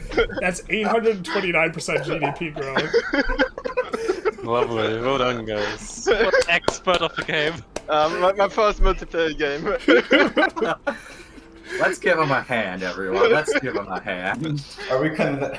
I actually, I'm I'm probably gonna give the discretionary point to USA, but not because of that. Wait, what? I don't think we're gonna second session this game. This game is a hot mess. Alright. Maybe we will. We'll take a look. I kind of feel bad. I will not be there. I'm not sure. never got to form USA's got to release like Mexico for the East India Company player to play as. I and can then- release England. You can release England. Maybe. You can release I can England. England. Yeah, you but- could make my oost true. You But could I make cannot my release oost East true. I want to annex East Indies so I can release them so they have better technologies. We'll have 2 Indias. But there was no tag. We'll have 2 Englands. United States England and United Kingdoms England. Oh yeah, and the United Kingdom is fucked up. There's no. Oh wait, the game is still playing. You guys can watch. Yeah, You can watch the on stream, pause. by the way, if you want to see the scores update. In Is real the time. game on pause for anyone else? Is that my oost? Should I Yes, it release is. England? Should I release By the way, I zoomed all the way out. If you zoom all the way out, it looks like Ireland is independent, which looks hilarious. Right color, and you can't. Yeah, guys, we won. We freed islands. The Irish partisans will love this. Great island. Let the potatoes. Okay, so I'm just gonna announce the scores to everyone and the stream. In first place, with the highest, or the team with the highest nominal GDP growth was Team 3. So Team 3 gets Yay, victory! They get 4 points for that. In second place, on nominal team GDP growth, Team 1 gets it with 73 million. And then in last place, we have Team 2, who gets 1 point for that. For percentage GDP growth, Team 2 had the biggest, so they get 3 points. Next up is actually Team 1. So they get 2 points for that, for percentage growth. And finally, Team 3 had the least percentage growth. And so in first place, we have Team... Let's see. Yeah, in first place, we have Team... Might be a tie. It's a tie for second. In first place, we have Team 3. Yay! 2 in a row, baby. That is history right there. In second place, the way I said I would score it is prioritize the team with the higher nominal GDP growth, so that is Team 1. And that it leaves third place for Team 2, who did have some technical difficulties at the end there, as well as players leaving, but I don't think it was going to make a difference in that. And that is the final standing as things go. So if everyone wants to jump in their respective team things, I just want to talk to you guys for a few minutes, if that's possible. If you have to leave, that's also okay. And then that way it's not a cacophony of voices, and we'll just talk about the game a little bit and the draft and this sort of thing. Yeah.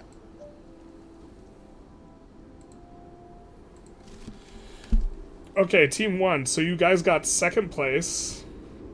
How are you guys feeling about the way that game went? Including up at the very end. I was very excited to watch them just absolutely shellac you. It was the most beautiful trash fire I've seen today. I think it highlights the what's really cool about this format. You know, oh yeah, definitely. That there is if you pull too far ahead, and you have to try and make Diplo agreements beforehand.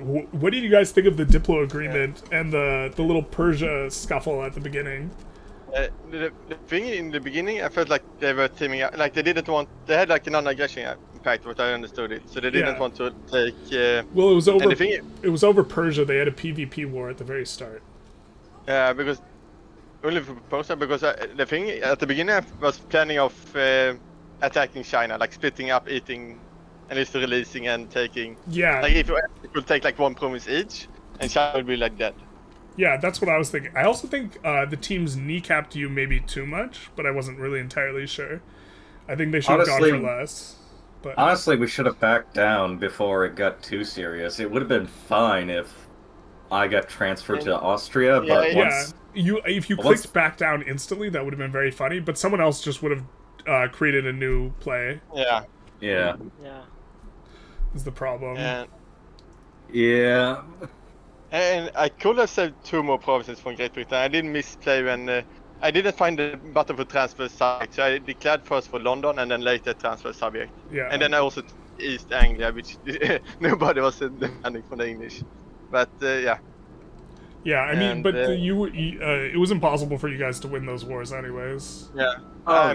Even if we had the United States on and our they just side. attacked me afterwards anyway. But I moved my capital to the west, like Iowa. Did you guys know you could break the war goals before you got the join from the person watching the stream? No, I don't think we did. Okay. What do you mean?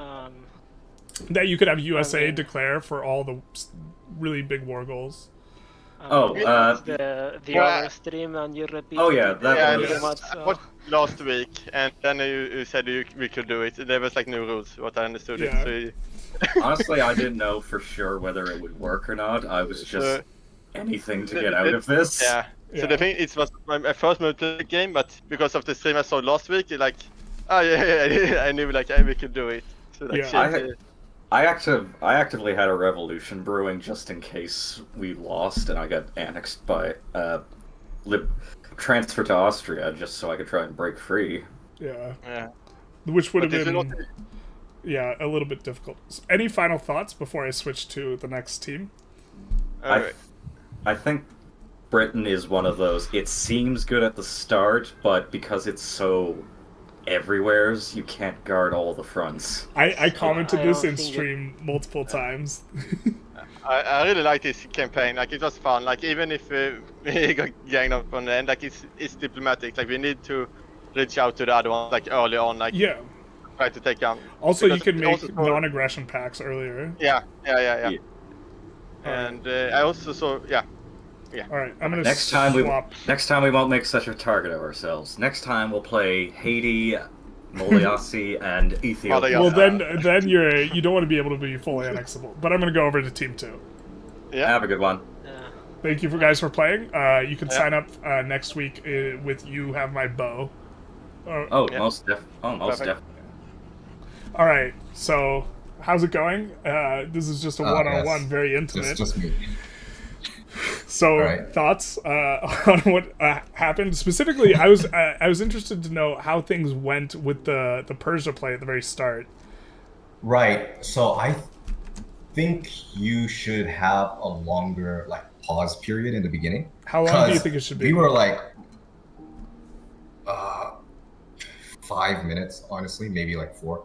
Because what happened there was that we saw that there was going to be a Russia-China, and we got scared, so we tried to take Persia first, right? And then Russia intervened, which is completely fair.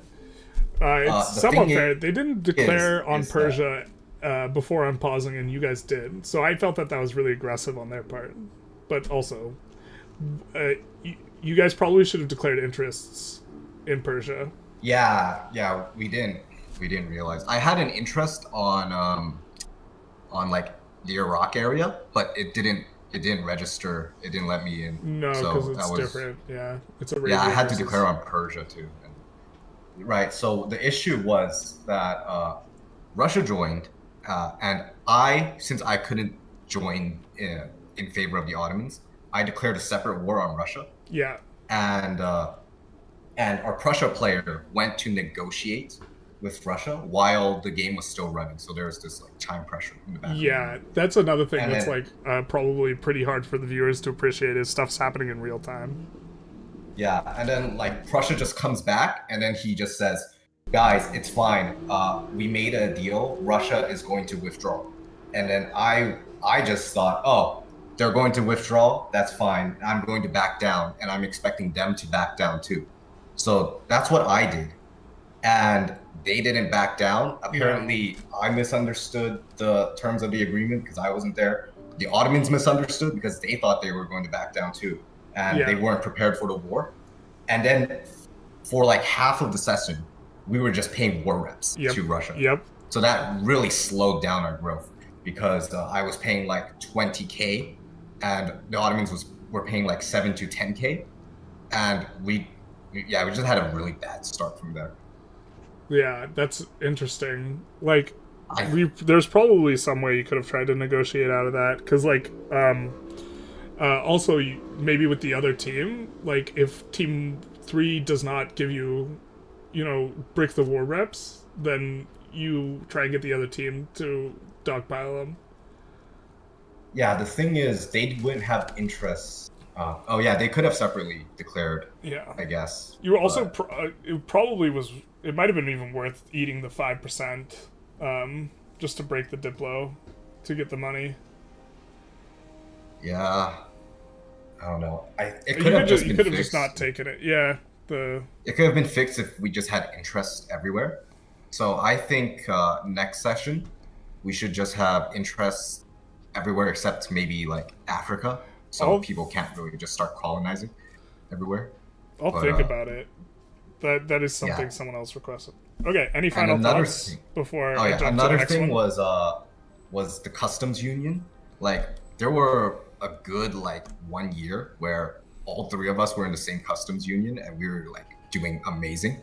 But then we just kept on dropping out without any notification, and that just if your relations go negative, it drops you from the customs union. You have to sign people up as protectorates. Yeah. You have to offer a protectorate. Yeah, that way they're stuck in. That's the way to handle that. Wait, offer protectorate, but they don't accept, or do they? No, have them accept, because you will break a customs union if you go into negative relations, and you will not if they are a protectorate. And so what was happening is you guys were going into negative relations. It was breaking the customs union. Anyways. Yeah. I will talk to the final team now. All right, see you. All right. Hello? Hello. All right. What is up, my guys? Hello. So, how did you guys feel about that? Specifically, the Persia scuffle at the very beginning, I thought was pretty interesting. But also, did you guys? Were you aware that you could get free recognition on Sheng? Yeah, but it wasn't really necessary. It improves your interest rate and your tech spread. I never went into the negative. I didn't know about the tech spread. It does give you a tech spread. But I still have 9 mil gold reserves. Yeah, we did know about the interest, but it just avoided going into the negative and never became a problem. Right. And the tech spread with how the games go, it's useful. You get free tech spread based on your literacy, but China doesn't have much literacy anyways, I guess. But it's still, it's still about that. I don't I'm gonna recreate what happened there because I'm not sure US should have gotten the East India Company after this war. Yeah, all the war goals got all fucked. I think that's the way it's supposed to work because the UK can no longer give it over because they don't have it. But Hungary had, but it was still the war goal. Yeah, so I think that was the UI it didn't problem. enact. It didn't I'm just gonna recreate it later. Yeah, I guess you just test. War goals that get bricked visually still appear in your war goals, is my understanding. But by the way, the US is getting attacked by Karens. It'd be like that sometimes. So literally there's a Karen oppressing. What? Yeah, there's one in Siam. What happened at the start with Persia? Ottoman attacked it and Russia blocked it. Yeah, well, I mean, Russia. We didn't really want them expanding, so Russia did that. I talked to them. And I thought that an agreement. I thought that deal was As very. Russia, no one touched Persia. It's mine. I thought that deal was very favorable for you, and if anyone. Yeah, I did as well. And then Austria also decided to pay war reps to and Russia. You guys might not have been aware, but teams 1 and 2 had a pact to kneecap China at the start, and your agreement bricked the pact.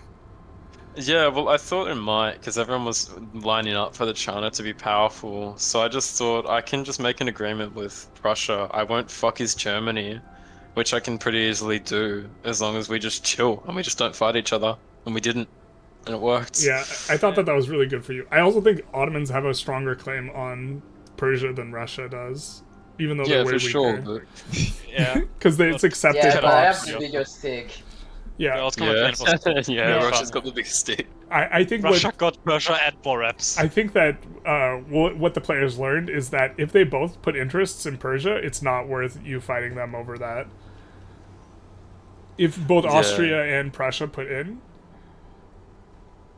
Yeah, probably. We probably would have let them have it, but you don't really want to start a fight off the bat anyway. No, you don't. So you can kind of abuse that. But yeah. I was thinking. I thought that was a bit of a win for you guys. Who initially asked to swap UK and France? That was me, because I thought that having the fight off the start as UK would just be too annoying and fuck us over. In hindsight, it was horrible. I should have just kept it and tried to annex. It would have made us public enemy #1, but if we'd have done it, it would have been maybe a lot less fucked. I'm still not sure how that's... I thought that was really smart, but I'm still not sure how that's supposed to go. Yeah, I did it in the moment as well, but it's like, even a UK without EIC, if I just changed, instead of having EIC, I just had China. It's like, it's not much different. Right. And so, yeah, just don't have to deal with France was a hotbed. I got fucking Springtime of the People, year 1. And that gave me really bad radicalism the entire game, so that was pretty annoying. Interesting. Maybe that makes France quite a bit weaker. I still think that they're like the #1 pick in terms of power. I don't know. France is a weird one. The radicalism definitely did harm me a fair bit, but the UK can just scale as seen. You can triple your GDP in 10 years very easily. It's happened twice now. I think that's a big part of having the EIC though. Yeah, it is, but you can substitute the EIC with another market of similar, which is China in this case. It's not just the market, it's also they're paying you 10%. They pay you a bit, but... Yeah, I mean, maybe UK is... So I think that UK, pick 1, you can try and hope to wheel East India Company. Yeah. On the 7th Again, I was very surprised with the picks, because, I mean, we had to wait for 3 picks before we got to pick ours, and to see Russia, Austria, and France be those. France less so, but Prussia and Austria. Prussia wanted to lock in their combo. They didn't manage to form the North German Fed. If they managed to form the North German Fed, they would have had like 10 million more GDP. Yeah, it would have helped them. But I mean, it's a hard one because it takes a while for all of the North German states to get nationalism. So it takes at least 10 years generally. They really kind of messed up their play. Like, whenever we looked over, they made another mistake, kind of. Well, one time I looked over with the market map, and the moment I looked over, Prussia left the Austrian market. The moment I looked over there. They needed to. Because they got negative relations, and Prussia went high infamy at one point, which I think was a miss. I think you're supposed to stay under 25 to form the North German Fed. Yeah, it's huge relations. Russia's military still power projection of 600. Yeah, they were just all dead. Because we saw him when he tried to get in Austria's market Yeah, he through deleted decreasing. without, Yeah. and he also deleted like PMs for his industry. Yeah, he put all his industry onto the lowest PM, so his GDP would go down and he'd just have lower prestige. So it worked, but I don't know if that was worth it. I think at that point he should have just lowered the military PMs. I think that's better, but it's spooky. But like, you can lower just the barracks and keep the conscription centers, and you have decent fighting ability. Yeah. That's what we kind of thought. If you did get a war upon, you can put them back in, and with the help of Austria, you can defend long enough for the probably. Yeah. He wasn't really being threatened either, so it was just weird. I'm still so surprised after last time that China or EIC wasn't first, second pick, because it was showing how powerful they were. I think so. I really think that the two non-China teams uniting at the beginning and just saying we're gonna take X number away is such a real possibility, and that might be the meta game, and like that shrinks your economy by like several million when that happens.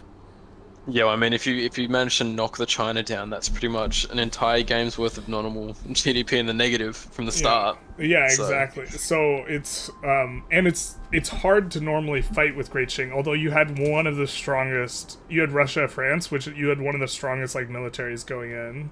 Yeah. So maybe it was fine. I thought that the draft was much closer than last time. It was better, but there was still some weirdness. I did kind of like... It was a bit of mind games as well with the UK, because it did force an EIC pick, even if they didn't want it, but it didn't work out bad for them in the end. No, it didn't. I mean, the EIC made sense. I think it would have made sense for you guys to also go UK, EIC, Russia. Yeah, it would have, but then it would have left Qing open. Sure. I also think UK, EIC, Qing also would have been fine. Yeah, that would have been a viable one. It's just your military off the start is pretty lackluster, so if someone does want to do the you can open with the Qing death. Yeah, and I think that's what they do. Any other comments before I wrap up the stream? No, it was fun, but had fun. When are the personal when's the leaderboards getting posted? I'm going to update them in real time. I have to consider. I think that they're up right now from last week. I will update them eventually when I decide who the generalist point goes to. It's probably going to USA. I mean, 800% GDP. Crazy. Yeah. I'm gonna check right now if that was legit. Sorry, but it looks so weird to me. Oh, it's just all cheesy. If it's legit, it's fine. I don't care. It's all fucked up. I think that I really liked USA's expansion plan. I think that they had a really strong and efficient at the end there, or like the actual plan? Mexico, Peru, Bolivia, and they're the only ones who touched the South Africa gold. Yeah, I saw that, but it's like the gold is helpful, but it's not entirely worth it. Like it's a boost. I mean, you also get colonization growth. I mean, well, where is more efficient to expand? Yeah, I guess. Well, I mean, I think Belgium is really underrated. That people last game didn't go for it, so I went for it off the bat. So that was useful. Belgium's good, but the US was trying to stay under 100 infamy. Yeah. So I mean, I did as well as France by taking them. I didn't go above 100. Belgium's like 70 infamy or whatever. It's a bit, but you can take that hit at the start of the game. Yeah, sure. All right. One thing that team did was expand everywhere all at once. Yeah, I think that's why they did so well. I think that. Yeah. I think that you guys had the best draft. Yeah, I'm also kind of weird, like giving him the extra point for annexing his friend, which didn't change. I'm joking about the 800% growth. I liked his. No, I would have. Honestly, out of all the things that's a fine reason. I didn't like it happening because I hate how that fucking system works, but it is interesting and entertaining. To break the war goals. Yeah. Yeah, I mean that was also the problem with giving I might not give the point to the USA player because the USA player Oh no, wait. The person whose idea that was, or I would not give it for that reason, because the person whose idea was the new sub in from the UK who was watching the stream where I talked about the idea. Oh, so you're giving it a point to yourself, maybe. Yeah. I know, we predicted it. Yeah. Really. I mean, but there's not much you can do about it at that point. We should have kept Russia out and had Russia declare war on the US to keep them in a separate war instead of going for Ireland. That would have prevented it, but yeah, that would have been better. Yeah, that would have made a lot of sense. That's big brain. That's 5-head. That's what this format's about. Yeah. The 5-head break your ability to declare wars. Okay. Well, that'll conclude it. I'll maybe see you guys next week, and then I'm just going to wrap up the stream talking to the stream. So, toodaloo. Alright, goodbye. Alright, so that is going to be it for us. I'm going to catch up on chat, give some final ideas, and then we will be concluding the stream here, but there's going to be no more play. Who has the biggest GDP? I believe it is USA at 158 million because they annexed the East India Company, which is wild to say what kind of happened. Should I join Ottomans? PC? Oh, sorry, Ace, I saw that late. I was just trying to... we were having so much technical difficulties at the end there. I'm going to have to reevaluate what I think the solution is for that. Because the enormous multiplayer war I think really caused performance issues, and I was just keen on trying to get things moving along because you guys had all been very patient, those of you who are still here, with some of the stuff. USA so good plays, take second place solo with such bad allies. I thought the USA's allies played fine, but okay. I think prioritizing percentage growth makes more interesting game. I think prioritizing both, so I don't want to see people draft 3 2 million GDP start teams or something like this, or get baited into drafting that because you'll just end up getting annexed. But yeah, changes the coring system of previous session is good, but previous session, which only takes flat GDP growth, makes the same result if you are not mistaken. Let's just double check. I think that it does lead to the same result, but not super far off. But also the percentage GDP growth was relatively tight, between the three players, or the three teams, right? It wasn't... we didn't see anyone out here slanging with, several 100% GDP growth. And so...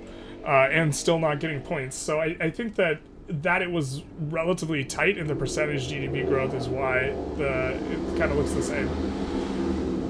You also feel that it makes picking the biggest GDP countries less meta. I think, so it's possible, but I think that, you can get kneecapped or annexed, really easily as the smaller guys, potentially.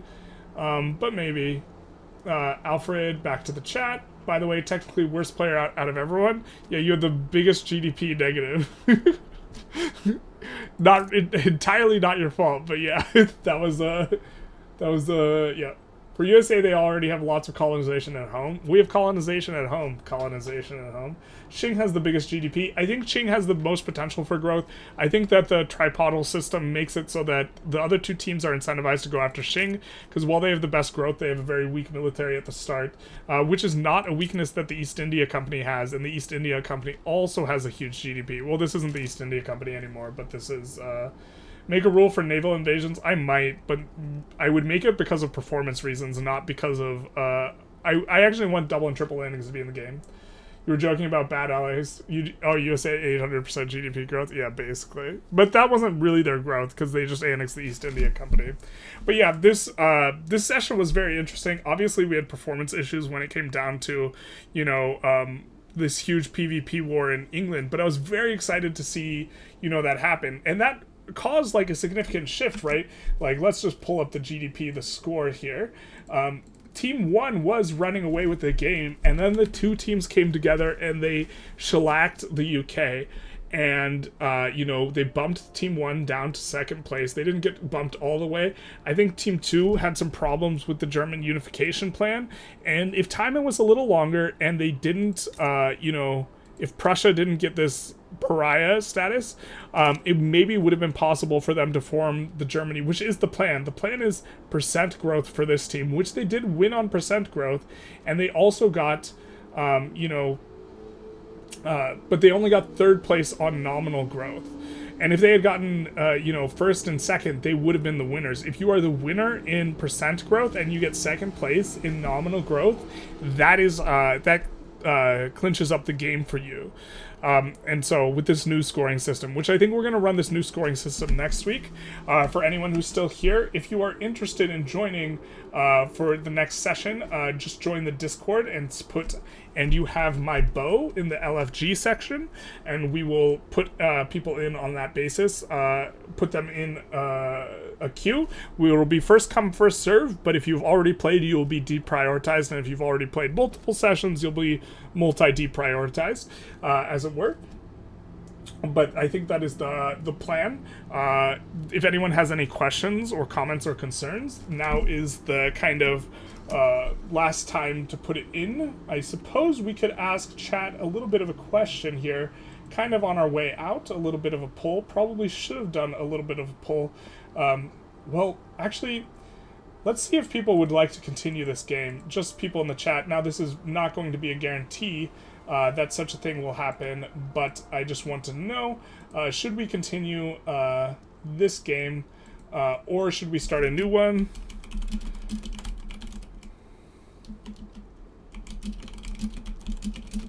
Next week. And we will ask that. But I do think... I think that, this is still, like, to some degree, untested waters in regards to what the metagame looks like, and we're still discovering it. I think that, Team 3, they got a really good thing going where they were able to get Persia, but the GDP growth on Great Qing and Russia was not the best overall. UK looks somewhat like a better pick than it did before, but we saw both the enormous strength and enormous weakness of UK because their GDP flew up, and then they cannot possibly defend against the dog pile because their capital is on the coast. And so this creates a really significant problem, for them. And this was kind of the story of, like, just look at this brutalized UK situation. We saw the unification kind of not end up happening, but again, we only got 10 years, and we're probably going to play next week. We're going to play from 9:30 a.m. PST to 2 o'clock PST. That will be the time window. We will just do it based on a time window. We have a hope that we can get further than 10 years, but for now it's just 10 years. I really like Ottoman's expansion down here, though. They were gearing up to do another war with Egypt, and so I think the Ottoman pick can be pretty good, as your 9th pick spot. And again, this 9th pick situation, we're probably going to change draft order. I think that in particular, second draft position is particularly bad because they get, they get the 9th slot, and they're maybe not getting enough for the 9th slot, which I think is a particularly bad one. We have a 50-50 vote, rip the dream. We will see. Well, one of the players we know we can't return, so we'll just. I'm not sure exactly what we'll do here. I think we're gonna start a. Oh, man, I'm really not sure what I want to do here. We might do a poll on the YouTube channel as to what we're going to do. But yeah, very interesting to see this shake up. I also think Silesia not being targetable because Russia had the non-aggression thing with Prussia might be really good. Also, if you could somehow get Russia, Prussia, Austria, that would be a really nice block. But the thing is, Prussia, I think, is not second pickable, I think that this draft was okay, but it's just, I think that second draft slot is kind of awkward because you want to get this Austria Prussia combo, and it just they didn't manage to form. So second draft order opens up going for growth only. Maybe they could have gone, I think Great Qing and Great Qing, maybe, I think second draft should try and swap for different picks. But they could have gone for something like Great Qing and Russia, and then just look to wheel whatever. USA, you checked the USA East India Company, works as intended. Yeah, so Anyways, the chat thinks that we should not overall continue this game. I might run another poll. The game is a little bit scuffed because East India Company is not releasable. This is kind of why I don't want to continue the game. Of course, they can release England and play as England, Great Britain, USA, but that seems uber cursed. They might not be interested in that. Also, if a lot of people are interested in, would be keen on getting, new blood into the system. But anyways, I hope you enjoyed the stream. Feel free to like, comment, subscribe. If you are interested in playing in the future, just put, or playing next week, will be 9:30 a.m. to 2 o'clock p.m. PST. Put that in the Discord in the LFG section. And you have my bow, which will put you in the queue. If we run this game back, we will obviously not be selecting, or we will only be replacing a couple players. But if we don't continue this game, it will be a full new draft and a whole new system, and we will have to reflect, or I will have to reflect on how to try and fix this performance thing, and it might be limiting landings, but I'm not a fan of that in general. I'll have to try and think how to solve this performance issue. If anyone has any ideas, please, please, please let me know. That would be big excite. But other than that, feel free to like, comment, subscribe, hit the notification bell. We will be looking to do this every Saturday at 9:30, I think, all other things equal. And other than that, have a good day. Now, how do I end the stream? How do I click all the buttons? I think I gotta click this button first. Rip the dream, rip the stream. Goodbye, everyone. This is the end.